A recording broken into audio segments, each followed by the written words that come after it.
Yo, Realm, what is going on? Talk to me out there. Frodo, I see you. What's going on? Brian Mota, what's going on, man? Welcome to the Lord's Day, Sunday. You already know what time it is. Benjamin Muma, what's going on? Should be an exciting day in the realm today. Yes. Let me know how my levels are sounding. Johanna Dark, what's going on? Talk to me. Hayabusa. David Oros, who's been very spicy because his Pirates been winning. So I know he's feeling himself right now. Yo, Hustle, my guy. Audio's good. Thank you, sir. You know what I'm saying? Trying to get the levels right. Oh, Hustle back in there. That's what's up, man. Yo, put the crest up for Hustle, man. He holds us down. Knicks, nah, the TCL boys stand. You trying to start your own crew? TCL boys? That's what we doing, Knicks? No doubt. Yo, Jimbo, what's going on? Yeah, David. All right, that's right. You're being less spicy today. I like that. What's going on? Should be a good one. Firestarter. You already know. Lloyd Metroid. What's going on? Should be a fun little podcast. Well, not little. Should be a big one today. We got some surprises. You know what I mean? Shout out. Make sure y'all send Addict some love, man. Real rough week. And, he said he's going to make it. But if he can't, it's all good, you know what I'm saying? So for those who didn't know, rest in peace to Addict's pops, you know what I mean? And very sudden. And like I said, we his brothers, so we're here to support him in any way we need. And if he needs time, we give him that. And if he wants to come through, he come through. You know what I mean? So that's that. Solve might be joining us, coming in hot. And of course, the King's gonna pull up. Spoke to the King earlier. So yeah, that's what we got. Yeah, definitely put the crest up, you know what I'm saying, for Addict once he come and show. I need Addict to get some extra love today, man. For real.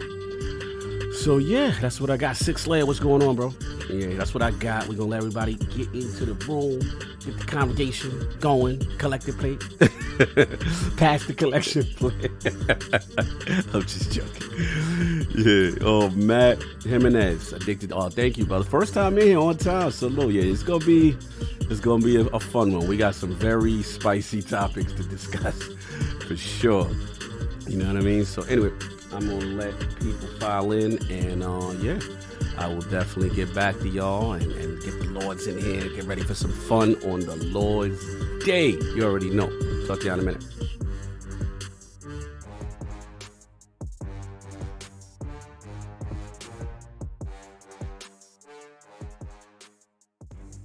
Hear ye, man. Welcome to the show. If you would not mind, go ahead and find yourself a spot, get comfortable, grab a snack, do all that good stuff that we need to do, and we're about to get started. It's not important who I am. What's important is that you are pulling up to the Iron Lords podcast right now as we speak, and I guess I'm here to keep you entertained until it's time to get this show started. So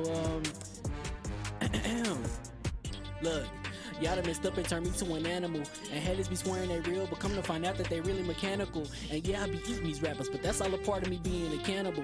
And they say I'm better than money because you can bank on me being accountable. I know a million rappers that don't want to be on a song with me, that's understandable. I kill a beat and they want to compare me to Freddie and Jason. I'd rather be Hannibal. They be like, why use a video game? Just be original, y'all too dramatical. I know it's random, but I'm addicted to flipping the sample and making it flammable. This is that yoga, fire, flame. They think it's arson up in the apartment, they call it department and I get the blame. Still I be running, collecting them rains. You just a target when I'm in the range. I was the hardest to start regardless back when you was messaging people on AIM. Check my vocals, all on Twitter, but I'm anti-social. Love my city, but I'm still bi-coastal. I got no, let's switch that up. What is you doing? What I want to do? Don't stop. Nah, that was dope. I'm just some super keep that going. Look, I guess you could say that I'm very spoiled. For them to be your dog, they ain't very loyal. But I ain't gonna hold you, I ain't here to boil you. You ain't gotta say it, I'm embarrassed for you. Always been a nerd, never been a loser. Making Voltron with a gang of cougars. And I'm going places, better tell a Uber. Cause it's pretty hard to sleep on Freddy Krueger. Whew. Let's do that again. Hear ye, man. Welcome to the show. If you would not mind, go ahead and find yourself a spot, get comfortable, grab a snack, do all that good stuff that we need to do, and we're about to get started. It's not important who I am. What's important is that you are pulling up to the Iron Lords podcast right now as we speak, and I guess I'm here to keep you entertained until it's time to get this show started. So look, Y'all done messed up and turned me to an animal. And haters be swearing they real, but come to find out that they really mechanical. And yeah, I be eating these rappers, but that's all a part of me being a cannibal. And they say I'm better than money because you can bank on me being accountable. I know a million rappers that don't wanna be on a song with me, that's understandable. I kill a beat and they wanna compare me to Freddie and Jason. I'd rather be Hannibal. They be like, why use a video game? Just be original, y'all too dramatical. I know it's random, but I am addicted to flipping the sample and making it flammable. This is that yoga, fire, flame. They think it's arson up in the apartment. They call it department and I get the blame. Still I be running, collecting them rings. You just a target when I'm in the range. I was the hardest to start regardless back when you was messaging people on AIM. Check my vocals, all on Twitter, but I'm anti-social. Love my city, but I'm still bi-coastal. I got. Nah, let's switch that up. What is you doing? What I wanna do? Don't stop. Nah, that was dope. I'm just Keep that going. Keep that going. Nah, go ahead. Look, I guess you could say that I'm very spoiled. For them to be your dogs, they ain't very loyal. But I ain't gon' hold ya, I ain't here to boil you. You ain't gotta say it, I'm embarrassed for ya. Always been a nerd, never been a loser. Making Voltron with a gang of cougars. And I'm going places, better tell a Uber. Cause it's pretty hard to sleep on Freddy Krueger. That's... Whew. Let's do that again. Hear ye, man. Welcome to the show. If you would not mind, go ahead and find yourself a spot, get comfortable, grab a snack, do all that good stuff that we need to do, and we're about to get started. It's not important who I am. What's important is that you are pulling up to the Iron Lords podcast right now as we speak, and I guess I'm here to keep you entertained until it's time to get this show started. So look. Y'all done messed up and turned me to an animal. And haters be swearing they real, but come to find out that they really mechanical. And yeah, I be eating these rappers, but that's all a part of me being a cannibal. And they say I'm better than money because you can bank on me being accountable. I know a million rappers that don't wanna be on a song with me, that's understandable. I kill a beat and they wanna compare me to Freddie and Jason. I'd rather be Hannibal. They be like, why use a video game? Just be original, y'all too dramatical. I know it's random, but I am addicted to flipping the sample and making it flammable. This is that yoga, fire, flame. They think it's arson up in the apartment. They call it department and I get the blame. Still I be running, collecting them rings. You just a target when I'm in the range. I was the hardest to start regardless back when you was messaging people on AIM. Check my vocals, all on Twitter, but I'm anti-social. Love my city, but I'm still bi-coastal. I got. Nah, let's switch that up. What is you doing? What I wanna do? Don't stop. Nah, that was dope. I'm just Keep that going. Keep that going. Nah, go ahead. Look, I guess you could say that I'm very spoiled. For them to be your dogs, they ain't very loyal. But I ain't gon' hold ya, I ain't here to boil you. You ain't gotta say it, I'm embarrassed for ya. Always been a nerd, never been a loser. Making Voltron with a gang of cougars. And I'm going places, better tell a Uber. Cause it's pretty hard to sleep on Freddy Krueger. That's... Whew. Let's do that again. Hear ye, man. Welcome to the show. If you would not mind, go ahead and find yourself a spot, get comfortable, grab a snack, do all that good stuff that we need to do, and we're about to get started. It's not important who I am. What's important is that you are pulling up to the Iron Lords podcast right now as we speak, and I guess I'm here to keep you entertained until it's time to get this show started. So look. Y'all done messed up and turned me to an animal. And haters be swearing they real, but come to find out that they really mechanical. And yeah, I be eating these rappers, but that's all a part of me being a cannibal. And they say I'm better than money because you can bank on me being accountable. I know a million rappers that don't wanna be on a song with me, that's understandable. I kill a beat and they wanna compare me to Freddie and Jason. I'd rather be Hannibal. They be like, why use a video game? Just be original, y'all too dramatical. I know it's random, but I am addicted to flipping the sample and making it flammable. This is that yoga, fire, flame. They think it's arson up in the apartment. They call it department and I get the blame. Still I be running, collecting them rings. You just a target when I'm in the range. I was the hardest to start regardless back when you was messaging people on AIM. Check my vocals, all on Twitter, but I'm anti-social. Love my city, but I'm still bi-coastal. I got. Nah, let's switch that up. What is you doing? What I wanna do? Don't stop. Nah, that was dope. I'm just Keep that going. Keep that going. Nah, go ahead. Look, I guess you could say that I'm very spoiled. For them to be your dogs, they ain't very loyal. But I ain't gon' hold ya, I ain't here to boil you. You ain't gotta say it, I'm embarrassed for ya. Always been a nerd, never been a loser. Making Voltron with a gang of cougars. And I'm going places, better tell a Uber. Cause it's pretty hard to sleep on Freddy Krueger. That's... Whew. Let's do that again. Hear ye, man. Welcome to the show. If you would not mind, go ahead and find yourself a spot, get comfortable, grab a snack, do all that good stuff that we need to do, and we're about to get started.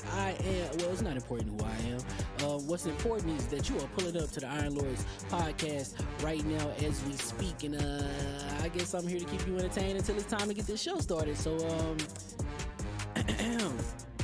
look. Y'all done messed up and turned me to an animal. And haters be swearing they real, but come to find out that they really mechanical. And yeah, I be eating these rappers, but that's all a part of me being a cannibal. And they say I'm better than money because you can bank on me being accountable. I know a million rappers that don't wanna be on a song with me, that's understandable. I kill a beat and they wanna compare me to Freddie and Jason. I'd rather be Hannibal. They be like, why use a video game? Just be original, y'all too dramatical. I know it's random, but I'm addicted to flipping the sample and making it flammable. This is that yoga, fire, flame. They think it's arson up in the apartment, they call it department and I get the blame. Still I be running, collecting them rings. You just a target when I'm in the range. I was the hardest to start regardless back when you was messaging people on AIM. Check my vocals, all on Twitter, but I'm anti-social. Love my city, but I'm still bi-coastal. I got, nah, let's switch that. What is you doing? What I wanna do? Don't stop. Nah, that was dope. I'm Keep just that going. Keep that going. Nah, go ahead. Look, I guess you could say that I'm very spoiled. For them to be your dogs, they ain't very loyal. But I ain't gon' hold ya, I ain't here to boil you. You ain't gotta say it, I'm embarrassed for ya. Always been a nerd, never been a loser. Making Voltron with a gang of cougars. And I'm going places, better tell a Uber. Cause it's pretty hard to sleep on Freddy Krueger. That's, whew. Let's do that again. Hear ye, man. Welcome to the show. If you would not mind, go ahead and find yourself a spot, get comfortable, grab a snack, do all that good stuff that we need to do, and we're about to get started. It's not important who I am. What's important is that you are pulling up to the Iron Lords podcast right now as we speak, and I guess I'm here to keep you entertained until it's time to get this show started. So look. Y'all done messed up and turned me to an animal. And haters be swearing they real, but come to find out that they really mechanical. And yeah, I be eating these rappers, but that's all a part of me being a cannibal.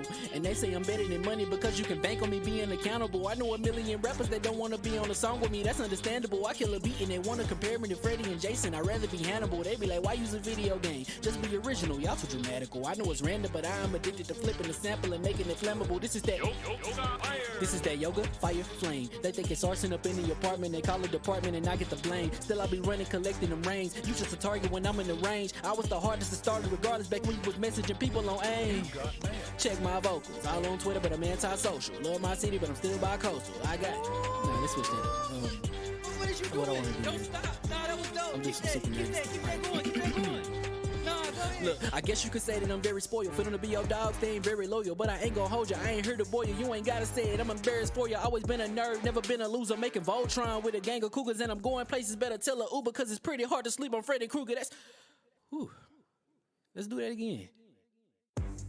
Hear ye, man. Welcome to the show. If you would not mind, go ahead and find yourself a spot, get comfortable, grab a snack, do all that good stuff that we need to do, and we're about to get started. It's not important who I am. What's important is that you are pulling up to the Iron Lords podcast right now as we speak, and I guess I'm here to keep you entertained until it's time to get this show started. So look. Y'all done messed up and turned me to an animal.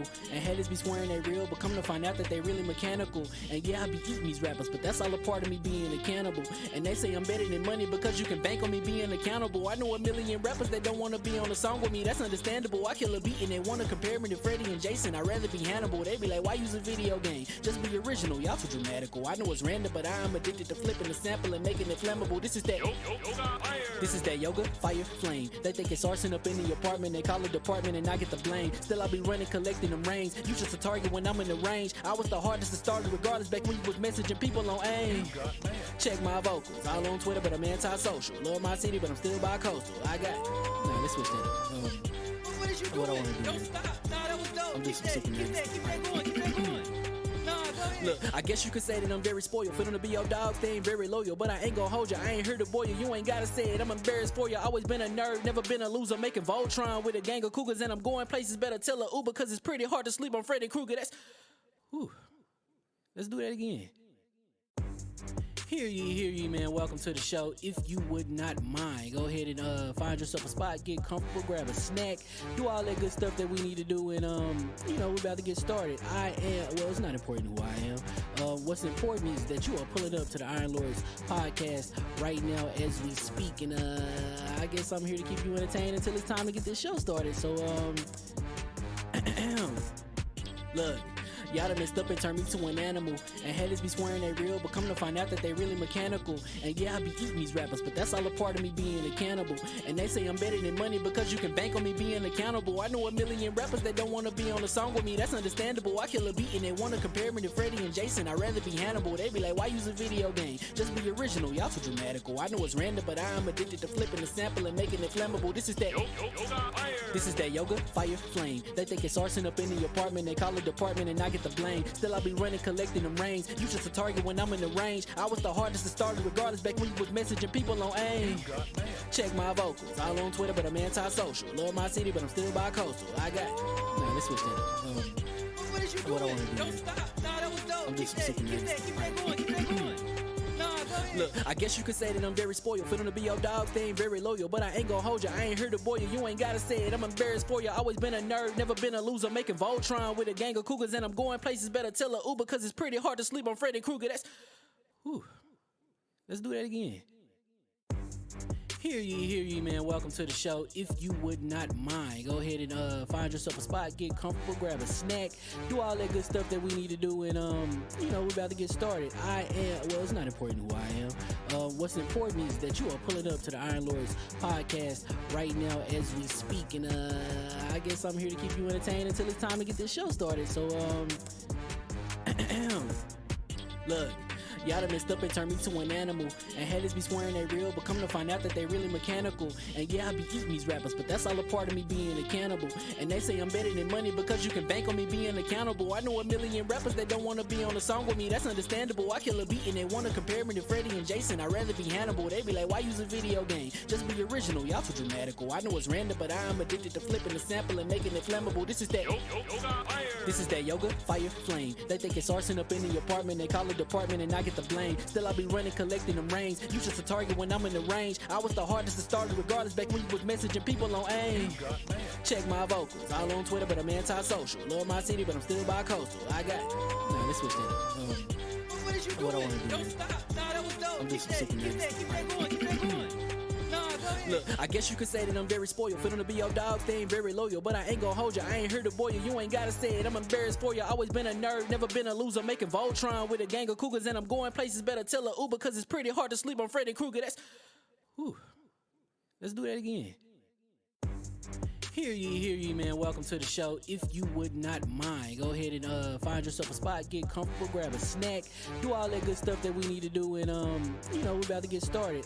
It's not important who I am. What's important is that you are pulling up to the Iron Lords podcast right now as we speak, and I guess I'm here to keep you entertained until it's time to get this show started. So look. Y'all done messed up and turned me to an animal. And haters be swearing they real, but come to find out that they really mechanical. And yeah, I be eating these rappers, but that's all a part of me being a cannibal. And they say I'm better than money because you can bank on me being accountable. I know a million rappers that don't wanna be on a song with me, that's understandable. I kill a beat and they wanna compare me to Freddie and Jason. I'd rather be Hannibal. They be like, why use a video game? Just be original, y'all too dramatical. I know it's random, but I am addicted to flipping the sample and making it flammable. This is that yoga, fire, flame. They think it's arson up in the apartment, they call it department and I get the blame. Still I be running, collecting them rains. You just a target when I'm in the range. I was the hardest to start regardless back when you was messaging people on AIM. Check my vocals, all on Twitter, but I'm anti-social. Love my city, but I'm still bi-coastal. I got, nah, let's switch that up. What is you What I doing? wanna do Don't is- stop. Nah, that was dope. I'm just Keep sick of this. that going. Keep that going. Nah, go ahead. Look, I guess you could say that I'm very spoiled. For them to be your dogs, they ain't very loyal. But I ain't gon' hold you, I ain't here to boil you. You ain't gotta say it, I'm embarrassed for you. Always been a nerd, never been a loser. Making Voltron with a gang of cougars. And I'm going places, better tell a Uber. Cause it's pretty hard to sleep on Freddy Krueger. That's, whew.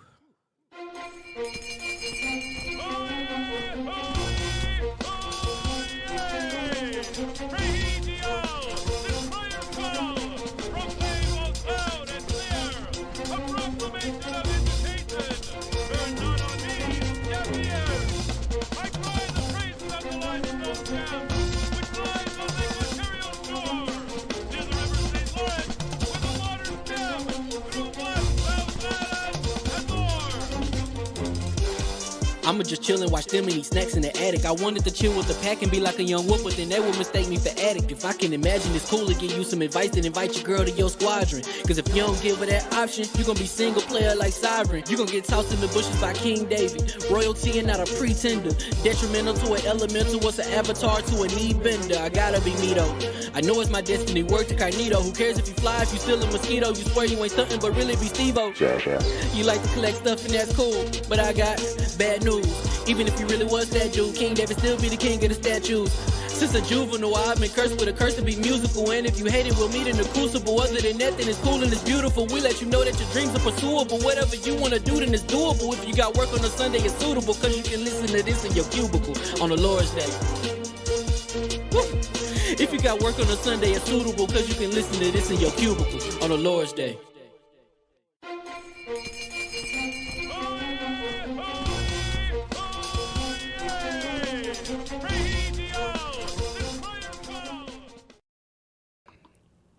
All right. Hear ye, and we are live. Welcome to the Iron Lords Podcast, LLC, and the Lords of Gaming.net, episode number 217. And it's another glorious Sunday. We're back at the round table on the Lord's Day. And today, we've got the SteamDeck reveal. I won't say Stream Deck. It's like so close to it. SteamDeck reveal. Easy difficulty reviews. Xbox Series X NPD, and Netflix gaming to discuss, so we gonna get right into it. So let's introduce we're missing one Lord. Shout out to Lord Sav. Hopefully will join us in progress. Got called into work. Little emergency situation, but we still got 3 Lords of the Realm, those 3 horsemen and original Lords of the Realm at the round table.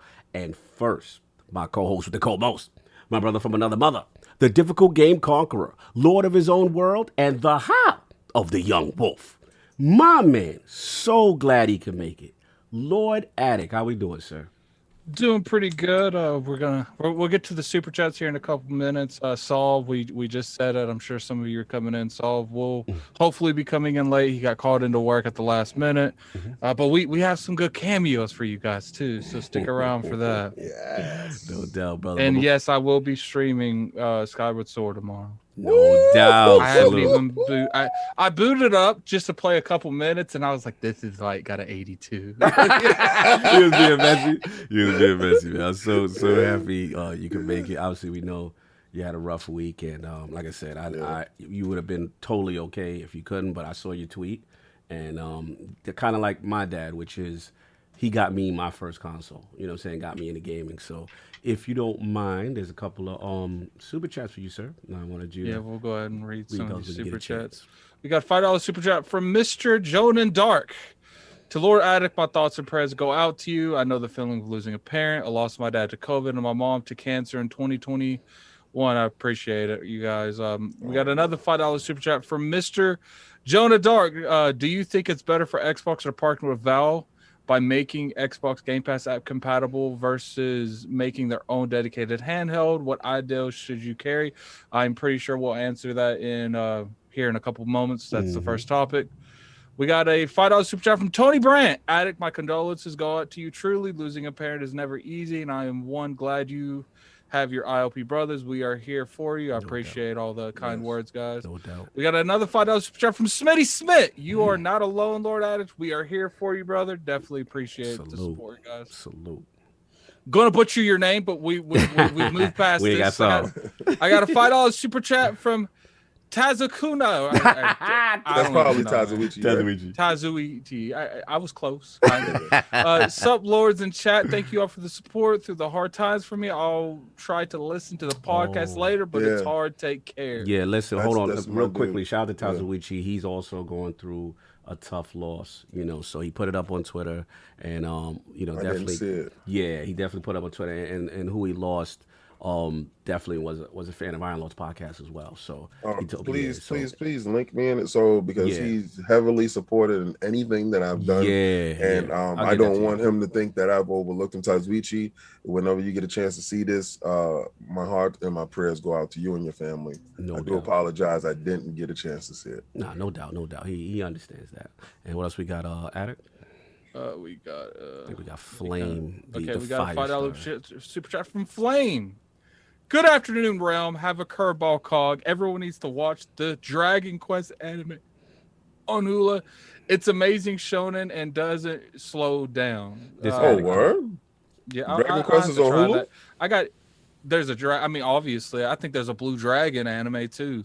But I saw that. No, I was a junkie. I'll definitely have to try that out right now. I have a couple different animes. I'm doing Resident Evil right now on Netflix.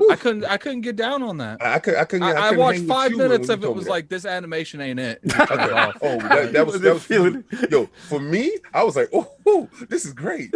I was like Leon Kennedy. I said, Claire, we about all of this. I'm done. Shout out to Flame for not being messy, because I know how he does. We still got another one for Flame. Let's see. It jumped up again. It's cool. It's for you. We got a $2 super chat from Flame. I'm clearly in a podcast, Zachary. I got you. We got a $2 super chat from Flame. Also, Addict, stay strong, brother. Definitely appreciate it. We got a 2 super chat from RRD. I want to pay $10 for an Iceland lip sync in Hellblade. You know what that is. They being messy. Wow. They're being messy. We got a $5 super chat from Gaming Forte. Love you, Addict. Glad you can make it to the show. I lost mine earlier this year, and ILP was always there for me. Keep your head up. I'm always here for you. Appreciate it, Forte. We got a $3 super chat from the list. 22 Addict Prez. Condolences to you and your family. No doubt. So we'll be halting the super chats probably for a couple minutes. No doubt. And and Hustle and Motivate join the round. So definitely. Definitely put the crest up for Hustle. Put the crest up for my man Hustle. You already know. Hustle out here working very hard behind the scenes. Yes. Please put the crest up there. Support him, man. Definitely, he holds it down. So, of course, like I said, Alex, I'm glad he can make it. And Lord Saab, like I said, hopefully will be joining us in progress. But until then, we got a special message for the realm. We want to do something special. So I'm not going to talk too much. We're going to let this play, and hopefully you guys understand as soon as we come back. Peace and blessings. I bring you great news. A lot of times we're talking about video games, or we're talking about combat sports, we're talking about wonderful statues. Today I'm talking to you about life. I'm talking to you about the stuff that matters most to parents, right? The stuff that matters most to parents is their children. The seed of their loins, the fruit from the tree. And what parents want for their children, or what every parent should want for their children, is for their children to succeed at the highest level. Ever since my daughter's been born, I changed the way I did things, I changed the way I thought, I changed the way I operated to fit around this wonderful new life that was in my life. And she did such a phenomenal job growing up to the adult that she is now. When she graduated, I was elated. When she was born, I was elated. I had purpose. She has always been a shining light, a great kid, and she started out on her first job. But let's back it up just a little bit. She wants to be like a dad, an entrepreneur. Go out, start your own business, be the captain of your own ship. So she has a love for baking, and she's going to the Culinary Institute of America. I'm so ecstatic. She graduated with a 4.0 GPA, and she's going to do and follow her dreams. She says, Daddy, she wants to own her own bakery. She loves to make cupcake cakes, and yes, we are the guinea pigs. Yes, we try everything, and we encourage her and push her through. So now she has her first job, and she works for Cutco. She's doing her passion. Cutco sells fine cutlery, and it's amazing. Of course, she would be doing something that is linked to what she truly is to become. So this is where you guys come in. And this is where I need you guys' help. Because we all want our children to succeed. Because I was one of her clients. So what you do is you go to your iPhone or your Google app and you go and you download Cutco. And her reference number was that number that you saw the whole time that was up at the top. And you go and you put in her reference number, and do me a favor, schedule an interview, sit down, even if you don't buy anything. She's working on her skills that she would need to succeed in life. Conversational skills, selling skills, being endeared to the customer type of skills. She's working on skills that will forever better herself. So please, take the time out, do that. And you're doing me a favor, you're doing us a favor, but you're also helping her build and succeed in life. And it's all we want as parents. Thank you again. It's Lord King David, giving you a little bit something different than just what we do when we do our hobbies. These are our hobbies.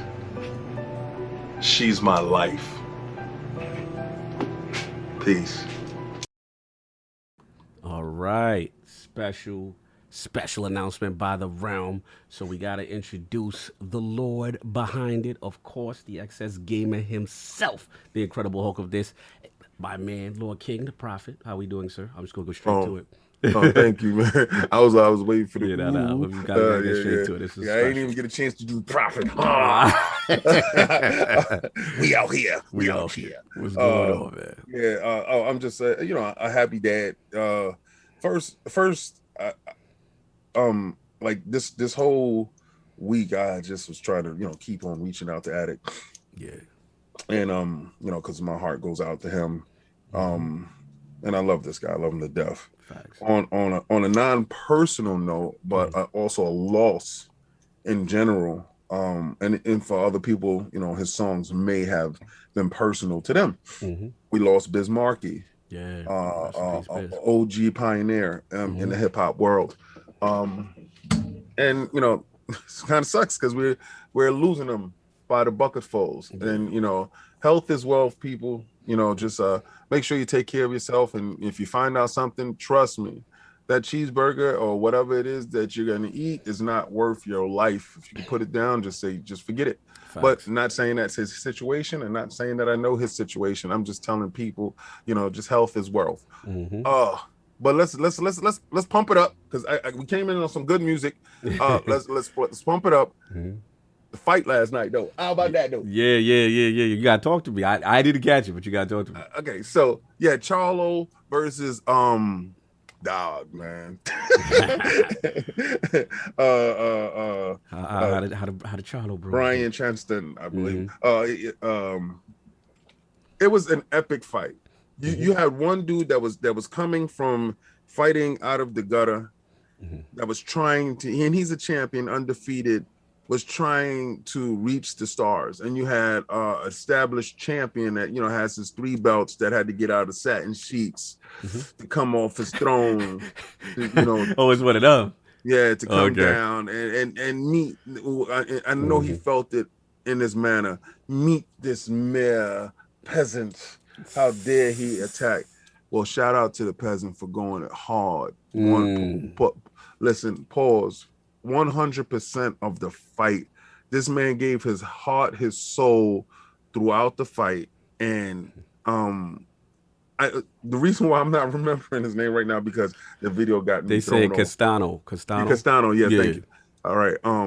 And listen, he gave 100% to Charlo. And you notice, I said this when I'm watching it. First, before the fight was called, I knew it was going to be a draw. And I said they're going to fight again in December because this fight needs to have a definitive winner. Right. You had Castano fighting past his potential, and you had Charlo not fighting to his potential. Got you. That's why you got a draw. It was punches there that I saw that he was supposed to throw that he didn't throw. And he didn't throw these punches because Castano didn't let him. All right, let's not get it twisted. That uppercut was not coming out because Castano wasn't allowing him to be comfortable in his space. So when you're in the ring and you're doing a 1-2, it's because that's the only thing you feel safe with. You understand? So it was times when Charlo could have knocked him out. He had him 3 times. He had him badly injured, but couldn't finish him. It went 12 rounds. Castano didn't deserve to lose, and Charlo didn't deserve to lose. So I was happy with a draw. But this is what happens when you sleep in satin sheets and you fighting hungry the Gucci slippers on, the Gucci ankles. The flip-flops. Yes. Well, he didn't have the Conor McGregor's. Shout out to Conor McGregor feet, his ankles. I saw them in Aruba last week. God bless. Savage. But it was a hell of a fight, and I was so happy I got a chance to watch that. No doubt, no doubt. Have you got a chance to play any games this week, sir? Oh, of course. Of course. So none of them was Skyward Sword. Oh, okay. I downloaded it. All right, Attic is like, look at it peeked up. Yeah. Attic peeked up. I want to hear this. Excuse you. I downloaded it, and my physical copy comes today from Amazon. So I double dipped on this. Yeah, I'm the problem. Are we waiting for the amiibo, sir? So just yes, sir. I'm not waiting for the amiibo to do it. You bought it twice to not play it before the hard copy. Yeah. No. I hear exactly what you're saying. But shout out to Game Pass. But you won't buy nothing that's not on Game Pass. shout out to Game Pass. Shout out to Game Pass. So you know what he's gonna do? He's going to twist it in a way. I'm able to do that because of Game Pass. Of course. I mean, I buy a lot of stuff off of Game Pass, but I buy it when the value of the stuff drops down because you don't have to buy in the beginning. And if you wait around, it'll fall to the price that you like, and you still get that 10% off. So shout out to me for winning. Yeah. And when they about to go out the door, because they give you that notice, remember the thing you love? It's about to leave. Oh, really? Let me keep that. I like to keep that. Oh, remember the thing you love that you finished? And let that go. Thank you. Let that go. Oh, but fair. I'm playing Bloodroot. Bloodroot is crazy. I got a chance to play with my son. In Outriders. Nice. So this is the first time we played in Outriders.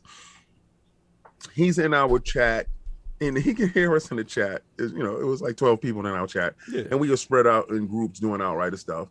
His first expedition with me, he gets a death shield. Okay, doing that. People left the chat. They was tight. People left it. I've been playing this game since day one, and I still haven't got it. That's that Destiny exotic talk. Like, yes, I got you. Yes. So, it's nice when it's on your side, but it sucks when it's not on your side. Yes, because then you start hating your friends. I got the rocket launcher. Oh, that right. Oh yeah, the Eisenhower. It was like the first month I had it, and people fought for that for months. Yes. And I've done Vault of Glass probably 15 times, and I still ain't got the Vex. You ain't missing nothing right now. With the Vex. Until they buff it, you ain't missing nothing right now. Yeah, but shout out to the dude who got it. Yeah, absolutely. Yeah, shout out to that. Shout out to Cog who has it. You already know. Yeah, God bless. So that's been it, sir? Yeah, and just that's about it. And my Dragon Quest, I'm really mad at Addict when it comes to this game because I don't know what type of inhuman person you are, sir. Oh, he's a beast. I don't. People really don't know who the hell you are. Because about them games. He told me he finished it. I've been playing this game every day for the past. How many months this has been at it? This has been like 2 months, right? Almost 2 months close. Yeah. I'm up to gold. Yeah. You know what I'm talking about when I say gold. I'm up to gold. Attic is how much does he have to go? He's smiling like where. To where? Oh, you're to the gold shore. Yeah, I'm up to gold. Like when gold is a problem. Right. He got it. Vikings. Okay. Vikings. It's been so long. It's been a minute. He done finished 5 games. Look at that. He don't care nothing. All that just message me on Facebook. So Yeah. Like I need to know has it turned dark? That's what I need to know. Oh yeah, well I already did that. I already got the team back together, and Eric. Okay. Now I know where you're going. Oh, you're talking about. Oh, I now know. Like the shore. Yeah, I know what you're talking. Yeah, actually, that boss in that gold place, man, that was rough. Like, okay. I was almost maxed out, and that person like was like, I don't care. They don't care about your backs out. No doubt. So that's been it, sir. Yeah, that's it. No doubt. And of course, we have the gaming ninja himself, the Shinobi, LordCognito, spreading that realness in the realm of the ILP, not telling you what you want to hear, but what you need to hear. Last word with Ebontis, TieGuyTravis, had my man Above on. Yo, Above is dope, man. Definitely great content creator. Very, very knowledgeable on high-end content. You know what I'm saying? So we had some good debates, talk about Sunset and some great Destiny discussion. So check that out. It's up on ILP. You know what I'm saying? Speak of the devil. Once again, Cog acting like he didn't know. Like he didn't send him the message. Wow. How did this happen? The legendary. We got to start shutting those. We got to start. It's like we just walk into the podcast. We're not like locking the door. Oh, we got to lock the door with Travis. Right on cue. I was talking about that amazing last word we did with Ebontis yesterday, man. I mean, how you doing? Friday, excuse me. How we doing, Travis? How you doing, sir? I'm doing great, man. Fellow Vix Mythic class holder. Yes. Oh my God, I'm about to boot Flex. But got it on my first roll, my first run. Are you serious? I did, yeah. Salute to him, man. But I got on my first time in Destiny 1 as well. Did they kick you out? Yeah, I mean, even if they're your friends, friends like it just got really quiet. Yeah, wow. That's what happened. Everybody just because only one person see the exotic that's at the chest, and you know who got it when you see it at the bottom. Yeah, it's a very. Nick said Solve looks different. Yeah. Yo, they said Sovereign look different. Solve turned white somehow. I don't know how that happened. Man, but anyway. Hey, in my defense, I did do like 57 runs of Eyes of Tomorrow before I got that. Yeah, you definitely had a while for that. But yeah, with me, other than that, man, like I said, I've been doing I finished my Destiny grind. I got my Solstice, about to order my shirt, did that. Got sidetracked for my Mass Effect 2 GOAT greatness stuff. I want to shout out my Defining Duke co-host, Maddie. We were talking about like little in the cut games, and I didn't know he was a Phantom Doctrine game like me. A Doctrine guy, yeah. So I had to boot it up, get my little espionage, my little Cold War spy. You know what I mean? So I was doing that. But yeah, that's been pretty much it for me. But as far as you, Travis, what have you been playing? I know you had a review up there, sir. But I want to know if you've been playing. Yeah, it's been pretty much all reviews and previews work. I did 2 previews, a review last week for IGN, all in the same week. So I spent like 50 hours with Skyward Sword HD for the Switch. Yeah. Gave it an 8 out of 10, which I think it probably should have gotten back in 2011, but that's neither here nor there. There we go. Yeah. That's that. What did it get back in 2000? Yeah, what did it get back? It didn't get it because you was reviewing it back then. I did not review it. No, not you. I'm talking about Addict. Wait, what did it get back then? Look, this is before YouTube, man. I didn't care about no Metacritic. It got a 10 out of 10. What? From IGN. See, right score. there proves that Nintendo has a curve. Wait, time out. They got 10 out of 10 back then? Wow. Mm-hmm. Oh, then okay, they was right. In 2011, they was right there. That Travis was right wrong. then. They was wrong now. They was right then. My bad. I'm saying that he was wrong now. It should have gotten an 8 out of 10 in 2011, or I probably would have given a 7 back in 2011. Oh, okay. Because of the issues. The issues. Yeah. Go ahead. You know what's funny? Yeah. I mean, but anyway, the guy who wrote the review, I don't know him. I'm sure he's a nice guy, but he does work at Nintendo now. So gotcha. Moving along. Moving along. I ain't touching that. I ain't touching that. But anyway, good to have you. Something. Yes. Good to have you in the room, sir. I already know the spice will be brought.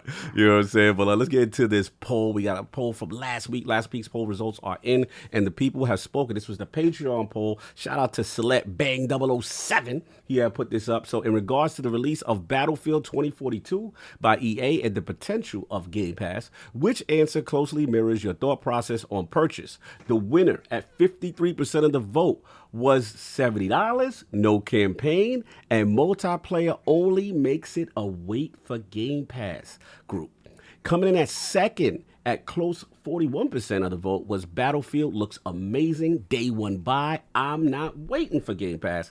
And in last place at 4% was the Messy Lords, I don't care. We all know when Big COD come through, it's all over for Battlefield. So shout out to all the Lords who participated in the poll. Lord King, the Realm seems to agree with you. They're going to wait for Game Pass. It was close, but some said they're going to wait. Why you got your chain up, son? What's up? For Battlefield? Yeah, King. You know what? I'm not waiting for Game Pass. Yeah. See, you not though, but the masses have spoken. The masses. So we're going. So our community with the poll. That's the masses. Well, listen. I just listened. Let's get someone like about the poll. Let's get someone like let's get someone like what's the dude that does Jeff Keighley? Let's get him to make a poll, and then let's see the masses. You trying to say Jeff Keighley poll is better than our poll? Man, I'm saying our poll gonna have a couple hundred. He gonna have like 20, 30,000. But my 100 is real, though. But you said the masses. You said the masses, my friend. Real, though. Yo, you said the masses. You got a fishy 100. I got a fishy 100. I can reach out and touch mine. You understand? I can stand in the crowd and say, "Can you dig it?" Yeah. Get your Warriors on. No doubt. So, Kick, you all for that? In it right now. Mm-hmm. He's got 100 people buying Cutco knives. So Yo, that's for real. Shout out, yo. Listen, I'm one of them. Yes, sir. What's up? Listen, man. Game Pass is the way people understand that, but the game ain't complete, to be honest with you. Mm-hmm. So if they're not gonna give you a campaign, because I'm a campaign type of dude, and you're gonna, shortchange, I would just wait for Game Pass to play it. Mm-hmm. Being that that's one of the games that I know you guys are gonna want to see us play, we can't really wait, regardless to what happens. I still have hope. Mm-hmm. At the end of the day, Microsoft will put it in Game Pass. I think for that game to have life, that it should be in Game Pass. I don't know if they're going to be able to work out the deal up until that day. Yeah. But again, those that would wait because the game isn't complete or they didn't see something that they actually wanted. Yeah. All right, fine. Game Pass is the venue, but again, we're going to be forced to play this, to be honest with you. Mm-hmm. And I love playing that game with my friends. So I can't wait for the game to come out, regardless if it's Game Pass or if it's not. Mm-hmm. But if it's Game Pass, I already know you're going in. I already know you're going in. But anyway, moving on, man. We got to jump into these topics. We got a lot to discuss. But looks like Valve is in the news. Valve announces the SteamDeck $400 handheld gaming PC. Shout out to IGN. It was a first look on this, I believe, Travis, your squad. You know what I'm saying? So in terms of hardware, SteamDeck's about 7-inch, 1280 by 800 resolution, 60 hertz LCD screen, custom APU, all the RDNA2 goodness and all that good stuff. It looks 16 gigs of RAM. And then also, besides that, it looks like Valve had 3 models available. So we had the $399. I believe it comes with 64 gigs of space. And then we have the 529 model, which comes with 256 gigs of NVMe, specifically a little extra custom case and some stuff. And then the big boy, 649, 512 gigabytes of NVMe SSD. So this was hitting the interwebs. It was very hot and heavy. A lot to discuss here. So Steam Deck. Let's start with our guest first, Lord Travis, man. Obviously, I had the first look. What's your thoughts on this thing? Yeah, this is I think this is probably the biggest scoop of the year. Hats off to Ryan McCaffrey for shout out to the legend. Doing this and locking this in. So first, my plug, you should follow IGN this month. It is our IGN first. So we have a bunch of stuff coming later this month that we haven't put out yet, including an interview with Gabe Newell. We've got some more hands-on impressions and videos to show you as well. So that'll be coming on all throughout this month, which is really exciting. Shout out to Ryan on the 31 questions that he had for the devs. I thought that was really informative. He really dug deep there. But now that, obviously the team, y'all got the coverage. So what about you? Where you at with this device, man? I'm excited. I mean, I pre-ordered one right away. For me, the booting up the whole Steam or booting up my massive PC and getting to Steam and downloading any updates that I need and all that stuff is the main thing that keeps me away from my PC, right? I play on Xbox because it's just easy. You turn it on and everything goes and you just press play. Question so, before you go deeper. Pause. Which one did you pre-order? Yeah, which model? Oh, obviously I pre-ordered the biggest one, the fastest one. The most Premiere. Okay, I see what you're doing. Premiere. Continue. Yes. Yes. Yeah, I mean, I for me, it's like it's a work expense, right? Like I have to invest in these things. I have to have all the devices to be able to try it out. And I'm sure people are going to be wondering, you know, if I review a game on PC, how did it work on SteamDeck? Or did it work? Yeah, or did it work? Because there's some games that aren't going to work on it. Like I think this week already some news broke that Destiny 2 probably won't play on the Steam Deck at launch because it's on an Android device. So I'm sure they'll change that, but there will be compatibility issues, I'm sure, where like not every Steam game is going to work on this thing just because. There's a lot about this thing no one knows. Yeah. Well, I mean, they said it's a PC, so you could install Microsoft on it. You would like you can take out the operating system and put in your own operating system. Well, it will have a hit to performance, of course, because of the OS of Steam is actually more optimized for gaming. Well, it's running on Linux, right? Yeah, it's like a Linux version. Yeah, it is. But it has a desktop. You can launch apps out of it just like you would like a PC. So even though it's running Android, I think it probably will operate closer to like a Windows PC since that's what Steam users are kind of used to. So yeah, I'm really excited for this device. I think it could be a huge game changer for people like me that like PC but don't always like crouching over a mouse and keyboard. Like a beast. I think it's really awesome, and I'm really excited to see what tinkerers do with it because I'm sure there's some like secret use we don't know about where they're going to turn this into like a Game Pass machine or whatever. It's going to be cool. It's going to be cool. No doubt. We all know what's about to happen, man. This thing's about to run Switch games better than Switch games. Let's not beat around the bush, man. This is about to be the piracy's dream. That's exactly what it is. Oh, for sure. Oh, real quick, we forgot Spacely Sprockets with the $10 Canadian, I believe. Here's $10 to unlock the ILP Kung Fu lip sync. Messy, sir. I'm done. He's messy, sir. I know what you're doing. And then also put the crest up. Jigga J.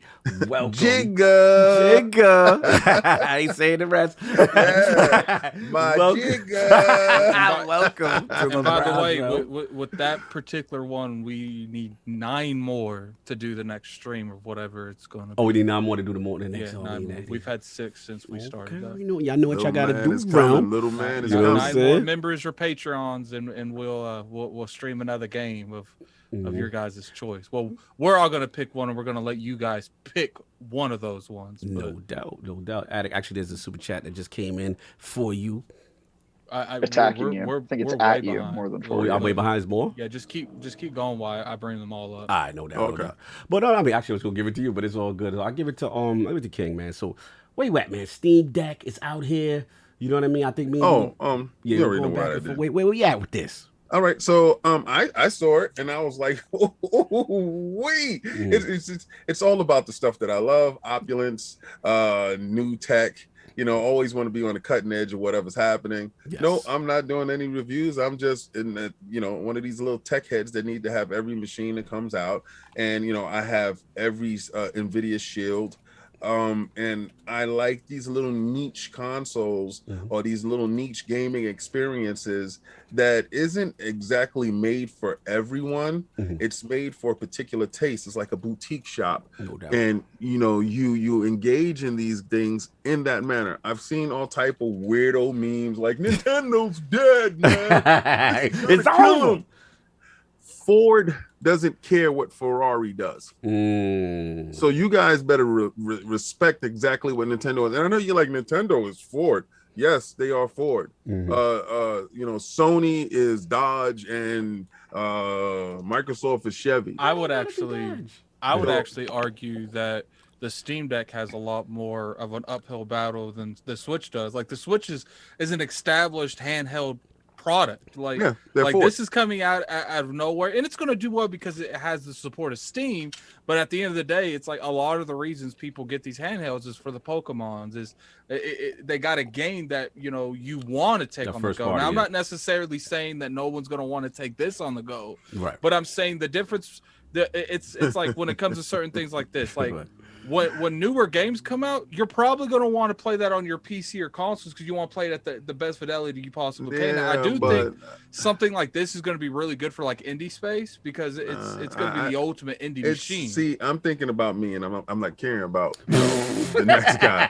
I'm thinking I'm thinking about when I go to shows and stuff like that. I actually can take a real serious PC with me. But as far as the individuals feeling that Nintendo, this is their answer. Those all right, was on out. $500. Shut up.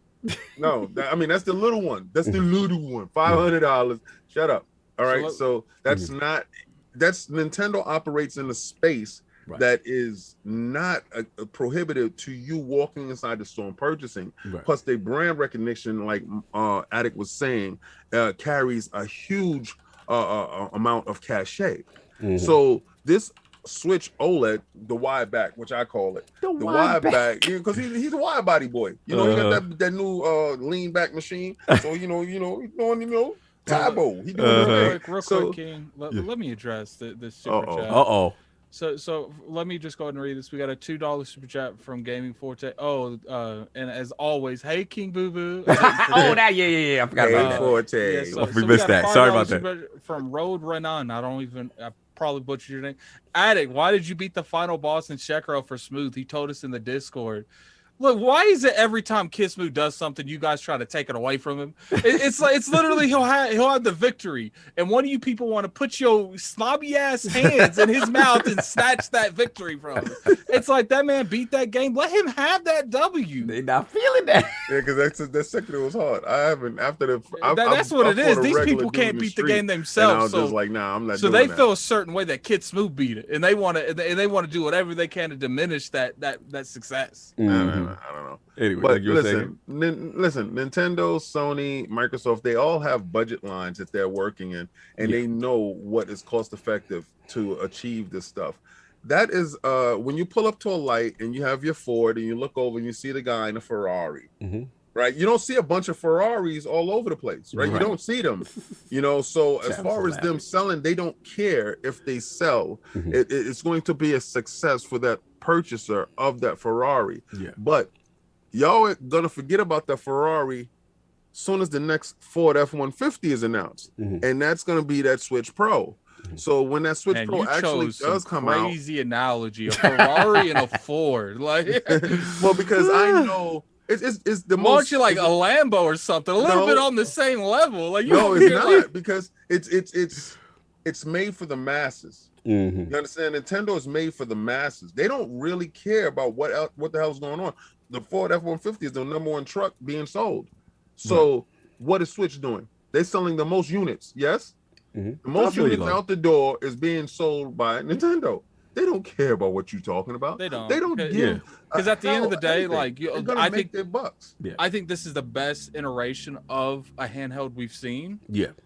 But we can't act like there ain't. First. Yeah, we can't act like they ain't been like 100 handhelds, like trying to jump Nintendo, and it always comes out victorious. Oh yeah. I mean, Nintendo been. I mean, I'm OG King. Remember, like Nintendo's been beating superior handhelds from the Game Boy days. With black and white screens. Yes, with a black and white screen. Like, I mean, remember when we had Lynx? They survived Lynx, Game Gear, Turbo Express. Like, Nintendo has survived. Again, and Attic, you made a good point. Like, people got to relax. You know what I'm saying? Because at the end of the day, it's still those first-party games that they have. You know what the issue, man? Everything got to be a killer. That's something else. Yeah, of course. Like, it's just like, can't this thing just be out and be an extension of your Steam library? Facts. Like, why you got to be a killer or something? You know what makes the Switch so good? It's got exclusive games to that hardware. Right. Guess what? You can play everything on that handheld on a PC. It's just like, it's not one of those things. It's like, look, is a lot of people going to want to go out and buy this because you could take a lot of your games handheld? Yeah. Yes, but they don't have anything that's like, I got to have it for that game. Well, $650 actually changes the whole tone when you walk in the store. Period.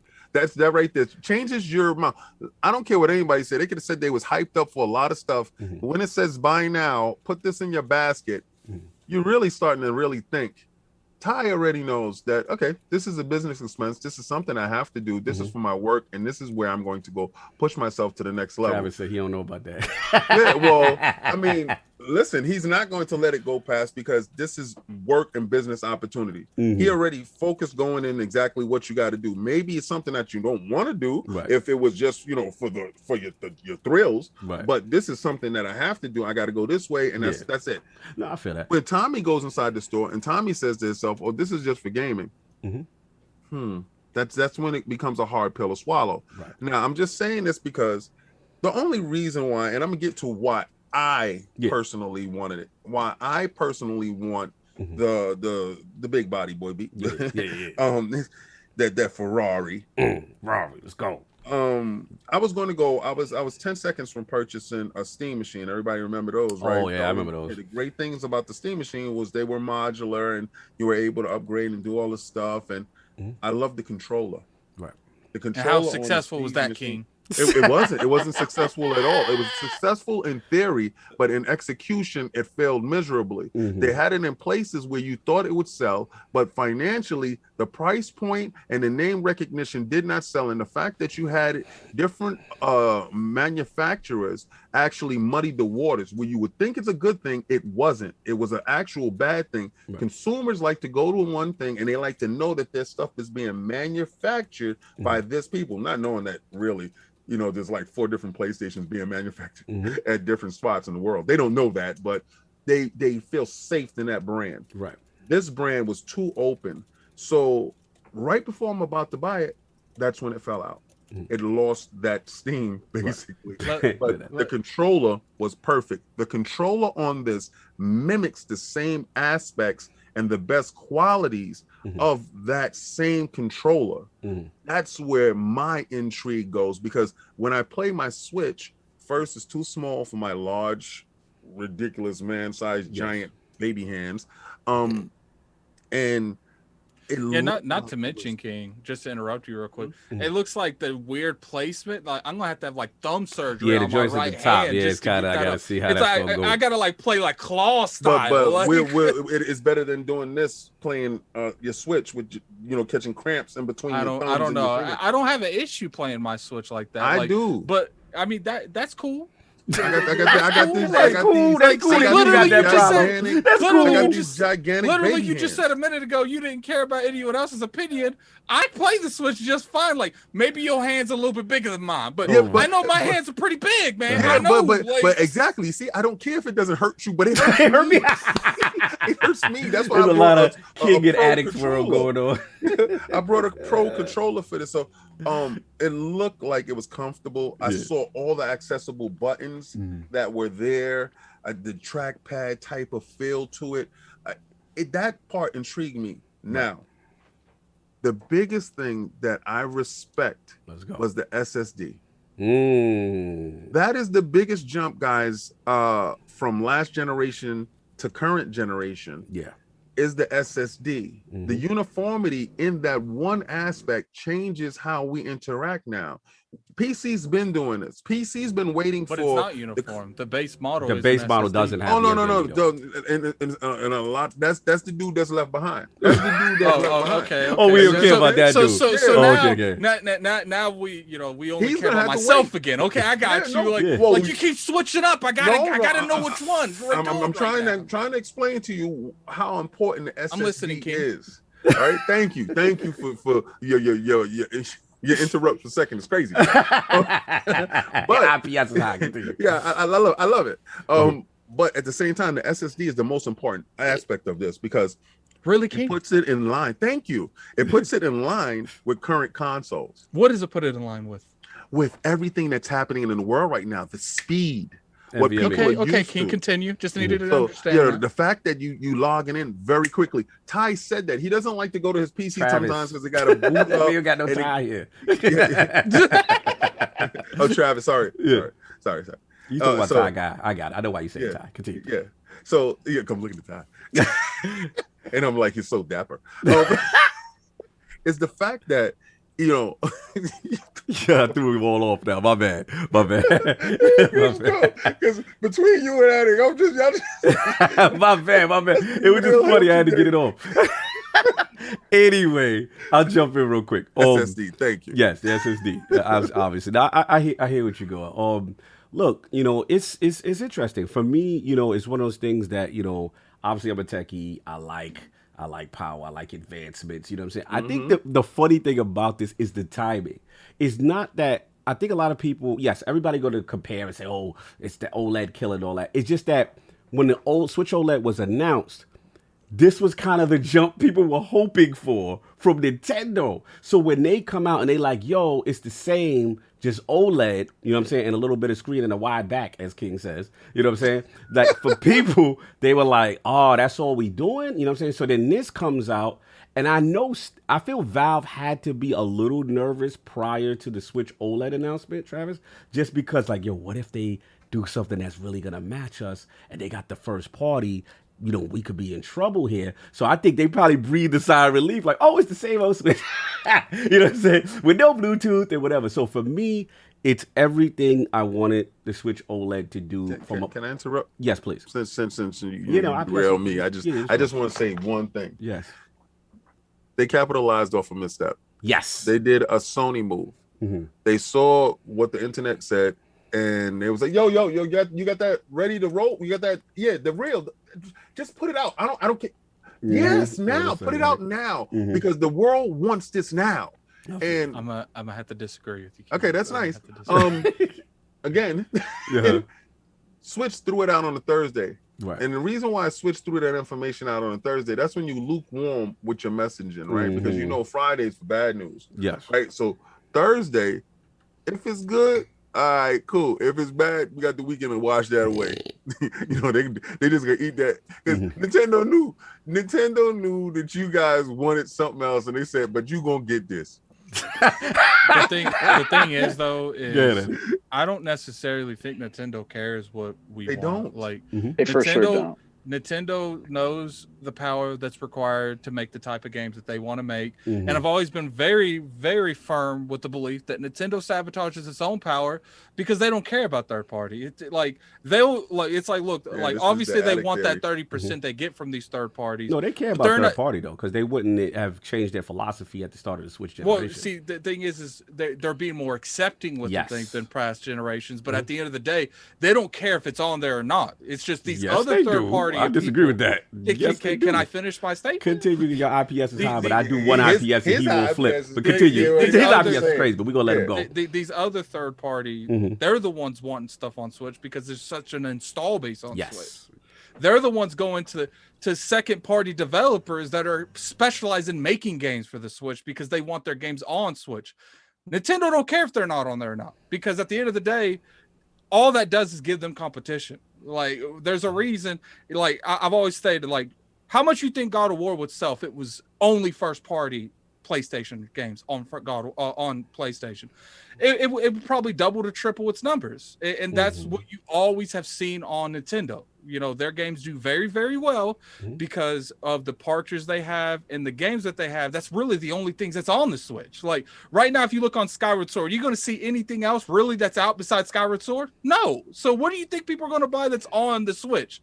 They're going to buy Skyward Sword. There's no big third party stuff coming out this holiday. A lot of games that come out this holiday. Is literally saying we're going to gimp our system so we don't have competition within ourselves, so we can dominate our own platform. This is what you're saying? No sense. You've seen it happen over and over again. The games come out 6 months to a year after they come out on other platforms.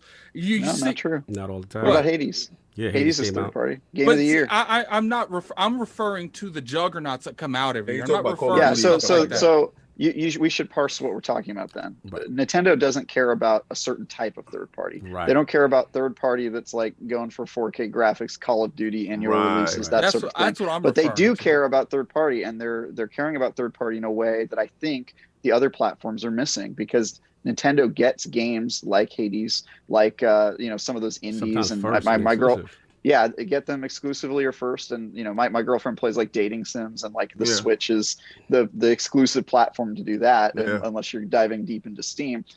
So I think that I think Nintendo. I think you're right, Addict, that Nintendo doesn't care. I mean, we're talking about people that released the 3DS when everybody was saying all mobile devices were going to die because we were on our phones, and now we're in this reverse golden age where we've got you know, the Switch OLED model coming out and the Steam getting its own platform, and Microsoft is doing Game Pass and saying you can play on any device you want.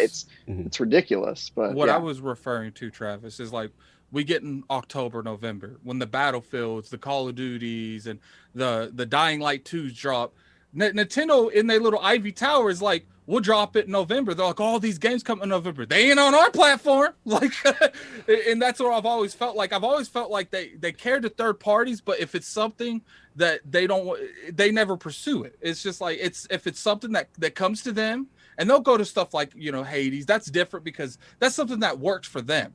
But I'm referring to the Ubisoft games, to the EA games. I understand. When those type of games come out, they're like, look, like, you're going to have to meet us, not the other way around. I think both of you are right in theories, because I believe what Attic is saying in theory, that, you know, Nintendo doesn't care for, you know, the Call of Duties and stuff like that, because they actually have exclusive content that bring people, and the sales figures dictate that. But I also feel like, you know, Travis is right, because the fact of the matter is Nintendo is killing it with these indies and getting these niche star games that they turn into stars. They really good gameplay games that actually find a home, and games that actually push the platform forward, which is third party, which we're seeing. This is the first time really third party games in a long time on a Nintendo platform has actually thrived. So I think actually both of you guys are right in the theories, and, you know, just Addict sees the stuff that he really cares about, and I think, you know, Travis sees the stuff that he really cares about. To me, King, is if they truly cared about these big 30-party stuff, I don't think this OLED stuff would be an upgrade, but they don't care about it. They do. I don't think they care about that, because they're chasing a different type of gamer. And I think there's wisdom in Nintendo's strategy. They're saying, like, you know, this isn't a zero-sum game. We don't all have to try to do the same thing and compete for the same people, and they're not. And every single time they do that, they've had like a hit on their hands. It's really only when they try to compete in that space with like the Wii U, and they go, "Oh, we got Mass Effect 3, and you can play it in 720p," that everybody's like, "This ain't it." That's what I was saying, Travis. I was saying not necessarily stuff like Hades. I was saying when Nintendo designs a system, they only look for what they want to build. They don't look for what other people want to build. And once the system's out, then they'll go out and get stuff that can realistically run on their platform, and they can do well on their platform. But as far as like Call of Duty, they don't care if that's on their system. Can I address what's up? Yeah, I just wanted to know if I'm able to address the thoughts of Microsoft being, this is Microsoft's little Steam machine. Let me get my balls on. I got my PS. Everybody's about my job. But look, I agree with the AAA graphical showcase games. Yeah, they don't necessarily care about that, because that doesn't fit their profile. However, I don't think those games are the majority, and I still think there's a ton of indies and a ton of other third-party games that may be AA that they have worked with developers to port to the platform. How many times have we said, yo, I can't believe they got Mortal Kombat on Switch. Yo, I can't believe NBA 2K is on Switch. You know what I'm saying? Like, that's kind of nuts. Exactly. Yeah. So at the end of the day, they've changed their strategy from the start of Switch. And that's a big reason why I actually bought a Switch, because I'm one of those guys. I'm not like Addict. I don't necessarily care for their first party like that at all. Like, besides Zelda, you know what I'm saying? Yeah. I'm not the Mario guy, and all the other Mario iterations, I don't really go crazy for that. That's not for me. But then when I hear, okay, wow, they have all these third parties, and then these indies are coming exclusively to Switch, that's a big deal. Where developers are fighting over the eShop space, and just to get to be seen, that's a big deal. That's a philosophy change. And the last thing I'll say about it is that the reason why I knew they were serious is when developers, with them and NVIDIA working with their API and the tools to give to devs to say, hey, we could scale that down with Unreal, like using tools that they knew ahead of time could work to be scalable to even think about the Switch. But enough about Switch. look. At the end of the one more thought about okay, Steam versus Switch. Topic. Yeah, one more. Yes, which is that I actually think that Steam is chasing Nintendo on this one. I don't think they're competing for the same type of gamer, but I think Steam is always on their back foot whenever they're doing hardware, because they've tried to do this before and they haven't really had a lot of success. They're great at platform, they're great at software. When they release games, it takes forever, but when they do it, it's great. But their hardware, aside from the Valve Index, their VR headset, it's just the history is just a ton of like failures and like stuff not working out. So I think they're making a bold move. It's big, but there's a lot of questions. How do you play a Steam game if there's 20 buttons? It's like an MMO where you have like a hotbar. How do you play that on the Steam Deck? You know, there's lots of questions that they need to answer that I think there's going to be a lot of compatibility issues. And if this thing can't run everyone's game, then it's going to be like, all right, well, what games can it run? Is there a list somewhere? You know, all these questions that people are going to have. What add-ons do you have to create? I'm sure for some of the games, you're going to just have to plug in a keyboard and mouse, since that's something you can do on the Steam Deck, and play it on a monitor essentially. Which in that case, why don't you just buy it? PC at that point. So I think it is an uphill battle. I think it's going to sell like hotcakes, but it will live or die by its ability to actually keep players there and like serve its purpose. So I'm interested to see how it works, but I think the advantage is certainly to Nintendo. Like, they know how to do this, right? And they have the player base. I don't think it's going to be successful. I don't either. I think it's going to come out the gate really good, and then it's just going to wither down. Like, because I think it's going to have that hype coming out the gate, and then, you know, people are going, oh, this is good, this is cool. But it's like, but we'll be playing on it. Exactly, we'll be playing on the PC. It's going to be that curiosity that we talk about. Remember the Steam? When I told people the Steam machine, they was like, oh yeah, they had a whole section in GameStop. There's a whole section. The controller was the biggest draw, you know, to it. And this thing, it's going to work for certain individuals, like for that college student. Because remember, this is a full-fledged PC. Yeah, you know, this is a full-fledged PC, so you can actually do your work and stuff like that on it. And this changes how you view it. If you take it away from the gaming space, the possibilities for it is immense.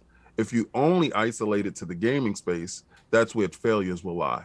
That's my opinion of it, because people keep looking at the abundance in games and the Steam library and all the stuff that you can do. But at the same time, when you're looking at the abundance, you know, Travis also brought up the same part where what happens to the limitations? Right. What can I not play?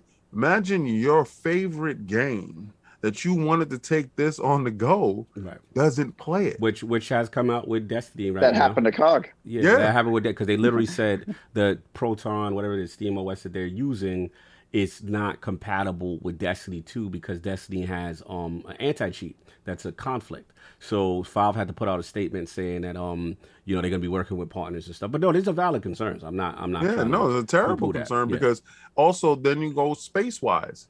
Space-wise, if you go for the smaller one is what is that? 64? 64 gigs. 64.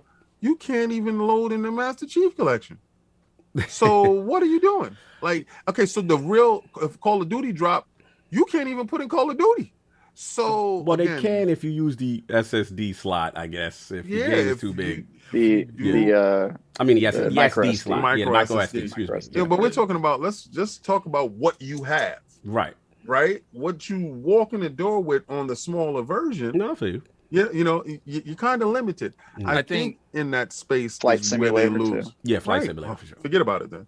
I think the best case scenario we can have, I hope it's successful. You know why I hope it's successful? Because I want them to turn Nintendo straight around, be like, yo, okay, maybe we need to do some updates. All right, we need to get a better online infrastructure. They're killing us there, but like, to your me, own logic, like, Nintendo don't care. Well, they don't care now, but if this comes out and it's a massive success and it's taking away from their little pie, then they'll start to care.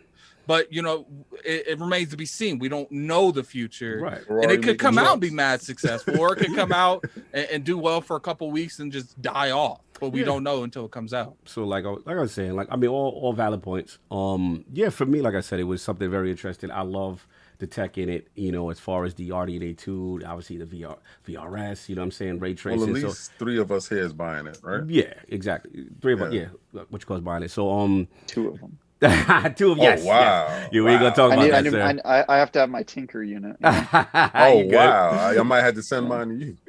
Nah, you good. Tinker away. Yeah, savage. But yeah, nah, for me, it's very compelling. I think it's a new space for them. You know, obviously, you know, it's portable, but it's a PC. You know what I'm saying? And that part is intriguing. You know, I like the fact that things that I've clamored for Nintendo to do, like Bluetooth, you know what I'm saying? Yeah. You know what I'm saying? And, you know, an NVMe hard drive, that's very exciting to me. Proper party chat, being able to use devices. I thought the... a party chat. Yeah. Like, come on. And then, like, obviously, you know, I don't know how I feel about the analog placement, but I do like the fact they have those trackpads to simulate mouse. Yes. You know, movement. That's a big deal. You know what I mean? Because a lot of PC games require a mouse, and I don't think everybody's going to want to connect an official keyboard and mouse all the time for that. Like I said, you do a PC, so I like that little flavor there. And yeah, the key is going to be, like I said, it's Linux based. You know, I want to make sure battery life. The battery life is 2 to 8. The same thing like Switch battery ain't all that either. Now, come on now. Stop. But at the end of the day, what I like about it is the options. You got SteamOS. It's up to Steam to say, hey, we're going to work with partners to be compatible. It's up to them.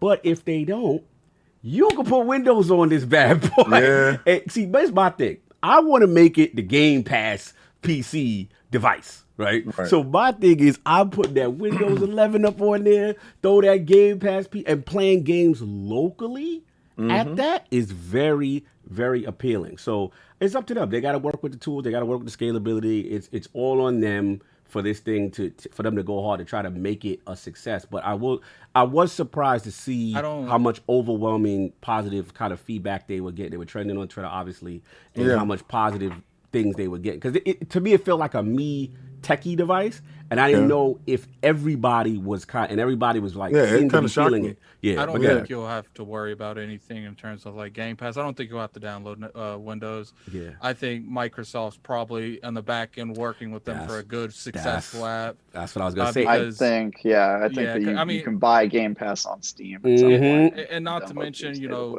our super chat earlier, which we'll get to those here in a minute. Yeah, you know, he asked like, what is our thoughts about, you know, them working as their dedicated like handheld for Game Pass. I think that's exactly what that's what I think. That's what I'm going to see. To me, the way I look at it, that's why I think they got a shot, is because Microsoft and Steam have been playing nice. Finally, recently this generation, right? We're seeing Microsoft games. Remember, Microsoft used to be stubborn. You got to go to our Microsoft store to get our stuff. You could only get it at the Game Pass PC app. That's over now. Now you're seeing the Sea of Thieves, the Flight Simulator, all these first-party games now on Steam, and people are buying them, and they're having success there. So to me, it only makes sense, especially Microsoft, who've kind of dipped their toe. They never really officially made a handheld, even though the Xbox community wants them.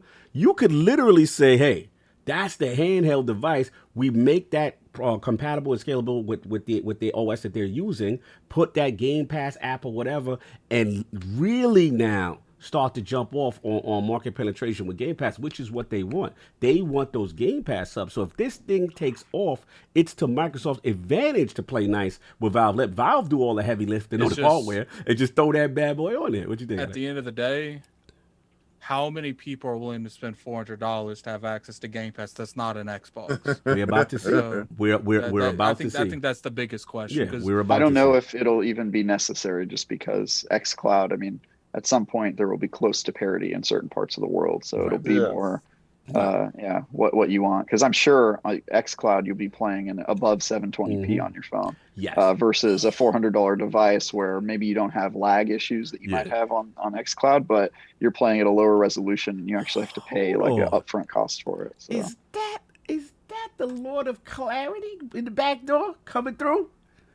Can you hear me? Oh, very smooth. Very smooth. Where you at? I was expecting a different. I expect you to be botting. Yeah, because no, I'm in a dungeon. You're in the dungeon? I'm in a dungeon, but I brought my equipment, but my idiot self left my my power supply. Oh, so you limited. I'm on borrowed time, and then I went looking around, and everybody here has baby laptops, so there's no power supplies. We're gonna let you get your bars off. Get your bars off, sir. About the Steam Deck. Yeah, got my hands on one. We'll see. Mine is set to ship on second quarter 2022. So, yeah. Oh, you the Q2 dude like me. Yeah, I'm the Q2. Oh, Q2, shout out to the horrible pre-ordering process. Do we know anyone that's in the Q1, like that's in the 2021? Yeah, I know Q1. Look at oh, you're 2021. I don't know. No. He said, Travis is like, I am. He said, I'm the one that got that Vex Smith. Wait, you're this year? I have that. Oh, I got that 2 gigabyte internet connection. I'm just like, so your release is 2021 for yours? I mean, they're shipping in December, so wow, I'm hating. Oh, so everyone's getting 2022. Q1 is the earliest. Oh, okay, continue, so. So yeah, excited about it. I think the most exciting thing about it is that $400 price point, because it makes it interesting on a lot of levels. That's really the only, when you start thinking about a $350 Switch OLED, obviously, Nintendo has their first parties there, so that's where why people are going to that platform. But I mean, I'm neither going to confirm or deny that I have a version of, there's a Breath of the Wild version somewhere in my house that might run runs better than Switch.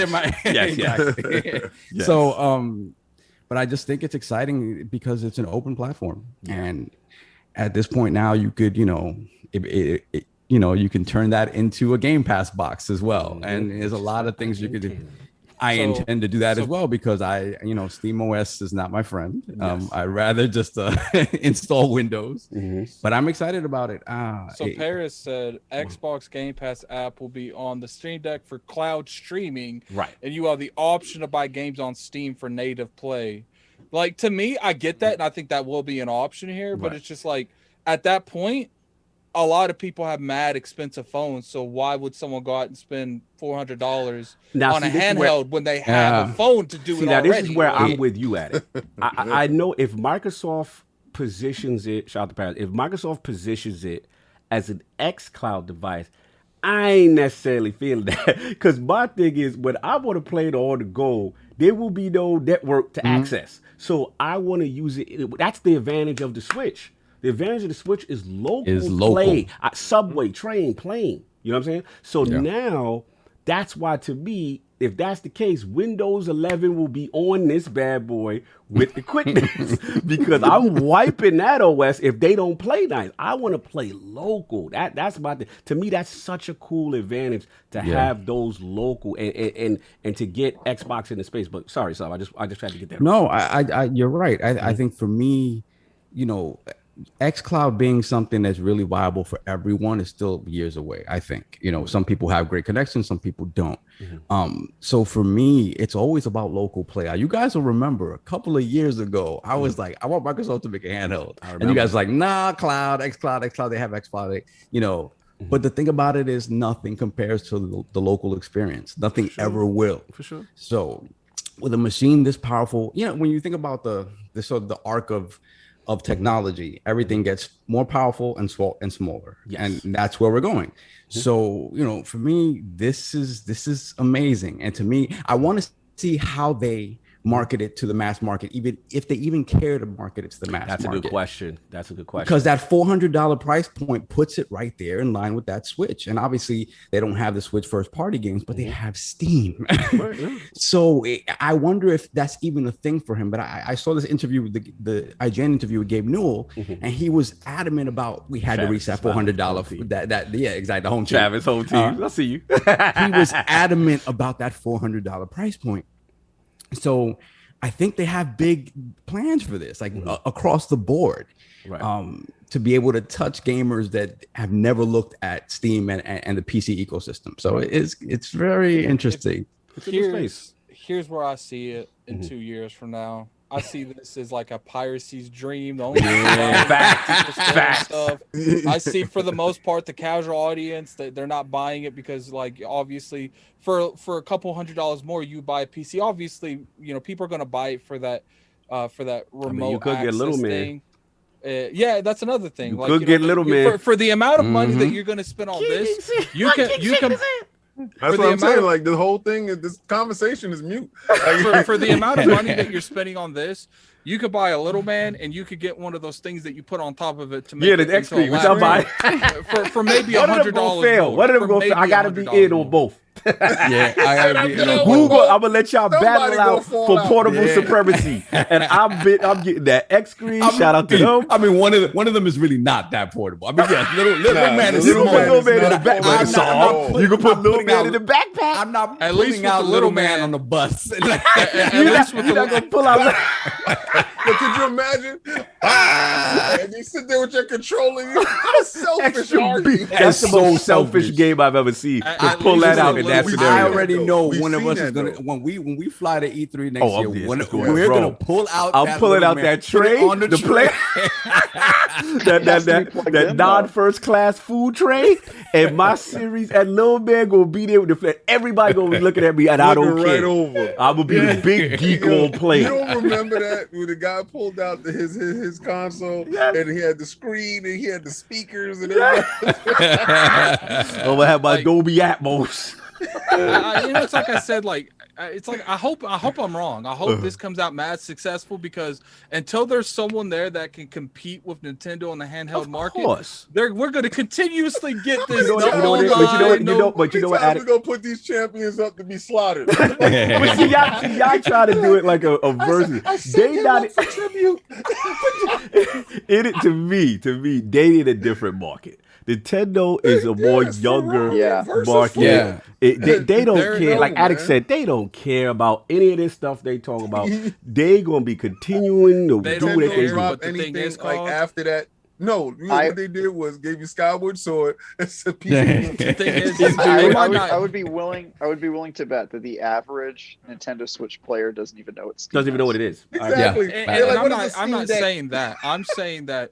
For there's a lot of cogs out there. Nintendo might not necessarily care if you buy their console or not, but they know that money, they'll see that money slowly slip away if the console is successful. If the handheld is successful, you'll see stuff like that happen. But it's like I said a couple of weeks ago. I'm willing to bet you the majority. Nintendo doesn't try to sell to the cogs, the premium experience. They try to sell to the family of 5 or 4 of them have to have a Switch. I have multiple Switches in house. It's gonna be a bunch of us. Pirates that's all we are. We don't see a thieves in the face sitting there with a dead machine. So, y'all bleak, son. I'm pulling for SteamDeck. And you're gonna have a hot 2 years. This is a hot summer. But hold on. You didn't get it, King? You didn't try to get one? He get okay. Of course he got one. He's self-immolating. I'm laughing at Travis talking about he's in Q1. I'm like, word. Keep in mind a lot of people. So you're a beta tester. I don't know how the pirate world works. Okay. Really? I'm ignorant to this pirate world stuff. So let's say you do emulate Switch games onto this thing. Can they make private lobbies for like online games, or is that really hard to do? You can pretty much do whatever. I don't know. Why would you ask me? You seem very well versed at the subject, so I figured I lean on you. Like he's pre-ordering right now. Listen, in theory, if I was I'm just curious. Like I see people in the chat saying they're going to emulate the Switch, and a lot of people are going to do this. But to me, what sells the Switch a lot is the Mario Karts, is the Super Smash Brothers. Like if you can't play online with those games, I feel like it's going to take the Switch online is so robust. Yeah, it's not robust, but people still play online. For sure. Let's just say that servers. Hold on, Solve is talking. On the PC platform, yes, you can get all of the things that you want from Nintendo that they won't give you. The PC platform got you. That's what I heard. PC Master Race for the win. That's all I'll say. And the other thing I will say before I move on, we got to get the super chats because the super chats are on fire for this topic. Is when they spoke to the devs, shout out to Ryan, he spoke to the devs, And they said, which surprised me, is they are giving the tools to develop the actual console to other manufacturers, so you can make your own Steam Deck if you want to have the whatever bigger or different configuration. This is a giant Steam machine. You know what this is? This is a giant conspiracy to take down Nintendo. They're like, one of these is bound to work. So if they joint don't hit, they might give it to somebody that can make the perfect model. It's like, look, like we're taking on a colossal. It's like, but you know what we're gonna do? We're gonna shadow clone ourselves and just all attack them. Listen, man, since the days of the Sears Atari 2600, we know that this does not work. Listen, man, 3DO had that gold star. 3DO had that gold star. Remember the 3DO Gold Star edition? The Gold Star fan edition. If you pulled up and you ain't have the Panasonic joint, and you pulled up with that Gold Star clamshell edition, you was like, yo, what's up with that? Yo, but it plays everything. Nah, bro. Listen, man, PC Master Race moved different, yo. I'm telling you, it's more PCs now, especially with your people, Nixis, making these ports. Your heart. PC gaming is on the rise, and this is a space they've never been in. Stop that. Nixis, bro. Until they open up their boxes and tell me what PCs they played, I don't trust them. They could be playing on those old Coleco type of screen, type of. I don't trust. I'm gonna get these super chats too, man. Let's get these super chats. Steam Deck is going to be one of those too. The one I got is from Raiden Blade. This is way back. Just showing support to the realm. Phil to Gab. Game Pass right. That's what I got. All right, let's see what else. Well, we got so many. I'll get a. Look like I got the percolator. Oh damn! It jumped me crazy. I was just about to get the percolator. He was next. All right. So all I have. Okay, so I have.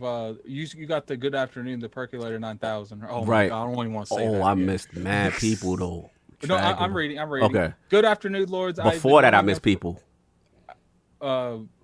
I read all those. Just showing support to the realm, Phil to Gab, Game Pass, right, Raiden Blade. Did we get Dragon Boy Yobi though or something? I think I missed him. I'm way back. Like, okay, cool. I'm reading like they've super chatted multiple times. Okay, I'm cool. Previous ones. Okay. Then we got Roadrunner again with did you he did everything but the final boss on stream a little fishy. Once again, if you have an issue with Kid Smooth and it's succeeding in challenges, well, he actually failed that challenge, but we're not going to go into that. Go talk to him. He does Planet Xbox every Sunday, this is kind of every crazy Wednesday at 8 ILP p.m. chat to go at Kid Smooth, who is not there to defend himself. So you know, like it's like going into the woods and shooting a gun. Talk about I got him. Nobody knows. It just kills me. Like he beats a game because they can't beat it. I beat it for him. Whatever. We're going to move on. Then we got a 25 super chat from Ace Spadia. I definitely butchered that. Solution to the Lords, and my condolences to Lord Attic. I just got news recently. I hope you're doing well, sir. Salute. Have a good one and God bless. I appreciate it, man. We have a $2 super chat from Brap. Salute, Lord. Stream Deck, let's go. Why you gotta be disgusting? He said, "Bruh." Look, I gotta start being extra because he's always. I gotta start seeing what's inside his PC. Pause. Now you're gonna have to start opening up, and I gotta start verifying what's in there. Oh my God! Wow. It's probably just a hamster running on a wheel. I know, right? You got continue. We got a $5 super chat from Raiden Blade. Nintendo to Phil. Yeah, we laugh you out of Japan. You instead in bringing Game Pass to Switch. We heard that you and Gabe had a chat. So he's pretty much saying instead of them doing the Game Pass thing, they still gonna do that. Watch what happens. We got a 5 super chat from Raiden Blade. Gabe loves Xbox. It can only become successful if they team up with Game Pass. Just saying. I will say that is one of the key components that might make this be successful. Might as well go get in Punk. I'm telling you, man. We got a $10 super chat from Dragonheart. Shout out to the Iron Lords, aka the deities of gaming. Major shout out to LordCognito, aka Mr. Break Ya Damn Neck. the Twitter video you was rocking out. Make sure to keep that neck bracing handy. We talk about the Twitter joint. You can upgrade an SSD, and most people will buy the larger handset. It's the only competitor to Nintendo. Remember, the Japanese market loves PC gaming. We got a $2 super chat from Raiden Blade. Lord solved the new Barry White hello lady. Yeah, he was extra smooth. He was extra smooth when he pulled up. What else? We got a $5 super chat from Slow Mo Backslap. Uh-oh. I don't care what y'all say. We emulating Nintendo games, baby. Sony first-party games, Xbox first-party games, and better running Nintendo games. I will say games like Zelda and stuff, they're going to run silky smooth on this platform. Oh, yeah, for sure. Then we got a $2 super chat from Silk Slayer. Pro tip, retro art is on Steam. We got a $5 super chat from Brett Brigham. Crazy prediction: Switch Pro is Xbox Series in Nintendo. He's talking about, oh my gosh, the Switch was a gift me. What about the one behind Sarah Bond? Phil. Wow. Interesting. We got a 5 super chat from Okataku. Nintendo never had and will never lose the handheld market. They've won every one. Their home consoles failed, so they made their handheld into a console and it boomed. Interesting. Are we all caught up, sir? No. We got one more. Yeah, we got a bunch. We got the last. Let me read this. We got the last Emperor $5 super chat. Why can't I download xCloud games to iCloud? that's another. That's not how the Force works. It's not how it works. We've got the Liz. What's going on, baby? What's going on? Hold on. We got hip hop though pulled up. This is crazy. This is crazy. Continue. We're gonna read the super chat. We got hip hop though. Hold on. Then we got the Liz with the $5 super chat. Little man plus the X screen giving me 80s Apple II vibes. Somebody get me that Oregon Trail on the floppy disk. We can all get dysentery together. Okay.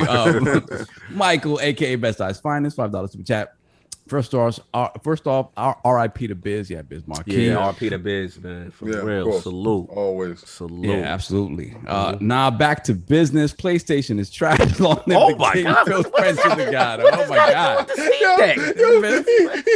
Soon hip-hop coming here. Don't be disrespectful. Nah, we're not doing that. We're not doing that. We do the SteamDeck topic. Then we have This ain't got nothing to do with that. Then we have feelings. Raiden Blade, £5 super chat. My condolences to Lord Addict. Take care. Much love to you and your family. No doubt. So we are all cut up. We got the legendary Hot 97 Logitech G, the OG, who's been putting it down. Brooklyn, stand up. What is going on? Hip hop. Talk to me, brother. How you doing? Hip-hop gamer, no stranger to danger. Woo! #1 journalist, quickly I changed the game up. What's going on, baby? I am going to the building. He's good. Son. Yo, listen. First, this is how we gonna set it off, son. Let's go. First off, Addict, I know I'm not in front of you, but I'm giving you a big hug right now, bro. I love you, bro. I mean that, man. I'm so sorry. Trust me. Everybody that know, I've been through that. You know what I'm saying? My grandma. So I get it. But I love you, and you know you are very well supported. Facts. So all the blessings to you, man, your family, man. RIP. Facts. So I want to show you love.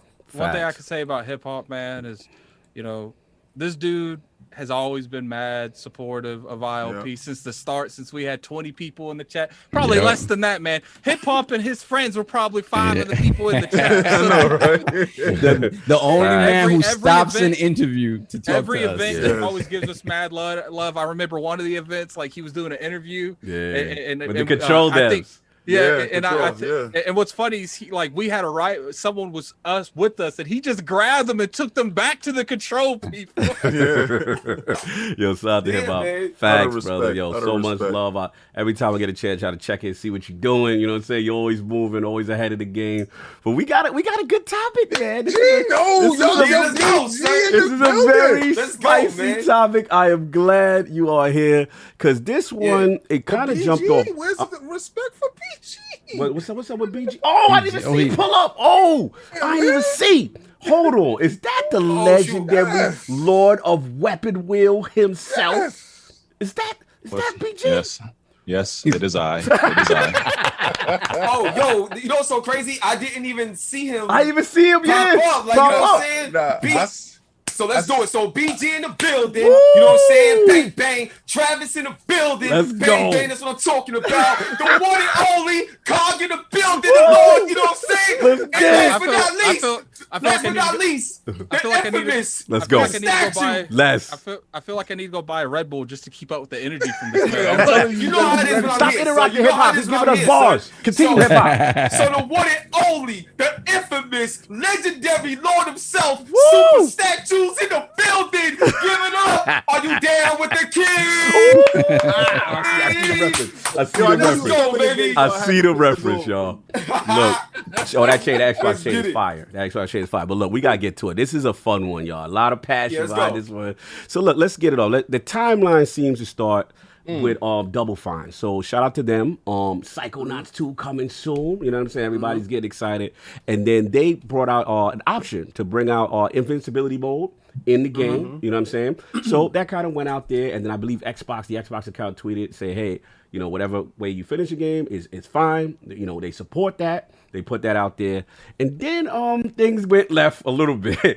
So I think shout out to, again, Lord Colin, good friend to the realm. He had put this out. And I think this is what started the debate. Because prior to that, I don't know the lady's name, but I guess she's a journalist. And she had put out a response to the Xbox tweet about beating the game on the lowest difficulty is still beating the game. She put out, she never played a game for review on anything but the easiest difficulty. So then that sparked a Colin response. And then he pretty much was like, hey, if you can't or won't beat games on anything harder than easy, and you're reviewing them from that perspective and not from that perspective of the average player, then your criticism is worthless. Seek out critics who actually like games. It's all getting a little trite. And then a little bit of smoke happened. The accessibility community came in. And also then Colin then responded and he said basically saying to some say worthless is too hard a word. I agree. He said, let me phrase it like this. If you're reviewing games on easy, then you're not playing the game as intended. Game criticism is aimed at a core audience, not casual. And then he pretty much said that he had no issue with the accessibility committee. So this has been going back and forth. Twitter's on fire right now. Everybody wants to talk about the easy difficulty reviewing game thing. I got to set it off with hip hop first. I don't know how your time is, so I want to get you in. Hip hop. I clear time for y'all. Y'all my brothers. Oh, okay. Okay. I clear time. We lit. Okay, we lit. So, how you feeling about this whole thing, man? I know your history with certain things, but I want to know how you feeling on this subject. You know what? Well, me, I'm transparent. Everybody know, like, you know, I play games. I use cheat codes. I do like, I don't care. I play the way I want to play. Yes. So here's the thing I want to speak towards Colin, right? Yes. So I done interviewed so many developers over like my time, you know, experience and stuff like that, right? And when he talks about the way a game was intended to be played, my question would be is, what facts do you have to say that this developer intended you to play it like this way? Because, and here's why I asked that question, right? Let's say you're the owner of a, like, y'all have Iron Lord shirts, right? Right. And y'all sell these shirts. You know, people can purchase y'all merch. So if I buy a shirt, right, and let's say it's short, let's say it's a long sleeve shirt, and I'm like, you know what, I'm gonna cut the sleeves, or I'm gonna do something different with it, or add my own little flavor to it. Right. It's like that. Does that matter? Y'all made the sale. I want to experience the shirt and support the way I want to support. Done deal. So when people say the intention, what is the proof of the intention? Because every developer that I've ever spoke to and did interviews with, their goal is that people have fun playing their game. Right. That's it. Well, I guess to your question, the only thing I did see from him was that he said with PlayStation, the way the trophies are allocated, that they could tell by, I guess, the majority who are playing on normal or whatever the default is. That, I think, is one of the references he used. But my question to you, I want to go back to you for a second. Like, my question, I get where you're going with you play the game how you want to play the game, right? Yeah. That is your right. You do what you want to do. I guess my question specifically is, how do you feel about reviewers reviewing the game on easy and maybe, I don't know, maybe sometimes they're not saying it or just reviewing the game on easy? Like, where are you at with that? I got you. Okay, so then you got to ask yourself, what is the merits of how you're reviewing this game? Okay. So if I play Ratchet and Clank, right? If I play it on easy, that don't change the graphical experience that I'm having. Okay. And I'm rating the game based on graphics too. Okay. If I'm doing sound, my easy or hard or whatever difficulty doesn't change the sound or change the fun that I'm having. If I'm having bad frame rates and stuff like that, I'm playing on easy or hard. Right. If I'm having bad frame rates, it's going to happen no matter what level I play it on. Okay. So based on the merits of how I'm reviewing a game and the categories that's there, the easy, normal, or difficulty, that stuff don't matter. Right. Now, here's what I would say as an exception to the rule, so to speak, because I know people would say this. Right. So if let's say you play a game on normal, right? And they come at you. Let's say certain enemies attack you a certain way. Parris did oh my God, this is a crazy podcast baby. Right now. You already know what it is. I just see Parris pull up. You had to give us 2 cents. Let's go, son. Let's get it. Let's get it. Now let me finish up. Now let me finish up. Right. Now let me finish up. Now let's say you're playing a game on hard difficulty and stuff like that, right? And let's say the enemies come at you more aggressively and stuff like that. Okay, cool. It's a tougher challenge. And if you want that tougher challenge, that's fine. Or if you want an easier challenge, that's fine. However you play is how you play. But the way you review a game, the elements of how you review a game doesn't affect the difficulty that you play it at. Challenge is challenge. Last example, then I'll give it to somebody else. If somebody, let's say I'm playing, it could be Call of Duty, and let's say I'm playing on the hardest level, and if they shoot me 1 or 2 times, I die. So it's a harder challenge, right? And then if I play on easy, they do the exact same thing, but instead of 2 shots, it'll probably take like 8 shots or 9 shots to kill me as I move forward. Either way, I'm still experiencing the game, and as long as you experience the game and you review it based on those categories, regardless of difficulty, that don't matter. Let me ask you one last, and I'll pass it off because you're making some interesting points. My question to you is, again, you're cool with that with the viewer.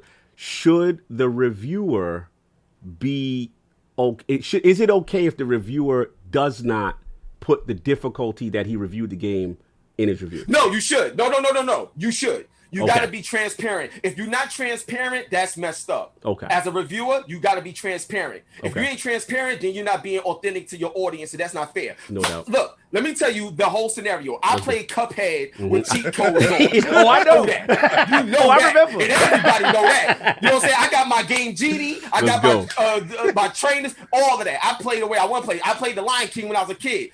That joint got on my nerves, put the game genie in, smoked them. Oh, no, the cheat codes have existed for years. I mean, me and you go back since Contra, up, down, left, right. You already know what it is. But continue. Cheat codes is a part of the culture. So anybody that tries to deny that is their own way of trying to feel good about themselves. It's a narcissistic way of thinking. Are you implying gamer cred? That's what we doing. You know what's funny, hip hop? Anyone that said they didn't use cheat codes, ask them if they use cheat codes at GTA, Vice City, GTA sounds, right? Yeah, especially when that helicopter level. Let's get it popping. No doubt.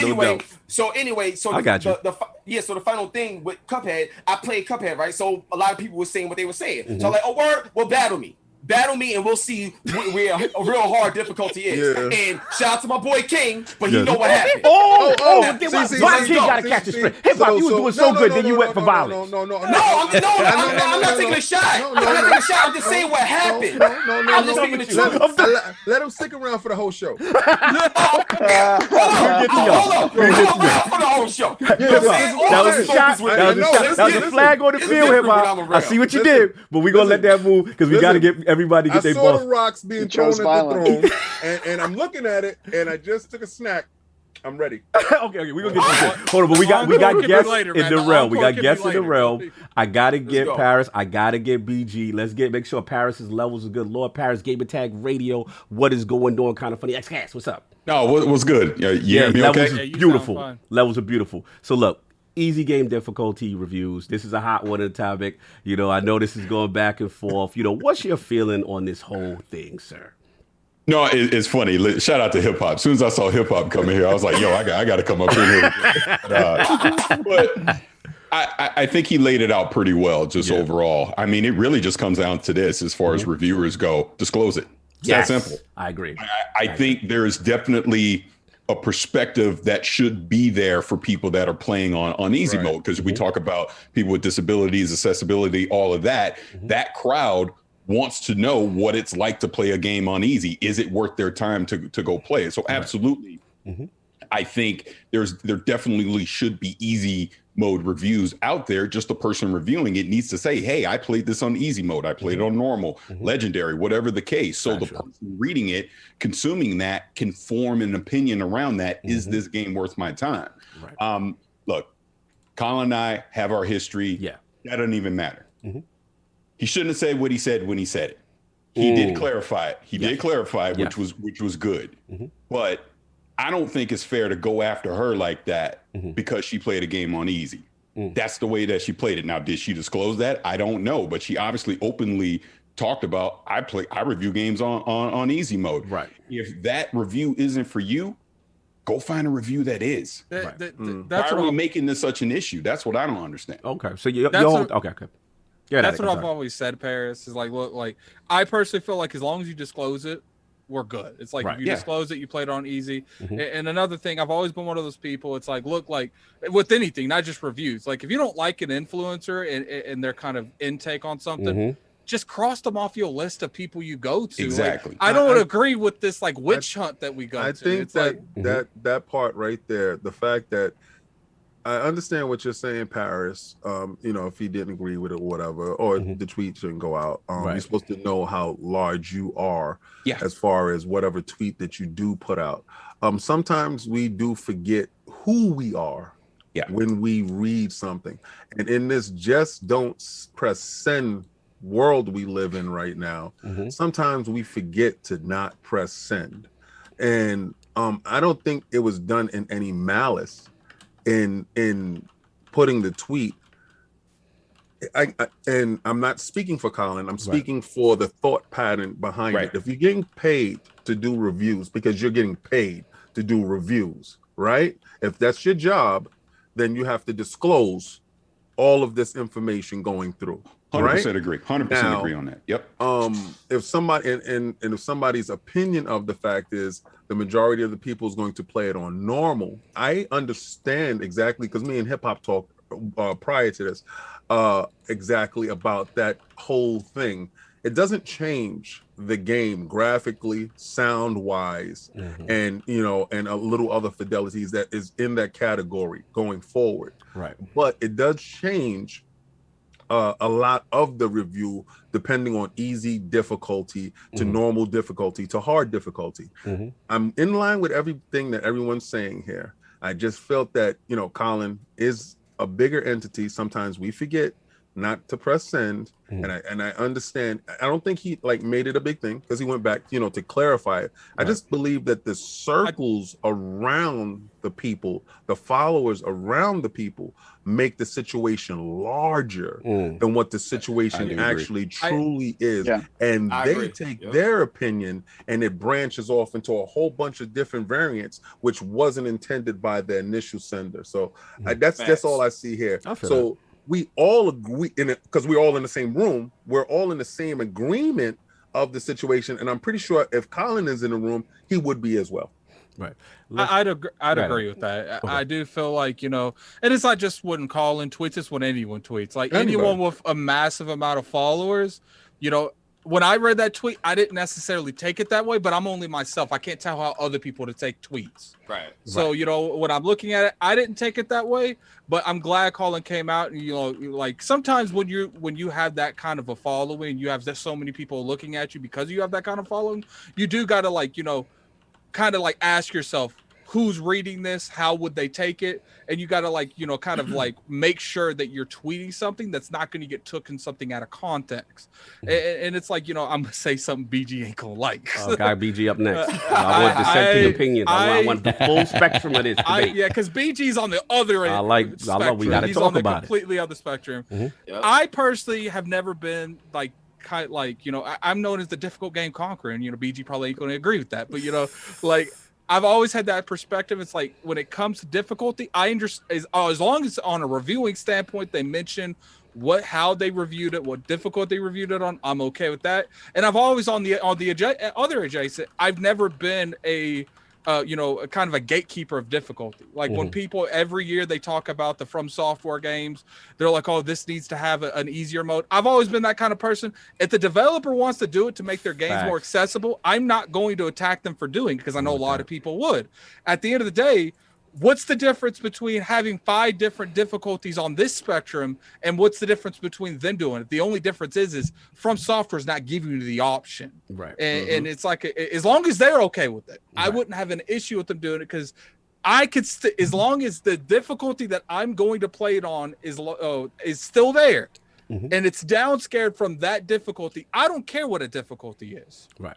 Let's get we gotta get the full spectrum. We got Lord BG in the building. You know what I'm saying?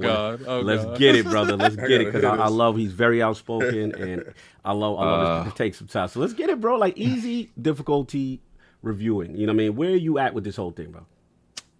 So I'll be the bad guy. I'm usually the bad guy. Let's go, BG. I know you about to smoke. I'm usually the bad guy, so I'm that's when I'm most comfortable. Yes. So listen, you can play a game on whatever difficulty you want. I can't, come to your home and like push it to hard and nothing like that. I can't do that. Pause. Right? Pause. Big pause. I can't put your difficulty on hard, but am I gonna take your opinion on any game? Absolutely not if you're playing on easy. Right? I'm not even taking you serious, especially if you're a reviewer, because my thing is, she said it in the lady you're speaking about, she said it in such an arrogant and lazy way that it implies that she plays games just to get through them and get her job done and get the review out. That's exactly how she sounded. I'm not playing a game, not even on normal, because I just want to get through this game, get this review out, get the game. To me, it sounded like she's not even somebody who enjoys playing games, because you're trying to rush through it on easy. So, and I understand a lot of these reviewers have deadlines, but why am I going to listen to a review from somebody who's rushing through the game and just using easy as a way to get through it as fast as possible? Let me ask I'm going to jump in too real quick, Ash, too. For your question, in reference to that, do you think it's a bigger issue is reference to why maybe some reviewers feel pressured to put it on easy? Like, is that what you're saying? Are you saying maybe a bigger issue with reference to reference to the industry? And let me ask you something real quick that you can bounce off that.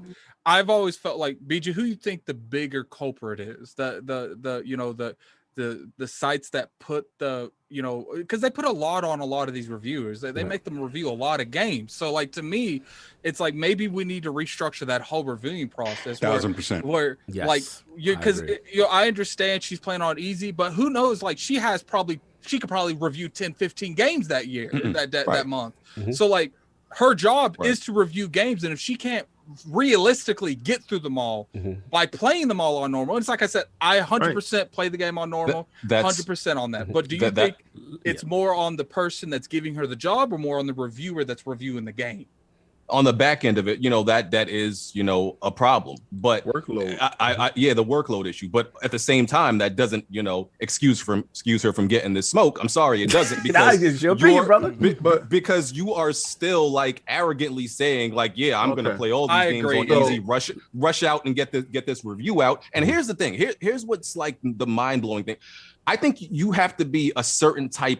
If you're not under some type of like time constraint, you have to go out your way to put a game on easy, because honestly, the difference between easy and normal nowadays in video games is almost non-existent. It's non-existent. So that means to tell me you literally want to walk through the game, because honestly, on most games, normal is a walkthrough. You don't really have to try that much. So you're going out your way to be lazy and arrogant by even playing I want to play devil's advocate with it, because you keep using these words like lazy and arrogant, and those are your interpretations from her words, right?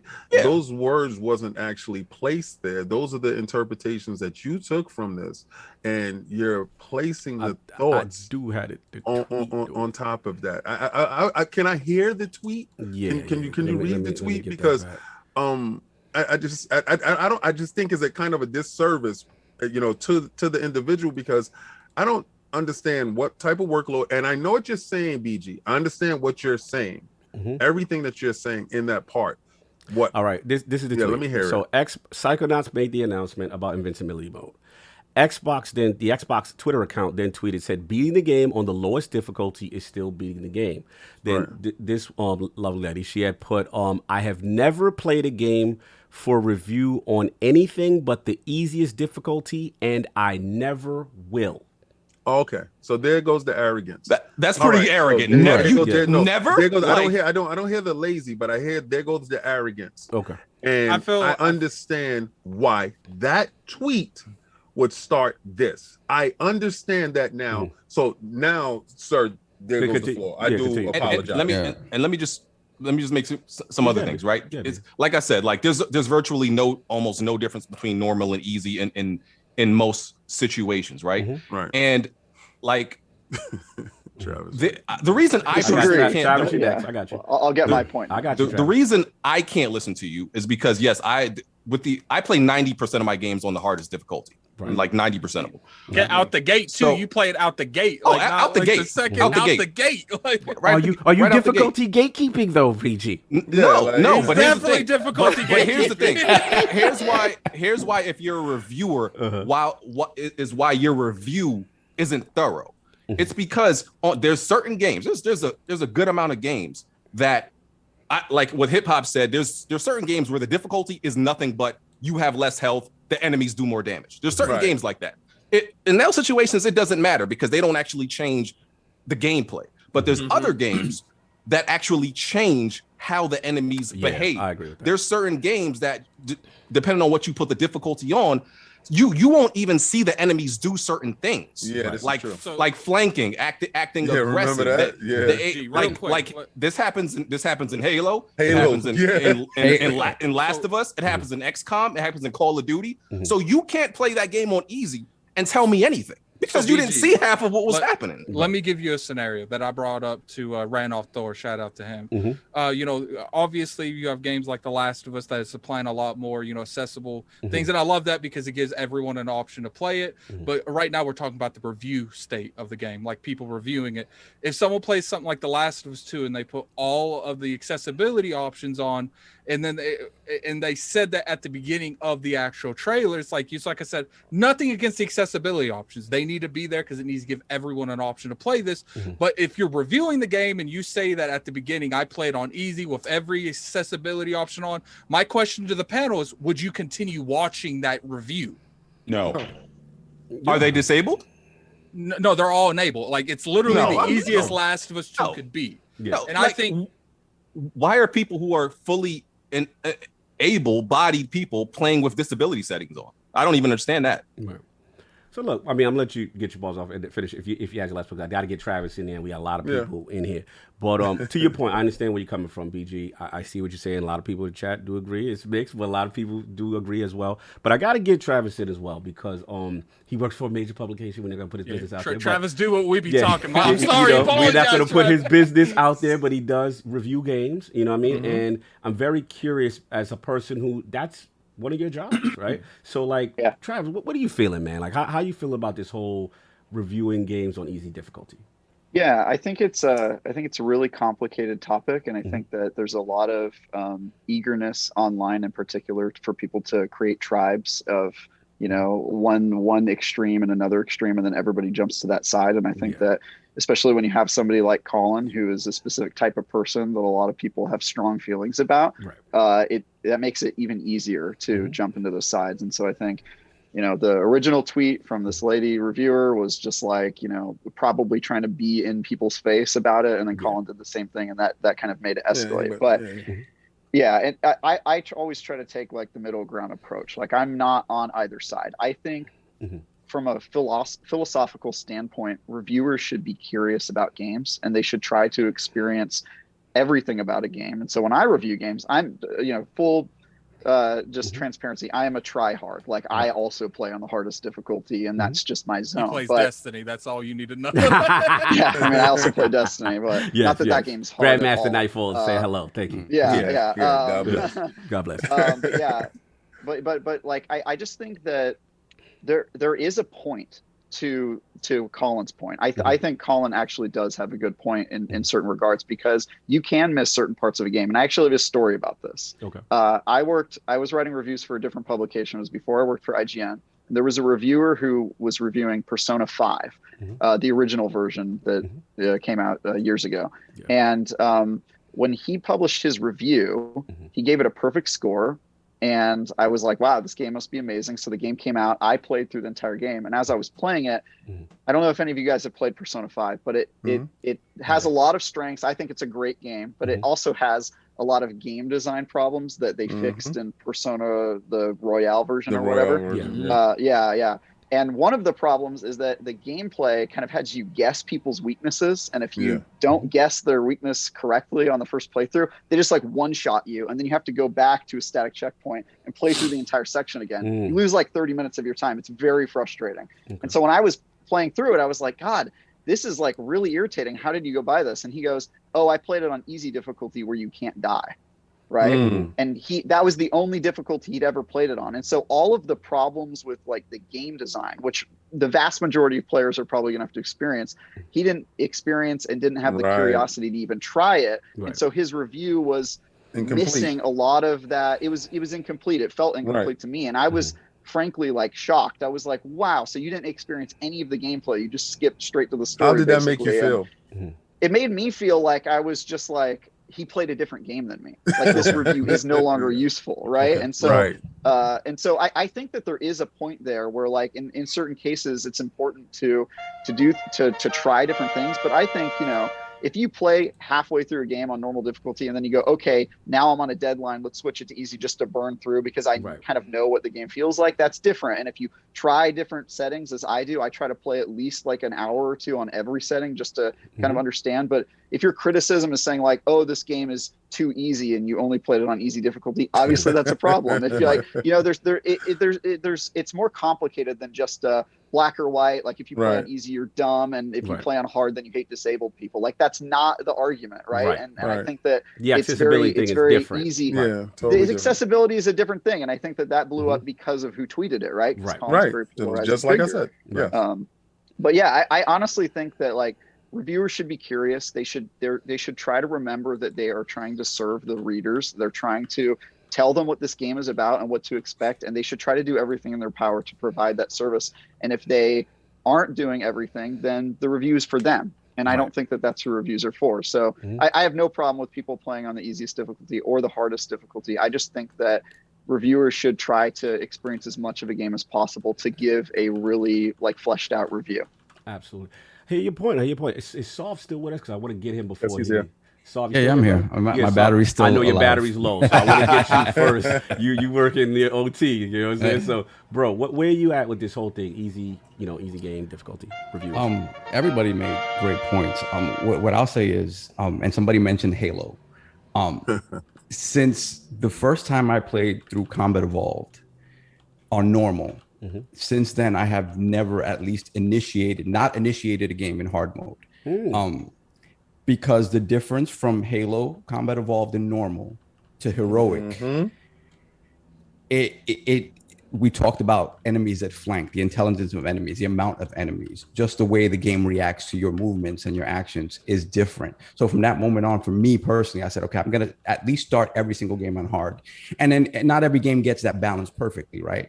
But I do think there is creative intent when you talk about, the creators and what the product that they put out, the general experience they want the consumer to have. I think there is something to that where when you start changing difficulty levels, that gets altered and the balance may not always be there. That's going to give you what they consider to be the prime general experience they're expecting the consumer to have. So so in that regard, I do think that reviewers just need to be transparent about what they're playing on, what setting they're playing on. 100%. That's what it comes and something that Colin says a lot is, no matter how you experience the game, when you talk about it and you're critical of it, make that part of your thesis. Make that a part of how you talk about the game. And at that point, you're contextualizing it, and everything you say is valid within that context. Right. And that makes sense to me. So what when it comes to reviewing and how you do it, just do that. And for me, what I hope this argument has opened up the door to is for there be a willingness to have different types of reviews now, where people are going to be like, okay, this is a review that's based on easy mode with all these accessibility settings on, and what that means to a person, you know, what value that has to a certain type of gamer. That's the Parris's point. To a certain type of gamer, right? And I think all of it has validity. It absolutely 100% does. Right. But I do agree with Colin's point again, in the way Colin says stuff. Sometimes it gets kind of people polarize one way or the other. Right. But I do agree that if you're not transparent about it, I think the assumption that most people have when they read a review that doesn't specify these things is that they're playing it at the very least on the normal difficulty that's going to give you the broadest experience that they expect most players who purchase this game to have. And maybe that's wrong on us for assuming, but I think that's the way it's generally been. So again, I think there's space for every type of review, every type of difficulty level to have a voice and for it to be valid. Right. I just want, before you go, so I gotta ask you this because I know your badge low. What are your thoughts on elitism in reference to it? And then I've seen the accessibility argument come to play with this subject as well. Where are you at on those two things? I agree with Travis completely. They're completely separate arguments that get conflated because people get in their feelings, and all of a sudden it becomes about, you know, listen, we've all seen how, you know, the bad game of telephone that Twitter can become. Yes. Right. Where you without have context. There are facts. Oh yeah. And by the time you get to the end of the line, by the time you get to the end of the line, everything is different. And a lot of people will base their opinions on something, on a version of it that isn't necessarily the truth. Facts. Right. And not to say that we all know the truth, because there's always, you know, there's one version, there's another version, and somewhere in the middle is the actual truth. And not very few times is the actual truth out there, right? There's always some sort of nuance to it. So to me, listen, there are two different issues that shouldn't be conflated. I mean, I'm glad that Colin came out and clarified that, because obviously he's not attacking gamers with certain disabilities. That's an obvious thing. But that is something that people that want to attack others latch on to and sort of, you know, create something bigger than what it is. So for me, those conversations, anybody who's engaging in that type of discourse and continues to push that button, just mute them, because it's not the problem. It's not the real issue. That's what I always felt, Saul. It's like, look, if you don't agree with someone, if you don't agree with Colin, if you don't agree with me, Cog, Parris, like, just mute us or block us. Yeah. Like, it's so easy. Like, don't mute or don't mute King. Yeah, King like that. King about that. King about that smoke. I'm just like, take it. If you're sitting on Twitter with this much energy, go put it into something else, man. Like, leave me alone. Like, Let's get it, man. You. This is your topic. You know, I gotta get where you at with this. You know what I'm saying? I think it's a process issue. I think it's a multiple different things. I think unrealistic timelines are put on multiple different reviewers. Okay. I think some reviewers just want to play it on easy because it's a job to them and they're not really gamers. They're hired. That it's not necessarily because of their writing skills, not necessarily their gaming skills, because I've seen that throughout the years. And you know, at the end of the day, I think some of it falls on the publishers because they don't get review copies out quick enough, and they're forcing people to rush through a game. That's a good point. No, I think it's an industry-wide problem, right? Whereas like now there's the race to who gets the first clicks, right? Because who gets that review out? 1,000% it. I agree. And the thing about it is now that, you know, I think Travis can attest to this, that now, because of the influencer, because of the YouTuber and the influence that they have now, that playing field, hip hop as well, that playing field has been leveled where it isn't necessarily the case where the big outlets are getting the review code early. And, you know, a guy with 500,000 subscribers on YouTube may have that review code before you. Right. So it's a race for the clicks. And unfortunately, that means that you have to rush through a game a lot of times. Dude, and potentially, Travis, again, I'm not trying to get you in any type of trouble or anything. I was going to say, like, because of this coach, obviously, I'm a CEO of a website, right? So there are times when the game comes in, you know, say a game release on a Tuesday, right? You may get that review code Monday, right? Because you're not. There are occasions where you will. Right, you're not the bigger outlet or whatever. Or even you might get it Tuesday. You might get it Tuesday. So let me ask you real quick before you ask him that. Do you think that like some publishers, developers, they might, our game might do good, might not do good. Let's give it to them the day before so they rush to the game and that's not really take it. I know where you're going. I know where you're going. That's a whole other issue. I don't know. Yes, I think that happens. That's another issue. We're going to get to that. Yes. We're going to get to that. But Travis, I do want to ask you this. I want to bring it back to you because at the end of the day, we're talking about a systemic culture that may pressure people, to BG's point, like to say, hey, I got so much on my plate and I got the hottest game. It's going to launch tomorrow. The embargo is out, right? And if I do this as quick as and efficiently as possible, that would lead to my site getting first and clicks and traffic. Like, so and that's why I said there's levels to this issue. I think it's sometimes a problem. I don't think it's a problem for IGN. Because IGN, you're always going to look at our review. Like if you care about a game, like IGN's kind of like on your checklist of like outlets to read reviews from. In my mind, right? I definitely do. There ain't no denying that. I say I don't. I go to Lords of Game and Die. Home team. King always go around for me. That's my dog. Listen. That's the 100% truth. Because our writers and our reviewers are second to none. Woo! Continue. Continue, sir. Continue, sir. I think I'm also pretty good, but that's okay. Yeah, no, you're fantastic. That was a beautiful plug. Sorry, Chad. Continue. We had to plug. I think A+ for effort, man. I love that, King.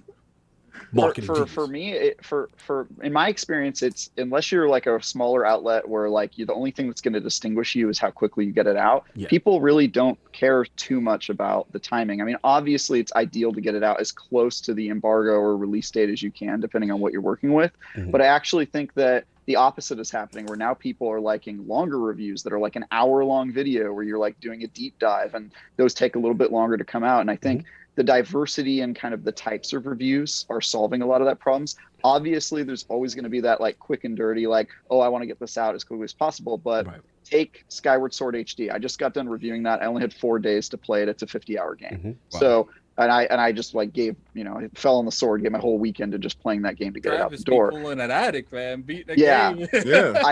I did not put the review out before I had finished playing the game, because IGN has a hard rule on that. You have to finish beating the game. And so what I did was, because I wasn't going to make embargo, I did a review in progress. We got hundreds of thousands of clicks. And then when I put out the full review, it happened again. So we actually got to double dip. And I don't think that hitting the time frame thing is really a problem for most like established outlets. What the bigger maybe for some smaller streamers. I honestly don't think it's that big of a deal. I think that however long it takes you to give an actually useful opinion and help share what you found, that's how long it takes. And most of the time, unless it's like, a week later, people don't really care too much. So what the bigger question is, Travis? Did you beat Skyward Sword on easy mode? No, I'm joking. This like, all right, so King, you up, and then I get my balls off. Listening to everybody's point, all right, and I'm going to like key on a little bit on Travis' point.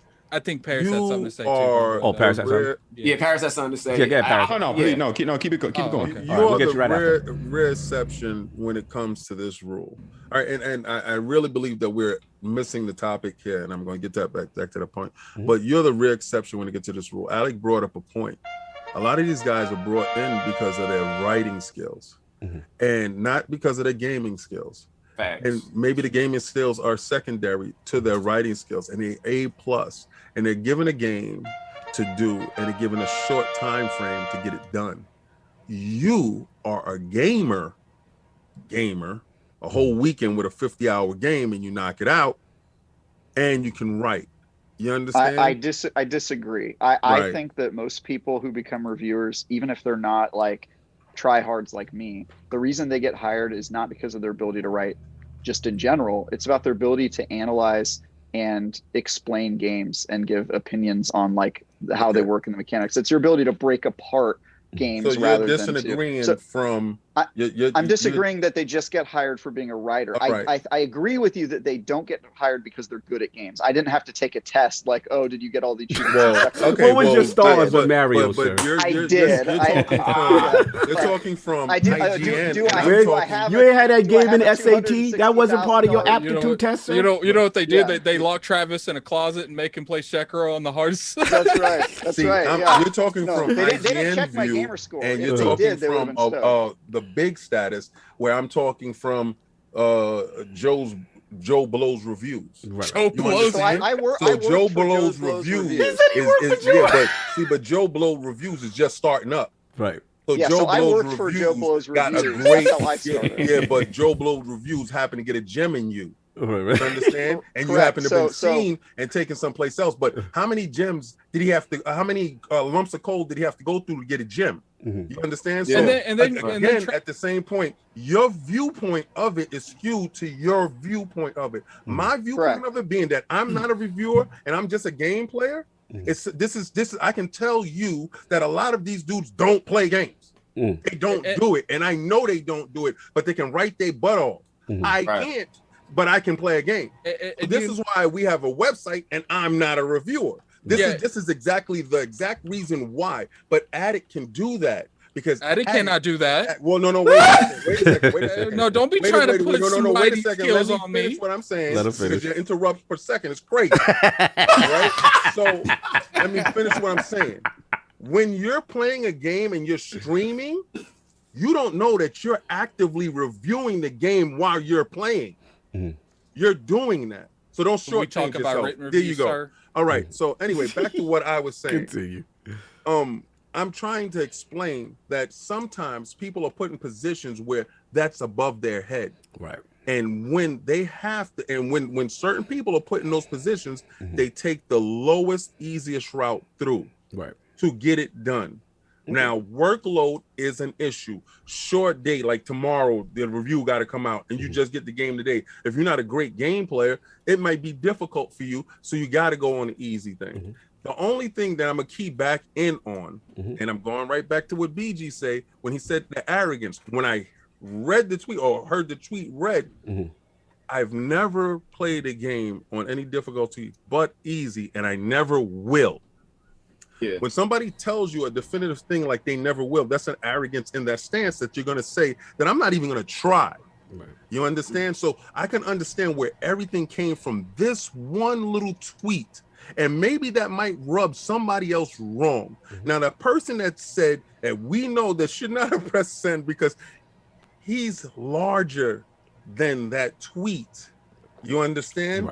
And the people around him, even if they're not as large as him, he has a caravan behind him. You understand? That's how this gets blown out of proportion. She's not as large as the individual that tweeted back at her and changed a whole different narrative around it. So I'm empathizing with the individual because I don't know her circumstance. But the circumstance got blown out of proportion because one person who is larger retweeted something and tweeted at it. Shouldn't have, and it doesn't matter because he was just giving his opinion. He went back to clarify his opinion, and it's not a big thing.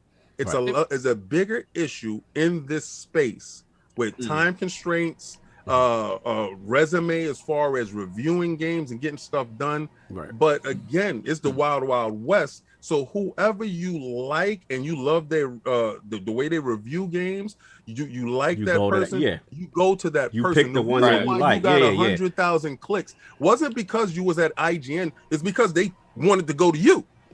No, I feel that. Let's get out of ACG, man. Shout out to ACG. Shout out ACG in the building. No, I said shout out to ACG. He's definitely one of my go-to for reviews. For sure. Paris, I'm sorry. Real quick, mine's gonna be real quick. And then I'll go. I gotta respect Travis because I tried to do that review thing when the website first came out. I can't do that, Travis. No, not even remotely. Like homeboy will hit me up with all kinds of red. I'm like, fam, I don't want to see red. Like, I don't care about the red. Take your red and go home. Like, and you know, when it comes to the call-in tweet, it's like I said, you know, I think everyone needs to be a little bit more, you know, when reading a tweet, how is everyone else going to react to it? Like when I read it, I felt like he was just saying, she plays it on easy mode. I feel like if you're playing every game on easy mode, you're not enjoying what you're doing. And that's how I took it. Right. I didn't really take her tweet to heart because, like I said, when it comes to the difficulty thing, I'm not a difficulty gatekeeper. I don't care what you play it on. Yeah. I'm just not going to watch your content. Mm-hmm. No, I feel like Parris, you wanted to get something before I go, or are you good? Yeah, just all the points that have been made have been fantastic. Couple different points. First of all, this entire thing's just messy. It's just messy, right? Because I understand, and again, I'm not trying to talk out of pocket about Colin, because honestly, this isn't truly about him. Right. It's about the conversation that this started. Right. Whereas what Natalie said, that was arrogant what she said. 100%. BG was spot on with that, because she shouldn't have said that. As a reviewer, don't sit there and tell me that you're never going to play a game on anything except easy, because like you're saying, I am not going to engage with your content, because clearly you're telling me you're not the content that I'm going to go look for, because I think a lot of us here are quote unquote tryhards, because we all play Destiny. So we play games for the challenge of it, right? But I will say one thing that came out of this that made me think. We're actually previewing a game right now, and we're not going to meet it at the deadline. We're going to hold the content till later on, because we don't want to rush through it to meet the deadline. We want to be able to take our time and talk about it, without it being rushed. But I'm also playing it at the normal difficulty, because I literally just started playing and didn't change the difficulty. Now in my head, I have to make sure I disclose that. I do feel like that is something that came out of all of this that I think that does need to be an industry standard from now on. If you are playing a game, just say what the difficulty is. That's it. That's it, bro. It's literally that simple. And then if I'm a hardcore guy, and you playing on easy or normal, I don't want to deal with that. I'm gonna go find a dude that's playing it on hard, or vice versa. There you go. Hip hop. I know you want to get it. My bad. Everybody doing amazing, son. The show is fire, right? First off, but I'm gonna break down like 3 things, and then we do what we do. Right. So the first thing is this, right? I've been talking about this for the longest time, but I'm gonna break it down step by step. Let's go. So whenever I play a game, you got to know the personality of who's reviewing. One of the biggest problems in the industry is that you have somebody that talks about the game, but the person that's talking about the game wasn't the one who played the game. There's a big difference. So whenever I play any game, I'm reviewing stuff, you seeing my first ever reaction to playing the game. So if there's something I don't know, you're gonna see me not know, and then you're gonna see me figure it out. You're gonna see me this, and then you're gonna know what I genuinely like and what I genuinely don't like, because it's all based off first impression. So you can see my natural reaction on how I react to games. So when you see me play Dark Souls and Bloodborne, everybody knows I don't like those games. But I'm terrible. But I understand why they're great. I can separate the feeling from the fact. If I use cheat codes on those games, I'm like, I'm using cheat codes on this game. No, you full disclosure. I'm saying I'm full disclosure. But at the end of the day, people still want to see it and see the progression, and they enjoy my energy. Like, you know what I'm saying? And just having fun on the stream. And that right there is valuable to them, because they still seeing the game. And that's what it is. They seeing something that they don't own personally. So that's one, right? The transparency of the actual person that you're following. That plays a major role. So that's one. Second thing, right? When you are when I play games with cheat codes, right? You actually learn more on top of what Travis was talking about. You actually learn even more of the game when you use cheat codes. I'll give you a great example. So I'm playing Dark Alliance, right? On Xbox Game Pass and stuff like that, right? So you said where? Oh my Game God. Pass, baby. Yes, we know. Here comes the infomercial. We know. Game Pass, continue. Baby. So I'm playing the game, right? So when I'm playing the joint, I got it set to where I got my skill points is 99. I'm at the highest level, everything out the gate, right? And I'm playing on the hardest difficulty. Now, what people don't know is Immortals, Phoenix Rising, a lot of these games, I'm playing them on the hardest difficulty, right? Because I got all the cheat codes on, so I can't die anyway. So I'm playing the game, right? And when I'm playing it, I'm learning things about the game that I'm like, yo, now I see how they hustle you. Now I see how they hustle you. So I'll give you an example, right? Look at Assassin's Creed. You know why they sell time saver packs? because they purposely make the game a certain way so you could feel like you need to buy these time saver packs to get extra points and everything like that, right? So that's one. So then secondly, if let's say you're I'm playing the game I was saying about Dark Alliance. Yes. When you play this game on the hardest level, right? A regular NPC, a regular goblin, it took me over 200 hits to just beat a regular person, not a boss, not another, just a regular goblin. It took me 200 hits with me at the highest level on the hardest difficulty. So you got to understand that when it comes to goblin was giving you work. Continue. No, obviously I won. You know what I'm saying? But the thing is, the point I'm trying to make is you get to learn certain things about a game because you kind of like break the game and see how it is internally. Right. And so when you even get that experience, it's one of those situations where it's like, there's a line you got to draw between fun and annoying. Right. Like, you know what I'm saying? If I'm playing the game, at the end of the day, because that's one of the review categories, fun factor. Yep. That's the most important. If you ain't having fun, I don't care about nothing else. Oh, for sure. Yeah. For sure. And you know what I'm saying? So that's the second thing I wanted to bring up in terms of fun factor. However you have your fun, that's it. Because not everybody that's playing World of Warcraft is trying to be an esports player. I ain't playing Halo to be an esports player. I'm playing to have fun and let you know what this game has and you experience the way you want to experience. But this is what the game has in it. Check it out. Boom. Done. Then the last one more thing I got you. I got you, BG. Go ahead. I got you. Yeah. And then can we talk about Dark Alliance? No. You know what? Gave it a 4 out of 10. I reviewed it on IG. Well, I see why. There's a lot of issues with that game, and you see more of those issues when you use cheat codes. And the last thing, the last thing I wanted to point out in terms of just reviews and disclosing everything and stuff like that. Earlier, I forgot who said it, but it was somebody elitism. I think you talked. I think you said that, Carl. You asked the question about elitism.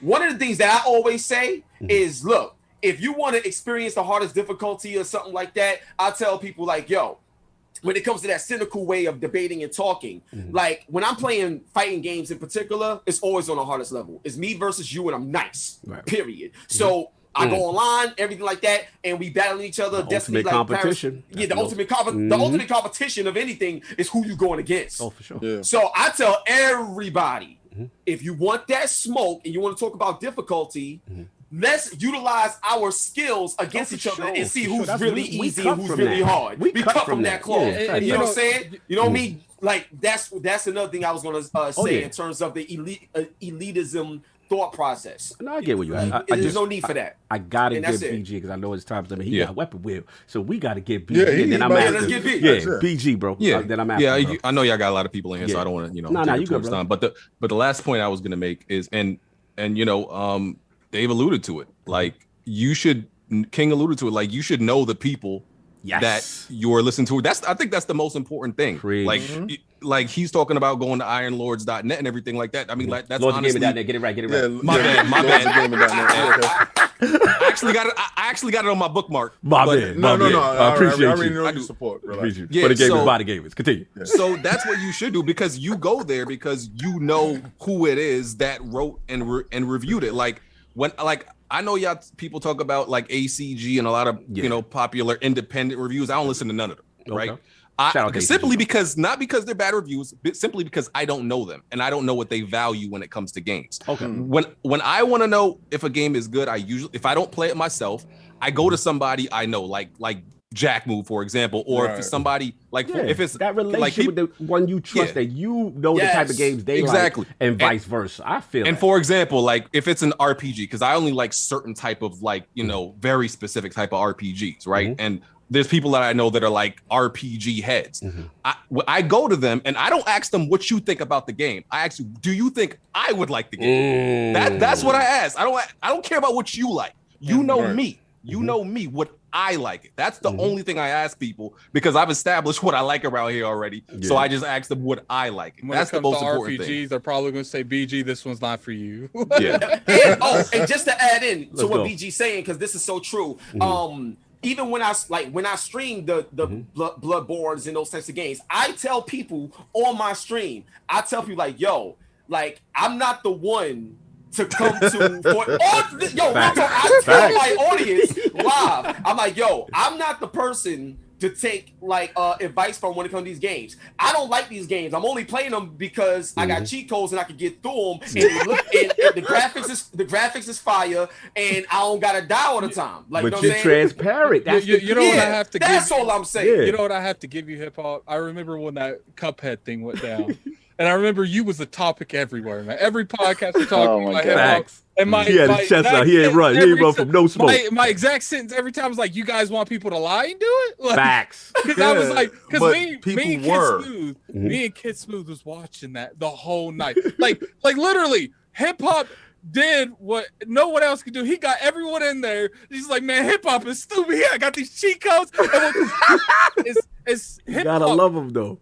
Hip hop got to the point where he knew people was upset, and he was acting like he wasn't using cheat codes for a couple minutes. No doubt, Parris, and then I got to get my balls off him. Yeah, because I want to drop out. Yeah, no doubt, brother. About to do some stuff. So I just want to say this one last thing on it. Me personally, again, my opinion. This entire review process, hustle, all the way from the top with IGN, all the way down to the smallest streamer, is it's the biggest side hustle ever. Think about it, because all this stuff is tied into Metacritic and talk about it. All this rushing to honestly, I think the entire thing needs to be redone because we're in an era now. Again, honestly, it goes to exactly what BG was talking about. He trusts the people that he knows, and he has a relationship with them. So that's who he's going to find out if he should have a game, right, or play a game, right. Most people don't have that luxury. So they have to go with what they see out there. And the way the system is set up right now is these sites get these games, they might get it a week early, they might get it 3 weeks early, they might get it the day of. They're rushing to put these reviews out. And they're not truly, and again, you know, to Travis here, I'm not saying that you do this specifically, but I'm just saying the overall sentiment is they're not truly putting their best foot forward while they're playing these games, because they're trying to hurry up and get to the end so they can put the review out, so they can get the clicks and the scores and all that systemic issue. That's the way. I think part of the way you mitigate that is to try to sort of take away the power of the numbered review, because I think the numbered 100%. Review, when you force people to read through and just sort of get specific points on the written article about the game or whatever, I think, the number stuff starts to matter less, and then maybe the rush to get that number out. I hate the numbered reviews. I don't do numbers, baby. I'll be like, yo, this joint is fire. I always like, one last point. Let Parris get off because he got to go. Because I do got to split. One last point I want to make it. I absolutely hate the numbered score with reviews, because at the end of the day, it's an opinion. That's all any of this is. It is an opinion. My opinion is no more valid than anybody else's. I'm just telling you my perspective on when I play a game. And you should go seek out the persons whose perspective lines up with you and the way you want to play games. At the end of the day, that's all this stuff is. So when I see, look, because I know I catch it all the time about Cyberpunk and all this stuff, right? You yellow chair gang. We can't listen to you.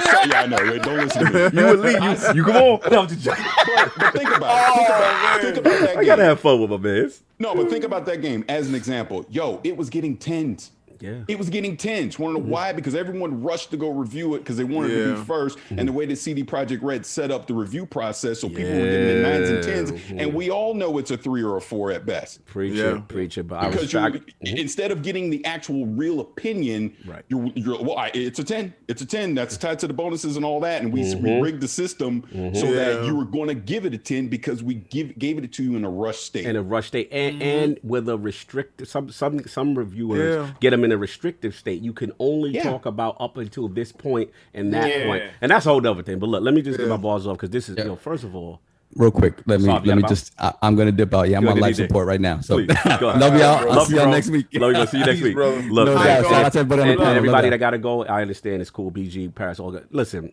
first of all, I love y'all, because these are the discussions I love Iron Law Podcast for, that all of us can have different opinions and be respectful, get our bars off, and it's still love. So first of all, shout out to all y'all. The bad guys. You know what I'm saying? Shout out to BG, shout out to Travis. I don't want nobody to get in trouble, but we all being respectful. So salute to that. That's number one.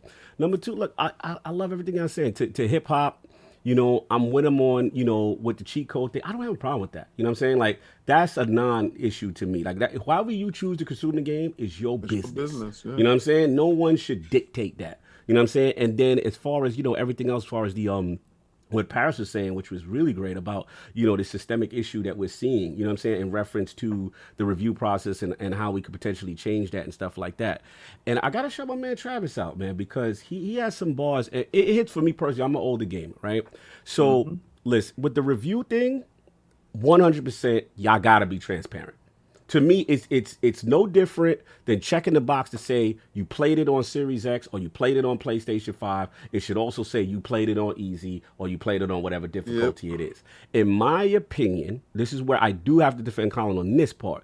Normal, based on statistics, right, and trophies, normal is generally the default setting that the majority will experience. Again, I'm not saying anybody's wrong for reviewing it on easy. That's their right. That's their privilege. Just disclose it.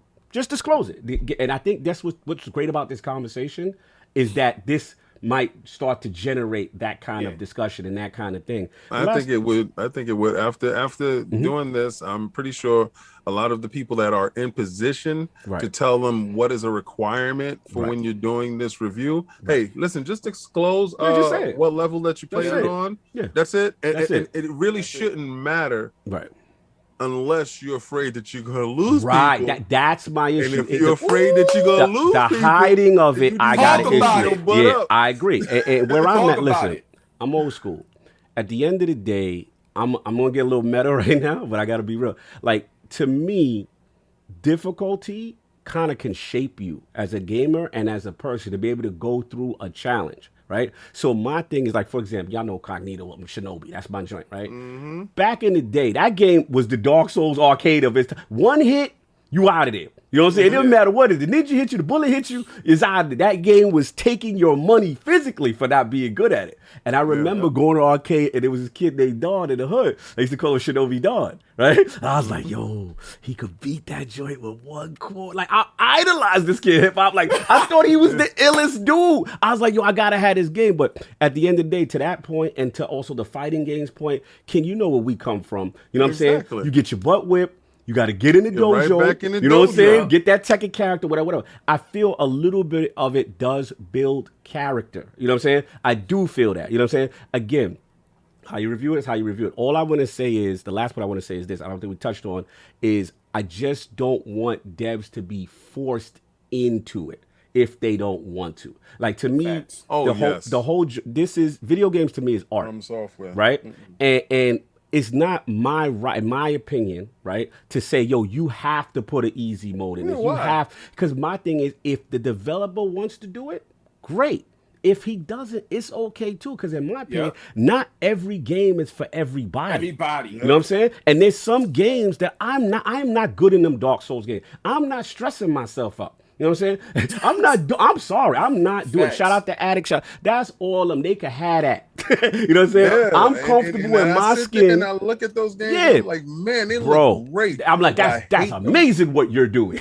I ain't doing that. If I can turn the corner and a zombie can stab me in the stomach and I'm done, you know, like, I don't care at the about end of the your day, Carl, you know what the key to everything is, that we can get everything fixed. So it's this.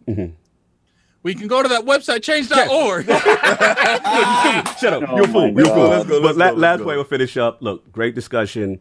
I think, and to Saul's point and the King's point, I think accessibility is a completely different subject. I know maybe Travis had talked about that. We're not being disrespectful to anybody there. You know what I'm saying? The main thing I is don't even know how that got into exactly just transparency. You know what I'm saying? Play and respect the gamers, the game reviewers that you want to respect. And that's all I got. But that's what we gonna move on. We got super chats though. We gotta get a couple of them if you want. You do. You know what I'm saying? But then we got to get the hot one. Way many. Oh God, they just keep coming in. Adding in the bushes, so we might have to get it later because it's that type of show. But anyway, so look, this is a big one. I know King is ready for this. June 2021 NPD. Xbox Series X and S consoles led in dollar sales. Nintendo Switch sold the most units. So shout out to Windows Central. Shout out to my man Sam Tober. I guess he had put this out. I'm reading from his article. You didn't finish it though. It's more. It's yeah, more. because you said Microsoft led in dollar sales. Nintendo Here you go. led. All right. in console sold. The news in the series. PlayStation 5 was the fastest to sell. Oh my, okay. The Series X and S consoles were the best sellers for the month in dollar sales, setting a new record for Xbox sales in June. The Nintendo Switch retained its streak as the best-selling console in units sold. And yeah, so this is the topic that King wanted to talk about. So, King, your feelings, sir, on the Series X and June MPDs? Why is your chain, sir? What is going on? You got to talk to the people so they can see this. I need to get a necktie with that on it.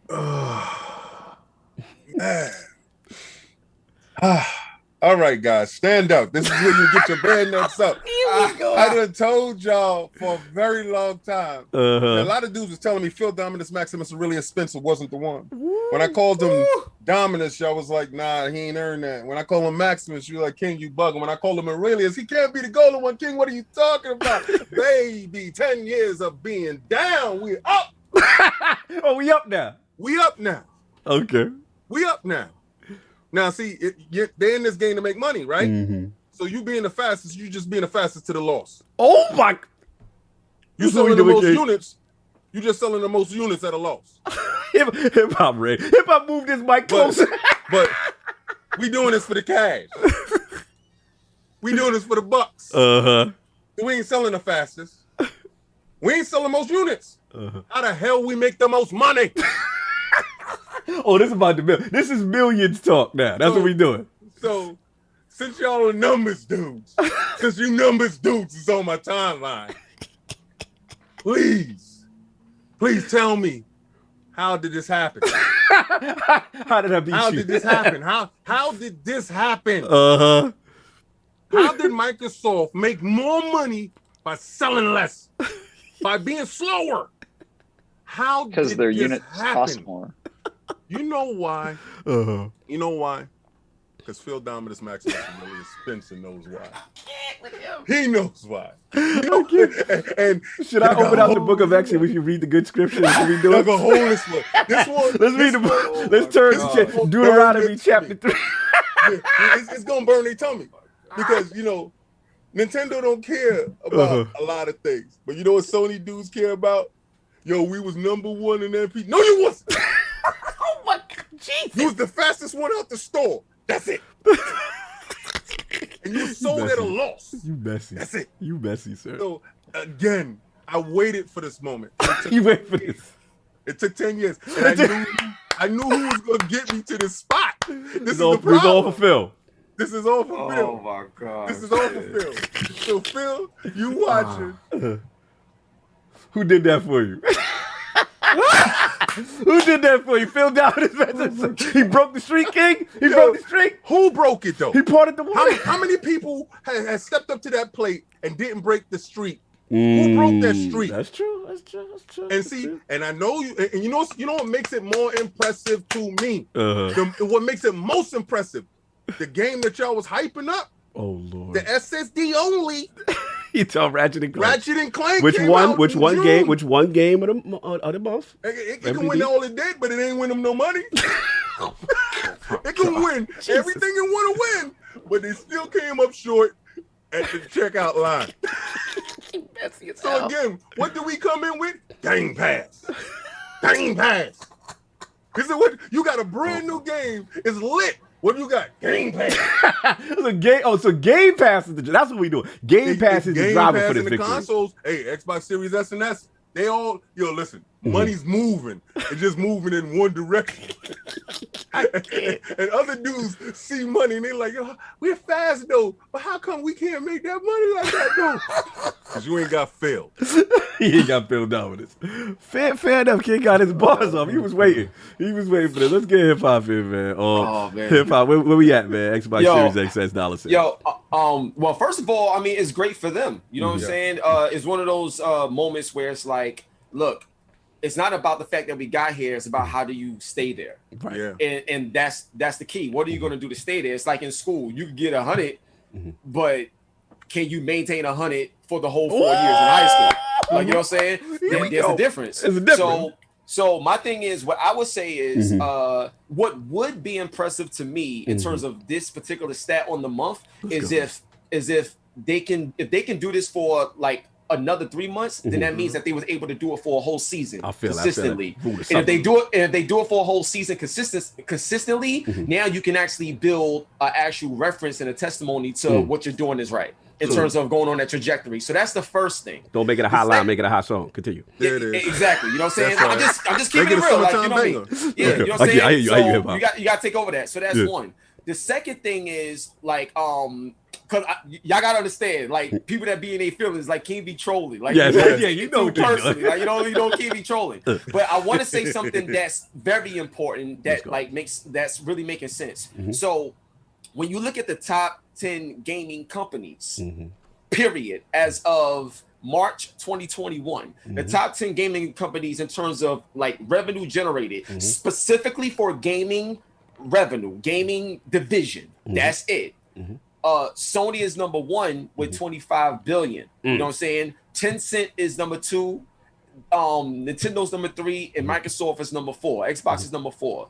So to me, what I feel like Xbox should really focus on is how to consistently move up in those particular ranks. And the reason why is because I just did a video talking about the 360 era. So when was that? When did that come out? When did what come out? That chart that you was talking about with Sony was number 1 with 25 billion. When did that come out? This is based off I think March 21st. What was that? That's when Returnal came out. Here he goes. I don't remember. No, this is over time. Like this is yeah. This is like based on from when they came out all the way over time, because Tencent was number 1 for a long time. Yeah, we know about Tencent. We ain't gonna look at them. We're gonna talk about these 3 that we talking about. I know, but the main players. But what I'm trying to tell you is this isn't like an MPD thing. This is a career like over a period. Over a period of time. I just want to give you one caveat. One caveat. Okay. Sony games is crazy, right? They're incredible. They have a nice catalog, right? Microsoft took $7 billion, went out and got these studios. We gearing up, guns is ready, stuff is coming. We doing this all natty. No workout, no pre-workouts. We doing this just walking in the gym, no trainer, grabbing the weights, and we flexing with you. We fall. We looking at you. You got a trainer. You an Olympic star. you got endorsements. Those are the baggage. Those are the Ratchet and Clank Returnal. Whole gym bag. I just came back to like crazy stuff going on. Like we coming in with a towel around our neck. The person coming to the gym like that, they're gonna get the hernia first. Though. Yeah, but you understand what I'm saying? You see what it is that dude that's coming in there. He hungry though. And he's looking at you, and he's seeing what you doing to be successful. So he realized you got a trainer, you got a hell of a gym equipment bag, you got that pre-workout, and I see you got a crazy meal prep. I've been eating McDonald's. Let me cut that out. Let me cut that out. Oh, you hitting that treadmill? He watching you. He's studying you. So to your point, these games is coming. Big Halo down the block. He peeped your style. Free to play. He saw what you was doing before with the free to play stuff, and we had a barrier. Let's remove that. Because they don't do that over there. I see he actually picks up the little weights too. Let me get those. You understand when you mimic somebody and you studying your prey? I'm just telling people this is foreshadowing what's happening. So this is the start of so this is the start of the this is foreshadowing. Get it, hip hop. So here's what I would say. Like let's deal with facts, because that's how we approach this. You know what I'm saying? Like let's get out of hyperbole. And get back to the facts about. Listen, if we're dealing with facts, so the fact of the topic is Microsoft sold the month in June. So that's one fact that we can talk about. Yeah, that's what. It gotta start someplace. I gotta go. Oh, sorry, Addict. No problem, no problem, brother. We got you. All right, Addict. Much love. Do your thing. So let's get to the facts. Like the fact is this. With what Xbox is doing is great. And when I was talking about the 360 era, I made a video talking about how the Sirius X, like I coined out that, it's the Sirius X. You know what I'm saying? Yeah. So the Sirius X, to me, is taking it to another level beyond what the 360 era had. And it's very important because what Sirius X is doing is they are getting involved and embedding their brand with the movement of the community. Right. So, for example, and this is where PlayStation has to don't fall from. Yeah. So when the refrigerator situation happened, right, where people made fun of Aaron Greenberg, the webcam was messed up, the fridge in the back, they made fun of that. Yeah. So instead of being corporate and taking yourself so serious and trying to act like you're a product and not, they made themselves human. Right. You know what I'm saying? As a brand. And now that's why you get the actual refrigerator. Now you got the actual 90s music video with All For One. That's how you get these things, because they are a part of the community. So it's like, we did something funny, but now we're going to flip it. That's how we move. Now with PlayStation, right? When they came out with the ad and the PlayStation was upside down, they took it away and tried to make it seem like it didn't happen. So now you're trying to make it seem like you're something you're not, which is perfect. Nobody's perfect. And those very things is what allowed 360 to beat Sony in America, even though globally they lost overall. So to me, what I think Xbox should really focus on is the more they focus on what they're doing, that will be the only shot that they actually have to potentially dethrone PlayStation. But let's keep it real, all facts. They're not the PlayStation. Listen. PlayStation. And I'm talking about this from a standpoint of direct competition. So we all know Nintendo is a console. But Switch definitely coming in hot. But like Mike Tyson is a heavyweight division. He don't fight Roy Jones. They don't fight. You know what I'm talking about. I'm just messing with you, man. He's trolling hard. I know. He trolling. You said I'm nice. Yeah, but in the sport of boxing, you got your heavyweights and you got your middleweights and your featherweights and stuff like that. Facts. So when it comes to Sony and Microsoft, it's heavyweights. And since Sony existed and since Microsoft existed, Sony never took any L's. Microsoft only took L's. Okay. So I think right now in this generation, right now in this generation, Microsoft, I don't think they're looking to beat PlayStation. I think they're looking to win your time as a gamer. And if they win the time spent as a gamer, then the engagement, then I think that's going to make them valid. That's going to make them grow. And if they have that over PlayStation, that could be a victory for Xbox. No doubt. Let's get Mr. Travis in here, man. What are you feeling about Xbox Series X dollar sales winner in MPD for the month of June? Where you at with this whole thing? Yeah, I mean, I play primarily on Xbox, but I own all the consoles and don't really have a horse in this race in terms of like who I want to win or whatever. Although I will say I do enjoy being an Xbox gamer more when they are the underdogs, because they tend to do things that are better when they're not, in the head of the pack. So yeah, I like it when they're hungry. That said, I actually think this headline is great news for all of the platform owners, because it shows that like the gaming space is now large enough that everyone can succeed. PlayStation can be fastest selling. Xbox can have the highest. What does that mean, though? Nintendo. It just means that the days of Nintendo versus Sega. No. I mean, no. It's just very specific thing. What the hell does it mean? You're the fastest seller. It means that the units they had disappeared the fastest, meaning, that goes without saying. Now, I can't find an X either. Don't do that. They sold all those Continue, Travis. This is my troll moment. This is your boss. This your boss. I know. I've watched the show. But yeah, I think the thing here is that like we live in a world where all three of these companies can be wildly successful, and although they're competing with one another, they're not fighting with lethal weapons anymore. They've got the blasters turned to stun, right? Like you're not going to go out of business if we beat you. It's no longer Nintendo versus Sega, and Sega has to crash their console because Nintendo is successful. Everyone can succeed in different areas, and it makes the marketplace better without anybody having to go out of business, and I think that's awesome.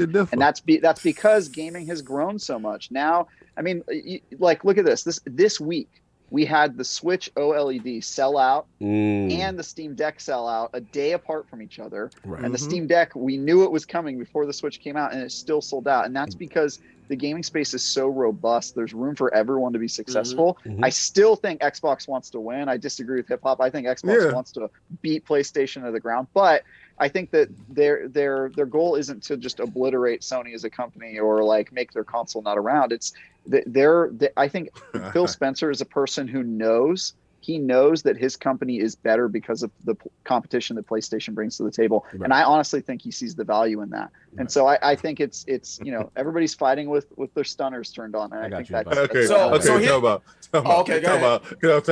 no.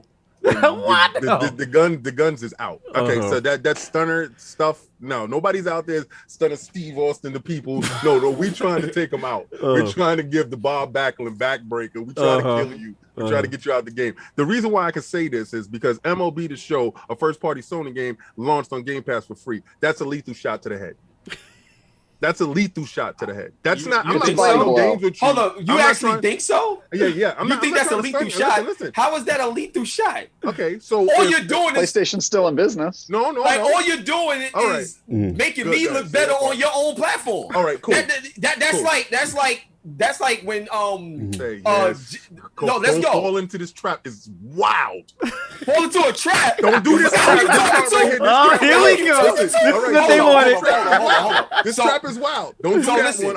I'm giving you the listen. The lethal shot, right? Mm-hmm. So since you said it's a lethal shot, what was the outcome? What was the results? What is the proof? You people realizing that the fact that y'all gonna be better developers on our platform. Oh my God. Really? PlayStation actually reverting back to where we found them at when they was developers. PlayStation actually, before they made consoles, they was out here making video games. We want y'all to be the best. Hold on. Because right now that PlayStation 5 is underpowered, overpriced, and slow at what? Oh my! Here we go. Hold up. Really is at this moment right now. Because you got Central has broken out. You got Xbox making 90s videos when they wasn't even out in the 90s. All right? Yeah, but don't stop. I'm a different breed on it. And we won June. Xbox also started making software just like Sony. Oh my God. So about it is Xbox was a side project, right? Project. Now they looked over. Microsoft actually looks over at Xbox. It's something totally different. Rebranding everything. Everything is different. It's a whole different system that's going in place. Everybody keeps talking about old Microsoft. Mm-hmm. Y'all not the same old Sony. Oh, here we go. Can I say something real quick? I'm gonna say something right now. I don't even got the I'm same gonna say people. something right now. Hold up. Because people gotta accountability has to happen right now. Accountability has to happen right now. We gotta find out what y'all did to Sean. What y'all did to Hold up. Before PlayStation 5 and before Xbox Series X and S dropped, there was a lot of promises and there was a lot of things said. Yeah, like an SSD. Hold up. In that slot. So far, right now, when you turn on your PlayStation 5 or you turn on your Xbox Series X, there's no game. There's no game on Xbox. There's no game on Xbox right now that proves anything that Xbox was marketed to be right now. Yo, let me get my guns. They shooting. I don't know what's going on. Hold up. There's nothing. No, I'm not. Let's keep it a buck. Let's keep it a buck. There's nothing. There's nothing yet on Xbox, and we like 8 months in. There's nothing on Xbox that shows anything that Xbox promoted it to be. Whereas PlayStation, you're not helping yourself. PlayStation outsold Xbox over one by 2-1. 2-1. Y'all had like 5 million. We had like 11. Okay, so what are you talking about? We sell one of ours and make more than your 2. This is crazy.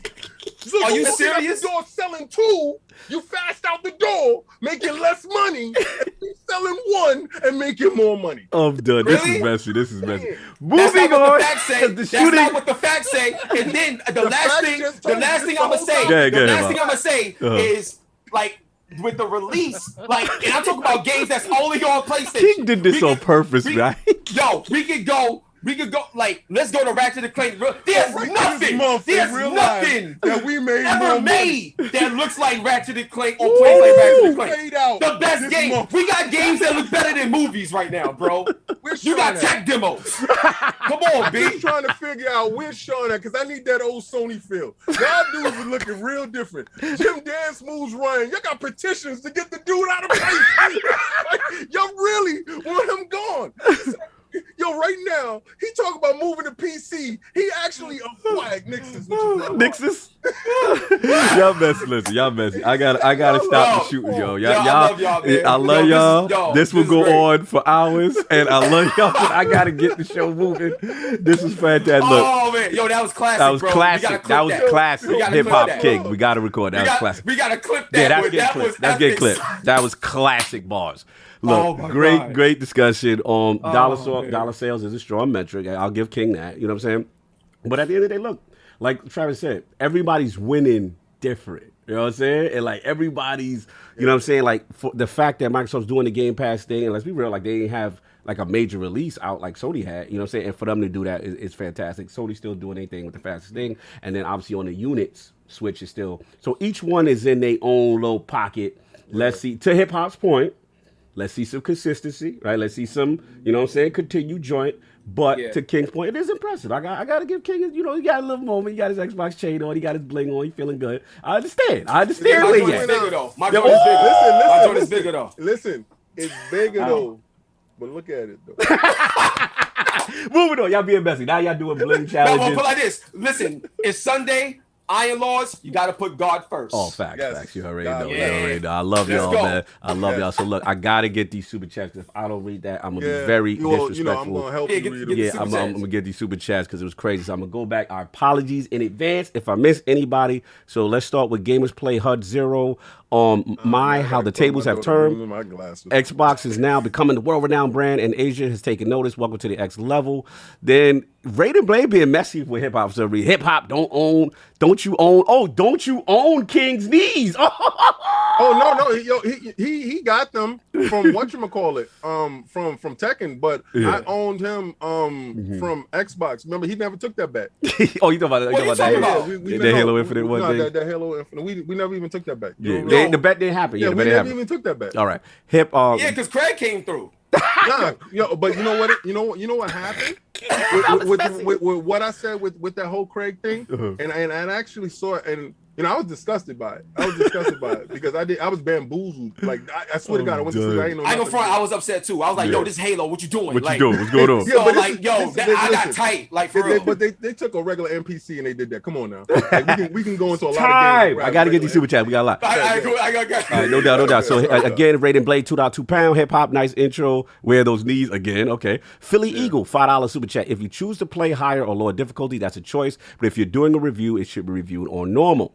Raiden Blade again, £5 super chat. Play your game how you want. It's my money, not yours. Therefore, others don't need your input on how I play or how you play. Thank you. Cowboys fan 404 $10 super chat. Only thing I like easy are my women. Woo! Oh my God. Loose.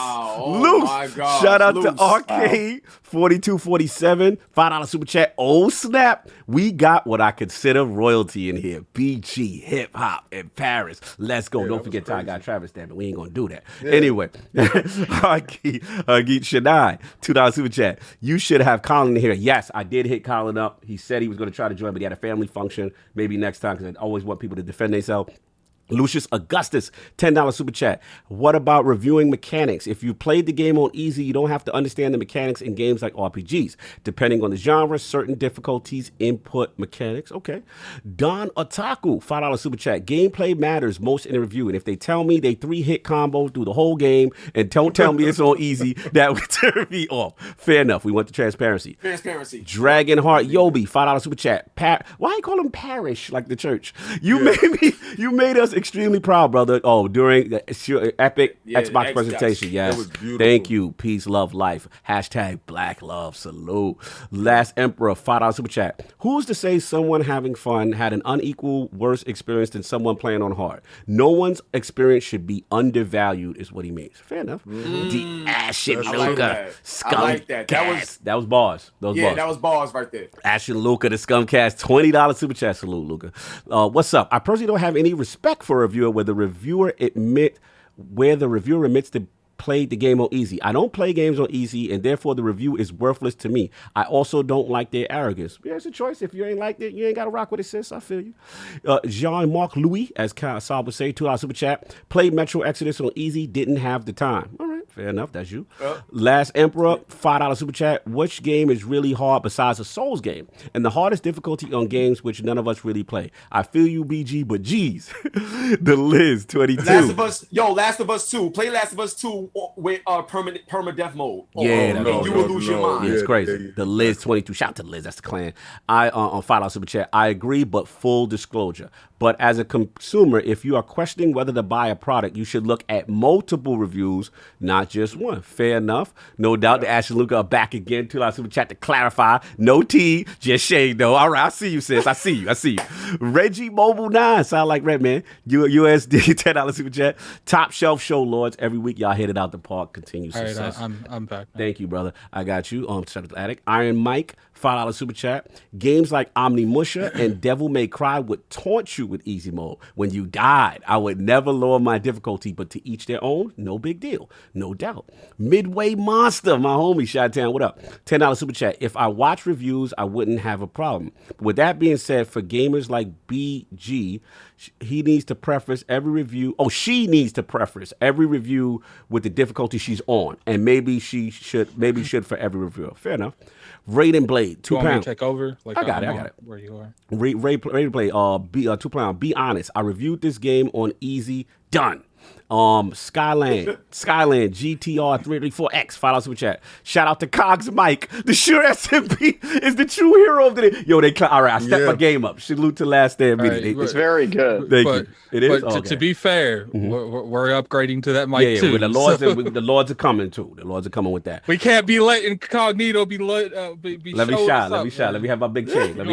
You can shine right now. You can shine for also, I would like to thank my brother. See, everybody think I run out and get this. Cog purchased this for my birthday. Yeah, for your birthday, bro. Amazing. He's a king. He's a king. I saw it, bro. Yeah. I knew it was you, man. I was like, yo. Yeah, don't lie. You saw that like he could do some shenanigans on ILP. Well, I know he's gonna get his ball. I want him to get his balls off in his most premium form. You know what I'm saying? You know what I'm saying? Hip hop been doing it, so it's only right. You know what I'm saying? He just went to Super Saiyan God. Just Hip hop. It came to me in the mail because he's like, he kept saying, did you get your present yet? Did you get your present yet? It's gonna be there. It's gonna be there on Tuesday. Tuesday, I get it. My son, when I opened it up, my son said, Daddy, that's amazing. I'm gonna have to have Saul pick me up a fraud light because you can't be the only one with a fraud light. Yo, no, you wanna get a fraud light? No doubt. It's gonna be green. It's gonna be green. No doubt. Let me get on Con Artist. Shout out $5 super chat. Dang, the energy levels are turned way up with this panel on the easy difficulty review topic. Make sure y'all hit the like. Yes, thank you, man. We got everybody. You know where that fraud light comes from, right? Where it come from? Where it came from? My favorite game in the whole world, Ape Escape.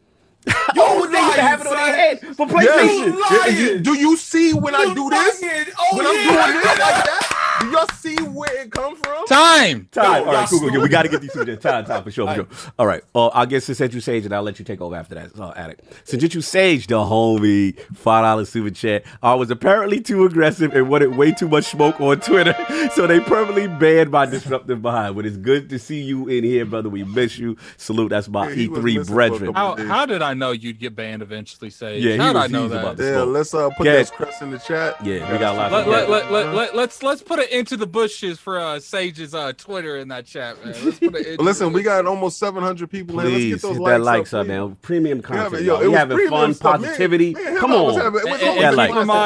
We got epic stuff on here. This was an epic show, bro. with Mr. Irishman's come joining the realm, we need 7 more because a couple people joined the Patreon. Oh yeah, we got some. By the way, Little Man is coming. Paul. Yes, we didn't forget y'all on Little Man. It's coming. Trust it's coming. me, I got it in the works. No doubt. And yo, I'm gonna tell y'all this too, just real quick. Yeah, what's up? We gotta do this in person. Yo, that's what we said. Okay, we already.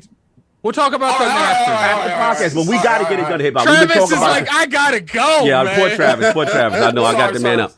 Addict, you got it. Let me continue because I'm still on point. We got a Sujuchi Sage. I got that. Raiden Blade with the 2 super chat. Twitter British insults means foul. Oh, I don't know. Oh, twit. I don't know, man. Look, when it comes to different languages, I thought you was reading super chats. Read fast. Continue. Look, man. You got a $5 super chat from the Last Emperor. Has anyone ever went through a Souls game or the hardest difficulty and didn't die? If you did, I can't respect your opinion respectively. Okay. We got a $5 super chat from. I don't know, man. I don't know. We're gonna move on though. We're gonna move on. Okay. We got a $5 super chat from E. Murray. So Ubisoft and Activision are working on a Tom Clancy Call of Duty. Really? Wow. Didn't know that. I don't know, man, but we're gonna keep going, man. We got a $10 super chat from Sujitsu Sage. Woo! In my view, it's hard to trust a review if you can't trust a person and their tastes. You can't have folks reviewing anime-inspired games if they don't like anime. Say for turn-based RPGs. Yeah, they should state if they're a fan of the genre. I guess. So we got a $5. We got a $5 super chat from Raiden Blade. This dude be supporting Raiden Blade was crazy. he was in his bag today. I used to read reviews from Edge, Game Master, and CVG back when you had writers you can trust. Even Richard Ledbetter from Sega Saturn Magazine. That predates me, man. That predates me. We got a 2 super chat from Raiden Blade. Now I hardly care about reviews anymore. Fair enough. Shout out, man. Shout out. Got a $5 super chat from Lucius. I'm not butchering that last name. Lucius We're going to move on with just the first name. The biggest issues is having someone review a game or a genre that they aren't good at or don't know. They be killing game scores because they don't understand. I agree it's like I said, the review process entirely needs to be restructured. We got a $5 super chat from. I will debate you. Woo! Time. We got 5 more debates. Dog Otaku. Yes. I miss the days of reviewing, spitting up the sections of a game like gameplay, presentation, sound. They keep on consolidating it more and more. Yeah. Go to ACG if you like stuff like that, man. He's a great reviewer for stuff like that. Out to ACG, the legend. We got a 2 super chat from Raiden Blade. Cog, bad dude versus Dragon Ninja 1. Dragon Ninja 1. Oh, facts. Salute. Hold on. We missed. Predates me. We're moving on. Yeah, hold on. Let me get 108. You missed. 108, okay, my homies. Yeah. Shout out Brooklyn Stand Up. Shout out to my legendary homies. You should be able to play games the way you want to, and reviewers have to be transparent at all times. That is fact. Salute, Brooklyn. Salute. Yeah, great show yesterday. We got a $5 super chat from Underground Gamer. How did a console with no games outsell y'all? Maybe it was that fire E3 show. Pony say didn't matter no more. WBG. I don't know. WBG podcast. I think that's Dirk Griggity in them. Oh, Dirk Griggity in them. Said disregards. What is that? The Lannister? Somebody got murdered? Send they regards. What's going on? They send their regards. Continue. We got a 5 super chat from Spacely Sprocket. I love that name. That's Jetson. Good, you can read that. You can read that. Spacely Sprocket. Shout out with I think it's $5 CAD, maybe Canadian. Anyway, imagine a couple of them actually. I got you. I got you, brother. Imagine the Xbox sales if they didn't have to siphon off manufactured Series X chipsets to their server blades. Oh, he's on supply constraints. Fair enough. We know about that stuff. Yeah, no doubt. And then Raiden Blade, £2. Guess what? And did this with no exclusives. Wow. Smitty Smith. Is that a brag? That's a weird flex. Yeah, that's clearly it's kind of it's super flexible. Oh my God, Smitty Smith. Listen, the last one I got. $2 super chat. We all natty over here. The Book of X. All right, I got that. Let me just check the last thing, and then we got 5 super chat from Lord Roughness. All takeovers have to start somewhere, and this one for Xbox started when they flexed $7.5 billion on ZeniMax. Oh my that move God. won't match this gen. Okay. We got a $2 super chat from Otaku. Hip hop living in 2021. King living in 2031. Savage. Messy. They love the smoke. They love them too with the smoke. I like that. That was hot. Only one console has next gen games out right now. Ooh. I'm pretty sure that was hitting you, King. But we're gonna he's coming for King. He came for King. He came for King. King. Listen, all the games they got, they didn't win that month. God bless. I'll take that. We're gonna act like they didn't win the past like 6. Imagine when we do got games out. We got $5 super chat from Hargit Shadai. Hargit Shadai. See, I got the first name, man. King has a point though. Microsoft is now behind Xbox. They will push it to win and have the ability to execute. Okay, all right. Press that. What is that? Execute 99. Yeah, that's Order 66. Nerf. Yeah. We got a $5 super chat from Black Ronin 3557. Ratchet looks good graphically, but it's do-rags, no waves, wombat jumping through portals like in Destiny, and y'all hype for Disney XD storylines. Yo, he messy. Shout out to their Rift, 2 pounds super chat.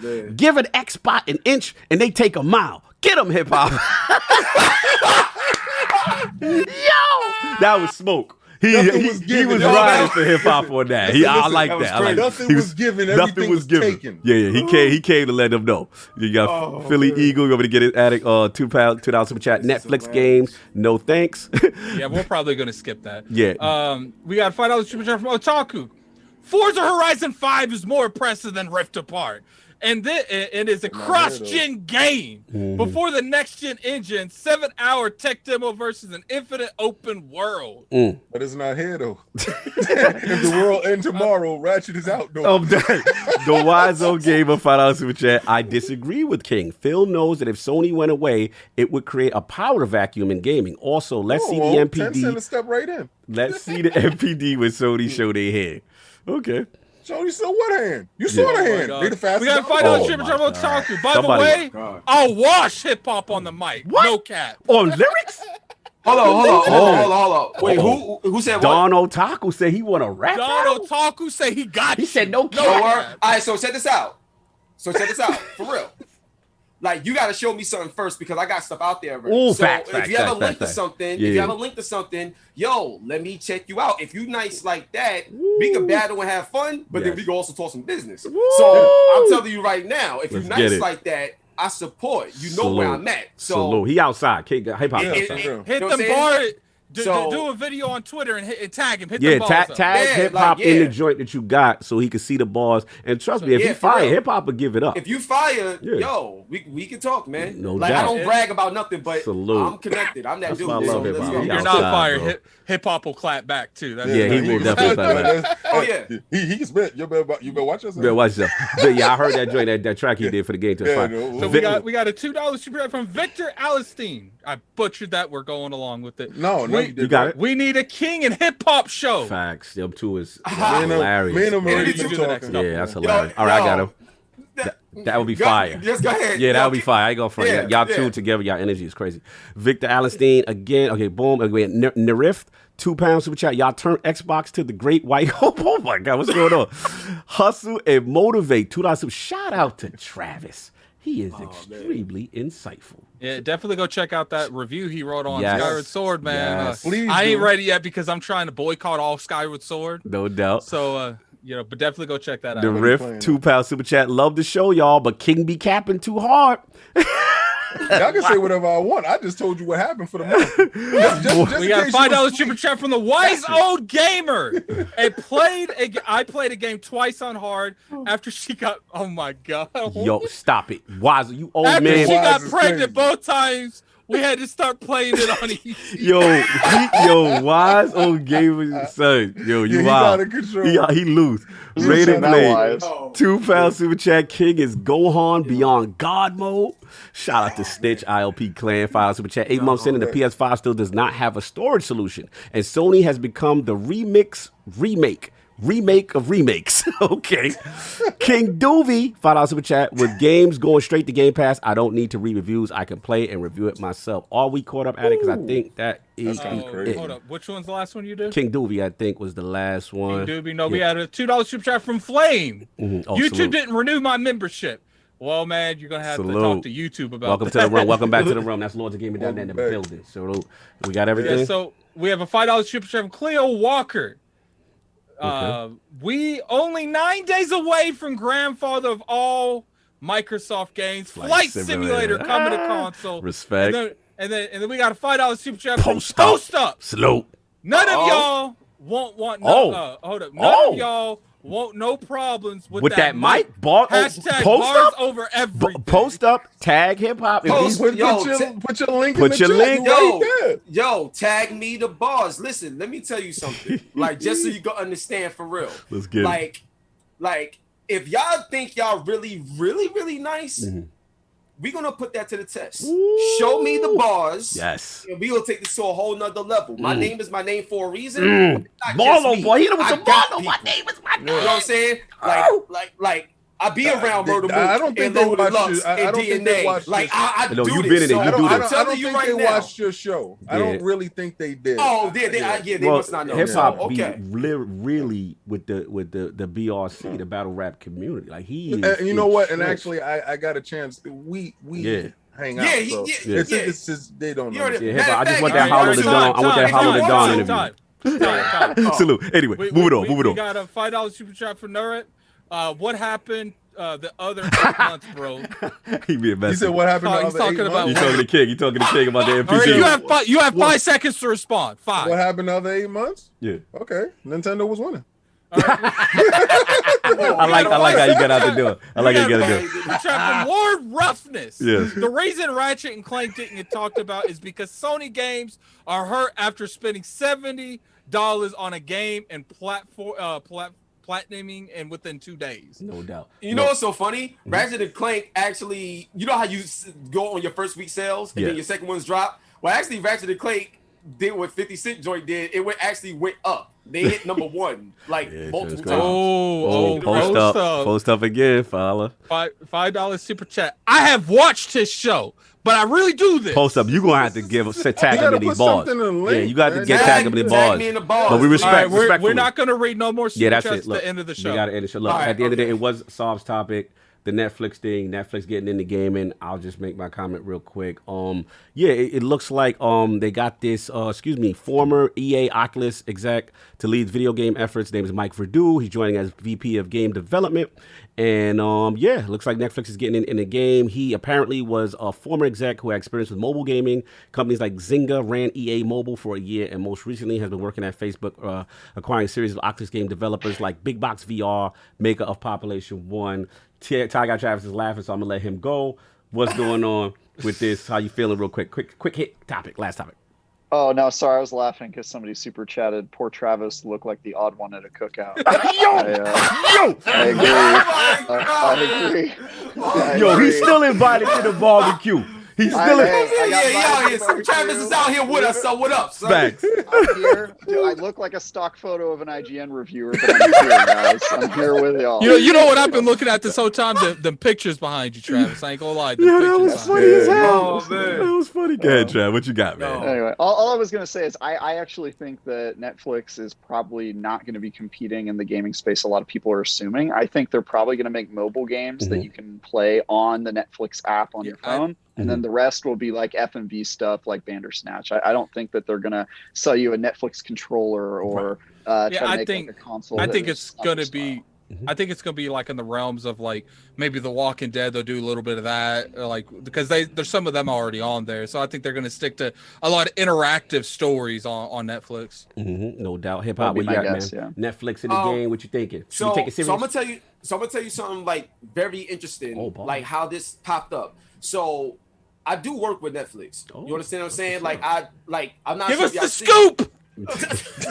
Exclusive. I'm done. So the thing is like I do a lot of interviews with many different type of actors. And facts. And you just did something with an Olympian.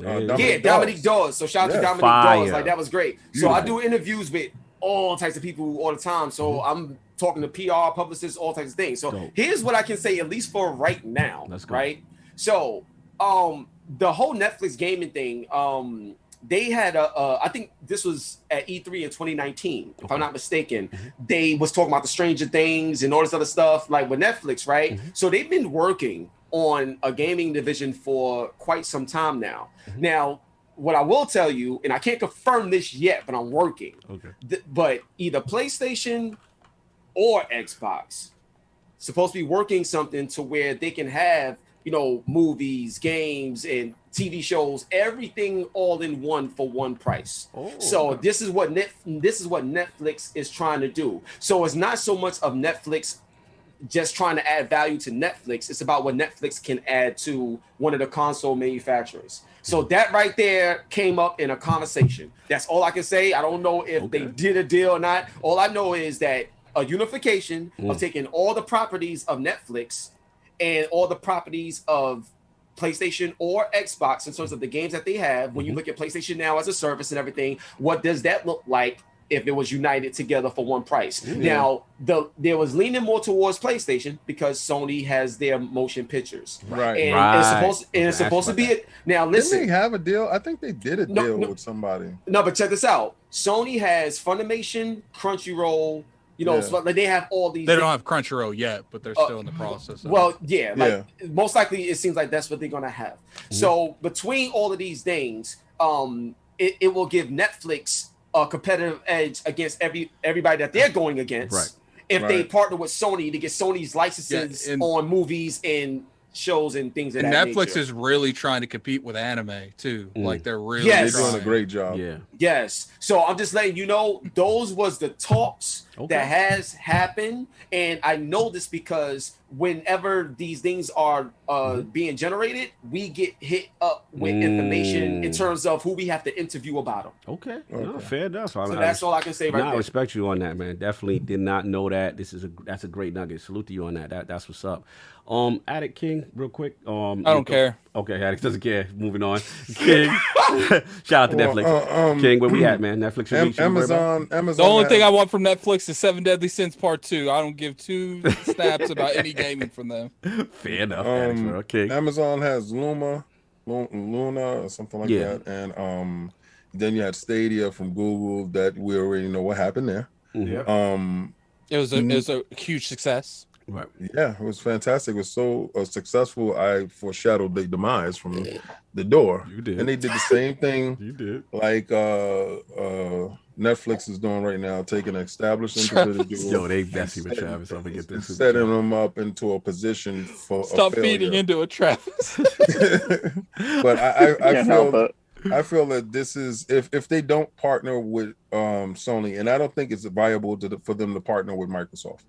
I don't think Microsoft adds any value to Netflix, right? And that's just my opinion of it.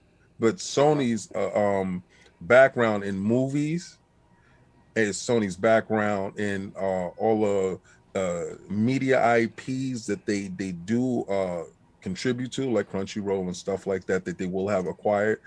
Those things, The Last of Us is being on the Netflix. I think they already had a deal with Netflix. I have to go back and look at my notes again, but I believe that they did a deal with Netflix in that whole thing. I didn't know if it encompassed video games, but the video games could be on the back end of that if they're doing that, because what does Netflix get with partnering with PlayStation for PlayStation Now, putting Netflix in there? That makes it an attractive buy when you go to Netflix, and you can also click on the PlayStation Now app because those games are there.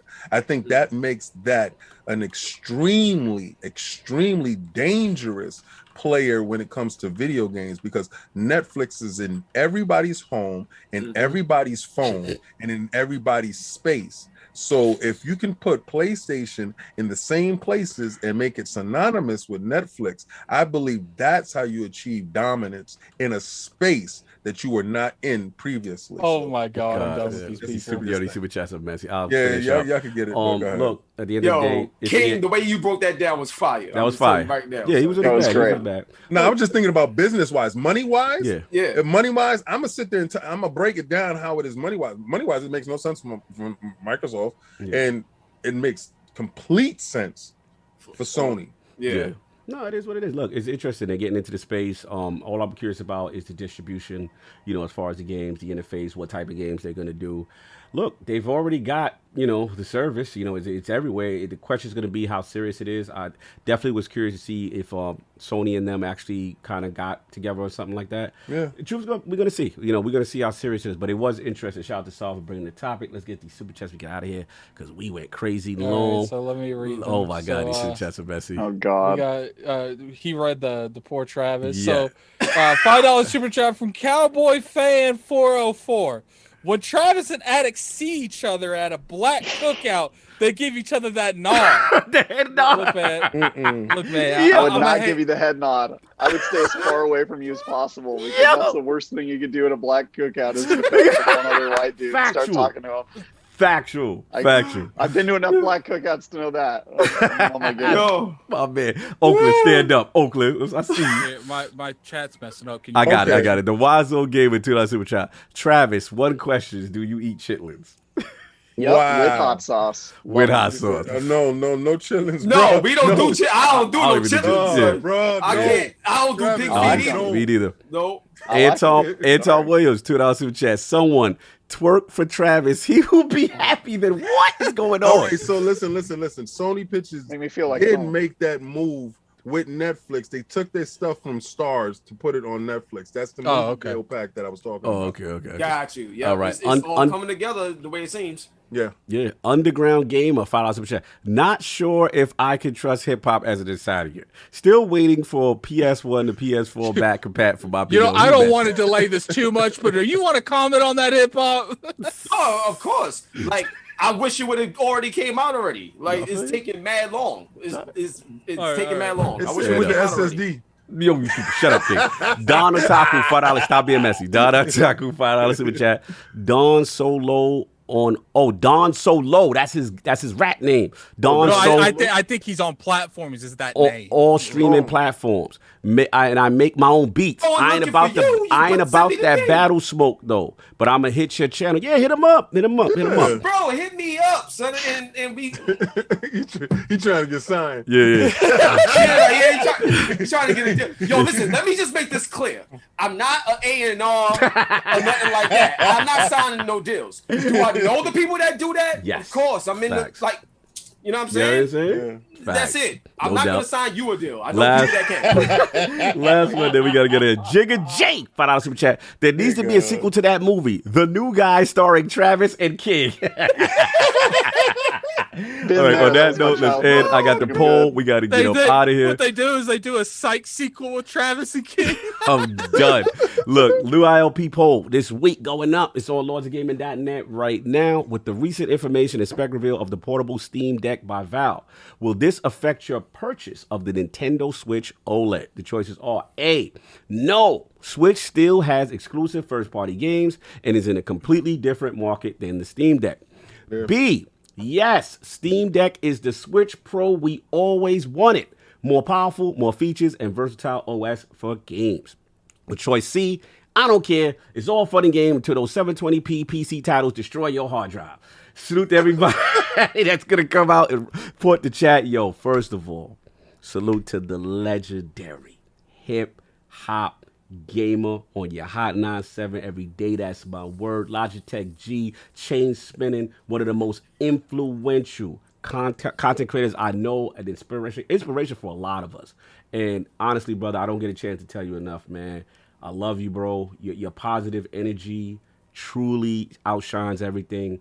And I just love what you do. I love what you represent, man. No one can ever tell me about Hip Hop Gamer, man. That is a real dude. Your support for us from day one when we were literally nothing. You had no reason to come on, and you always showed us love, even when we go into conventions, the shows. My bro, telling people where they can find you, what you got going on now, man.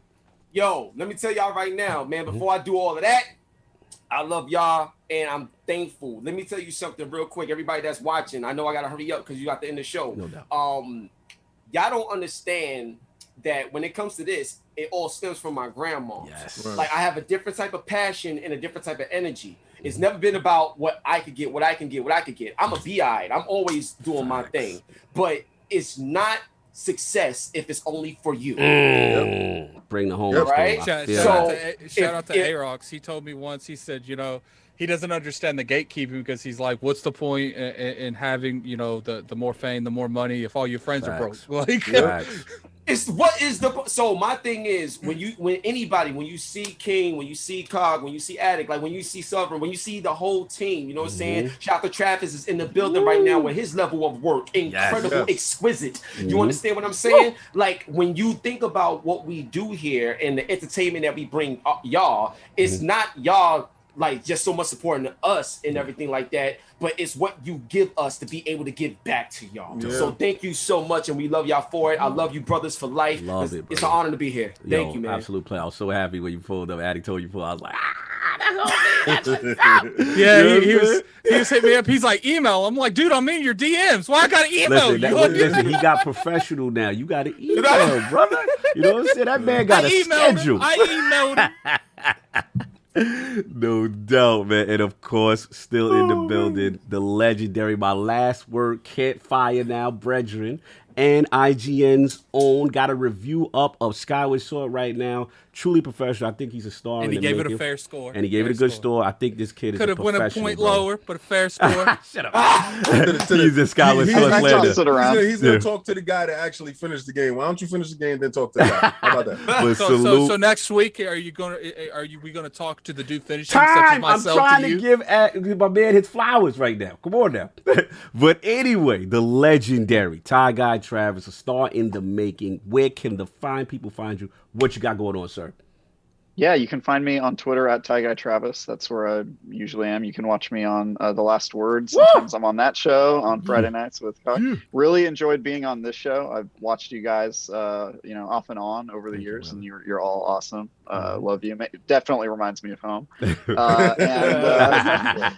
I've got a review coming out next week for the new JRPG Chris Tales.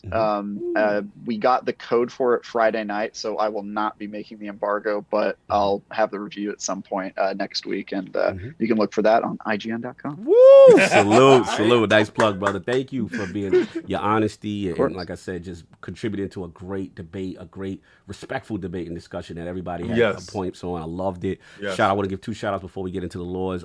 Definitely got to shout out the legendary Gamer Tag Radio and, of course, Kind of Funny XCat and the host of the Microsoft Bethesda Showcase, Parris Lilly, for pulling up. Great look, man. Always a pleasure to have him in here and have his perspective. And, of course, legend of the game, Weapon Wheel's finest, my man, BG Brooklyn Stander. I remember BG from Brooklyn Skill Tree and all that old stuff. Shout out to BG for being the villain when he need to be the villain, but being real when he need to be real. And we love different opinions. Salute to him. He's on Weapon Wheel. I think they're going live 2 hours from now. Salute to Weapon Wheel Podcast, the whole team. They've been putting it down for a long time. Salute to them brothers. They doing their thing. And of course, man, we got Solve that pulled up last minute. You know what I'm saying? Smooth mic and all that. You know what I'm saying? So salute. But Lord Addict, brother, I'm so happy you could make it. I know you had a rough week.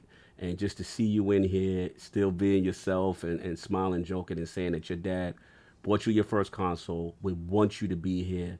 And I'm just happy you could make it, brother. Thank you so much for coming through. I love you. And we're here for you during this whole tough time, brother. You know that. I love you to death. Yeah, I definitely have had a rougher week. I was considering just sleeping the day because I just didn't feel like really getting out of bed. But it's like I said, I remember my dad buying me Majora's Mask and the expansion pass. Salute. With expansion pass, man. Expansion slot thing for the N64. It was red, which I didn't know, but those things are mad expensive now. And N64, they're like $50 just for that little piece. And he bought me my first N64. He bought me Glover and Rogue Squadron with it. So it's Rogue Squadron. So it was definitely it was a rough week. But first thing I want to thank is thanks Parris for coming on. I definitely overbooked, man. I apologize to this chat. I brought too many people up in here. But it was that topic was a very serious topic that a lot of people have conversations with, And if we've always stated anything on this podcast, it doesn't matter who you are, we will give you a voice. Facts. And we wanted to make sure that Parris had that voice because he was definitely in the chat saying he wanted to come in. Yes. So I gave that outlet to him. First off, I want to thank Travis for coming on. He still ain't carried me through a trials run. I'm still waiting to do that. You definitely owe him that. And but this dude, you see his name on anything in terms of reviews, you could always guarantee you that man played that game to its fullest. Anyone that is hardcore Destiny about these sticks, man. He's about these sticks. Facts. Can't nerf these hands, buddy. Nerf these hands. and then shout out to BG. BG's always been one of the realest people in the industry. Don't matter what kind of following you have, what race you are. ILP from the very beginning. Yeah. He always about giving people voices, even though that a lot of people it's just BG doesn't care at all about anything. He wants everyone to have their voice, and he wants a good entertaining show. So I appreciate that. And shout out to hip hop, man. Like at the end of the day, you can question some of the things hip hop says.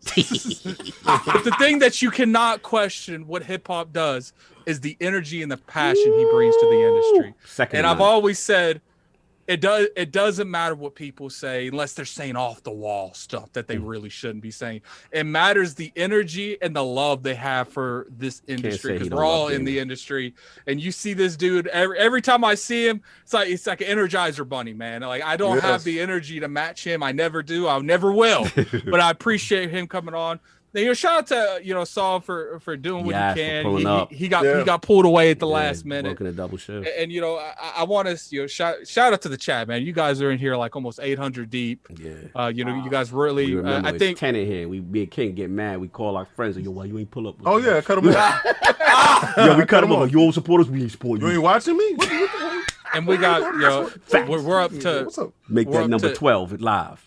We're up to 6 more members or Patreons we need for the next stream. We had some people do Patreon during the podcast, and we had 5 new members. So you guys are showing up with that, man. It's like I said in the Patreon stuff, and I put it on. We're going to be doing another different type of podcast. Now we're gonna have to talk amongst each other. Now let me get this straight. This is going to be behind members and the Patreon. The reason that we're doing that is because it's not gaming related. It's not really our brand, but we've gotten so much feedback from the community that they want to know us outside of gaming. Yes. So what we're gonna do is we're gonna put that on the tiers on members and Patreon. What we'll do is maybe twice to once a month. We ain't got the logistics. We'll reach out to the community and we'll say, ask us questions and we'll answer them, and we'll pre-record and we'll put it on those respective platforms. And the reason we can do stuff like that is because of the support that all of you give us. Factual. We always give it right back to the community. And of course, the Excess Game with tremendous message. Please, if you guys haven't seen, I might play it at the end as well. For the little princess, you know what I'm saying, on her dream, you know what I'm saying, King, you know what I'm saying, is Seed, and I'm so proud of her to see what she's doing. So I'm glad we were able to do that little support. I'll run it again at the end, so that people can see. What's up, King? And it's like at the end of the day, man, like King, you gotta give props to you, man. And this world, so many decisions, you made the right decisions, and you raised such a great person that they made the right decisions, because it easily could go the other way. Facts. And, you should really give a pat on your back for that. Facts. And let's help her achieve her dream. You know what I'm saying? To do what she's doing. So King, the floor is yours. What you got going on? Salute to your messiness in the Xbox NPD series. So okay, we'll talk about that in a second. But I want to say, Travis, I never got a chance to tell you, like, when Cog, I watched The Last Word, and then you'll be on The Last Word. I really like that guy. Like, I really do. You know what's funny, people Travis? told me that. You know what's funny, Travis? The moment that shout out to Fire. Man, interrupt for a second. Fire Team Chat. Yeah, shout out to that. That was a great podcast. But the moment that I was told that you guys are doing seasonal with the big events, I was like, Cog, you need to find out what Travis doing. Yeah, he did hit me up. He said you need to hit up Travis. He did say that. So when I saw you there, and I'm like, oh man. And then, to see that in the group, and I was like, man, it's fantastic. Then to see that you were coming on today, I was really excited for that, because contrary to popular belief, I do actually look at things through the backgrounds, and I actually check people out. So I do like your stuff. No doubt. All right. Regardless to where you are, I'd rather have you at lordsgaming.net. Yeah, anyway. Yeah. Salute to the whole team. Salute. I like that. I like that. That's business. like that. That's business like that. all day, every day. All right. I like that. So, but no. Tremendous work and a tremendous person. Your integrity is second to none. That's what I respect most. Because like you said, you weren't finished with it and you're going to give the review in progress. And then we gave a second review and you saw that you was rewarded for your honesty, your transparency. And again, they came back to see it again, the second review. So that was beautiful. And I'm glad that you shared that with people because maybe that one reviewer right now that's reviewing a game that's under that pressure, that's afraid to do that. Maybe you just gave them a little something to do that. So shout out to you to just, be honest and tell them if you're not going to make it, maybe they're scared they're going to get fired or something. I don't know. Respect. Right. Want to give a shout out to Sovereign for coming through. I understand what he's going through. It seems like New York is like a whole new flood area. And dudes hopping the trains into the you saw the train station right here. Hopping the train in the floods. It's crazy. It's kind of crazy. It's crazy out here. So he works in a situation where it's in like a little flood zone. So he's working overtime and it's really nuts, but he actually jumped on to do this. Addict, I've been trying to, to keep contact with him during the week because I know this process is very hard and him laying in the bed and saying he did not want to get up. I'm so happy he did get up because depression hits people in different forms. And this is a situation that can hit you like a ton of bricks. So I am very happy that you did get up. I'm very happy that you are present. Like Hip Hop told you in the beginning, you are loved and you have a great support system around you. Hip Hop, my man. My brother for life. You already know, okay? I'm gonna tell you, and I guess people, because they see us go at each other. We New York. That's what happens. That's what happens. That's it. That's New York. Yeah. You're the most giving without asking individual in my life. Wow, ever, bro. Ever. That's crazy. I was sitting there watching TV, and my girl's next to me, and you called. Pause the movie, and I'm talking. She's like, "Oh, because she had the, you look like, what was that?" I was like, "Nah, he just called to tell me he loved me." That's fire. He just felt it right there, and that's who you are. That's who you've always been. Same person. And I truly respect it. That's why you are who you are. You understand? And your name carries that weight of that respect. Facts. And that's a beautiful thing. That's a beautiful thing to see.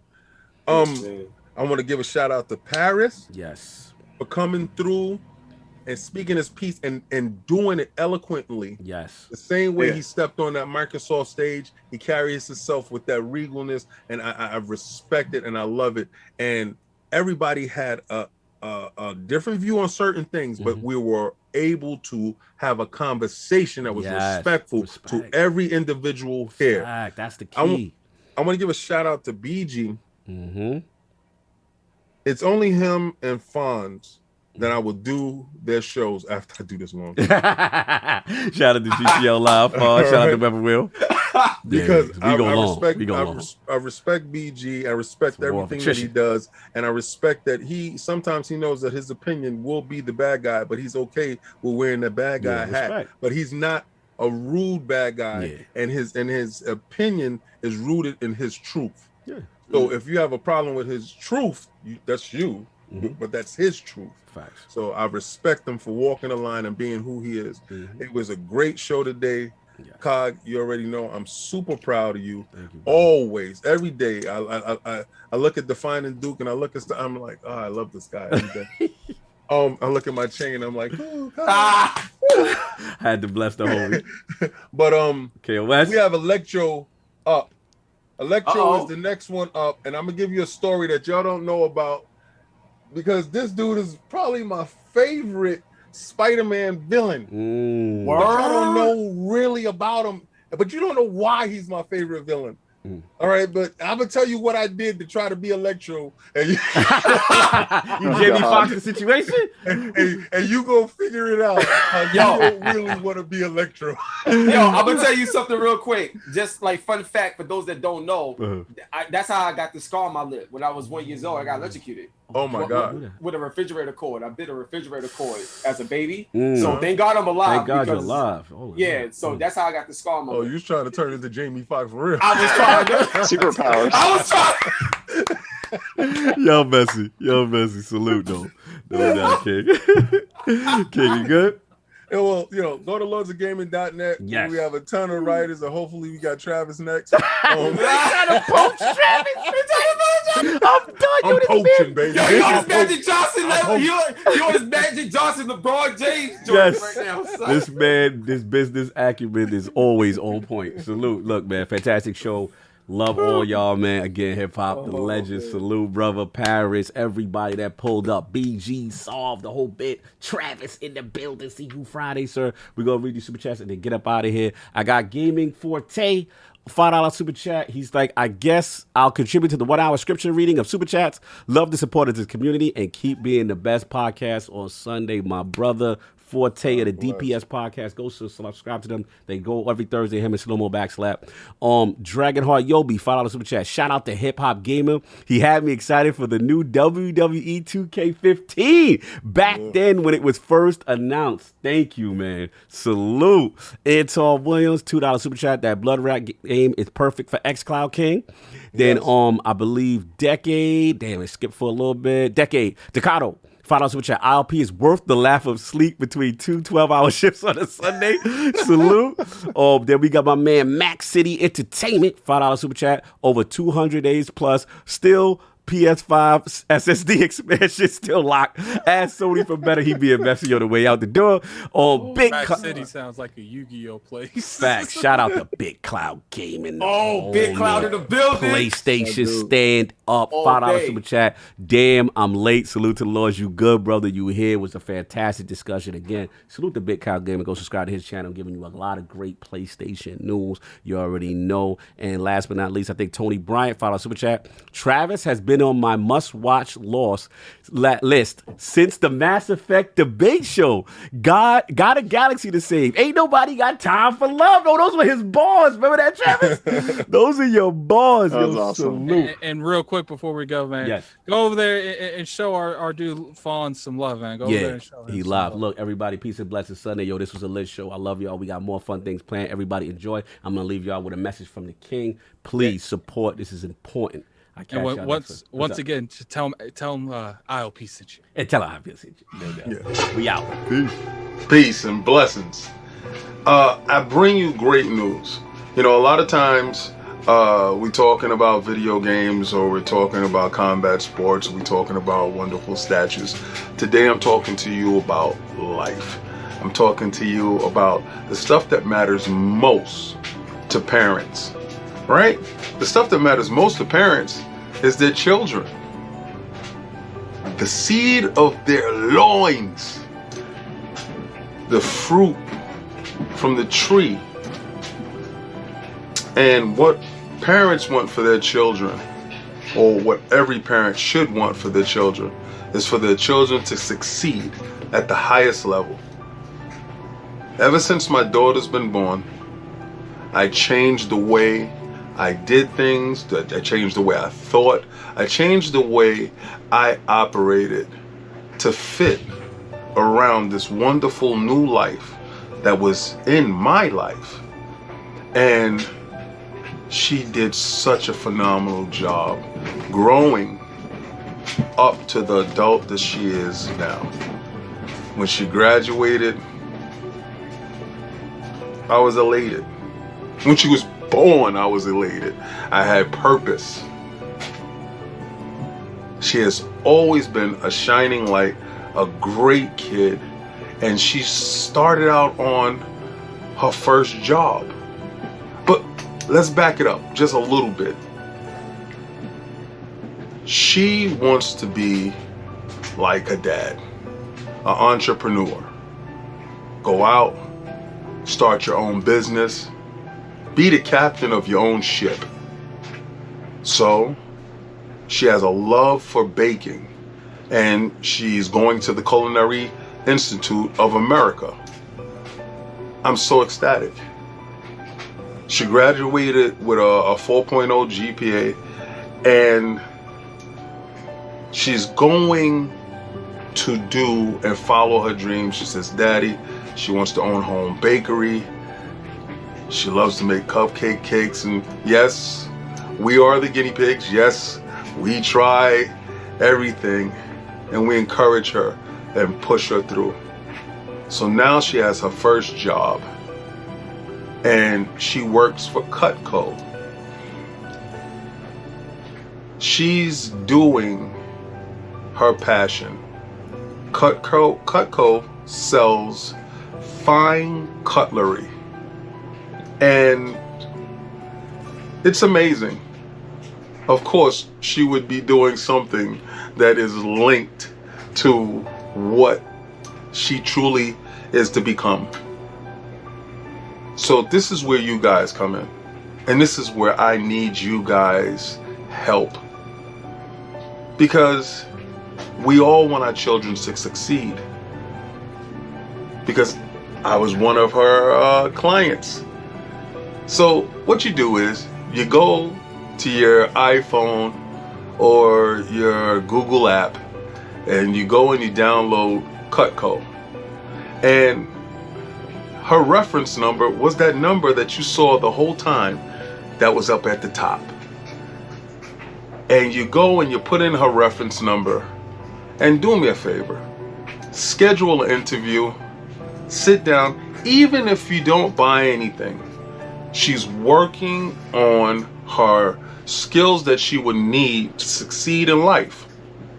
Conversational skills, selling skills, being endeared to the customer type of skills. She's working on skills that will forever better herself. So please, take the time out, do that. And you're doing me a favor, you're doing us a favor, but you're also helping her build and succeed in life. And it's all we want as parents. Thank you again.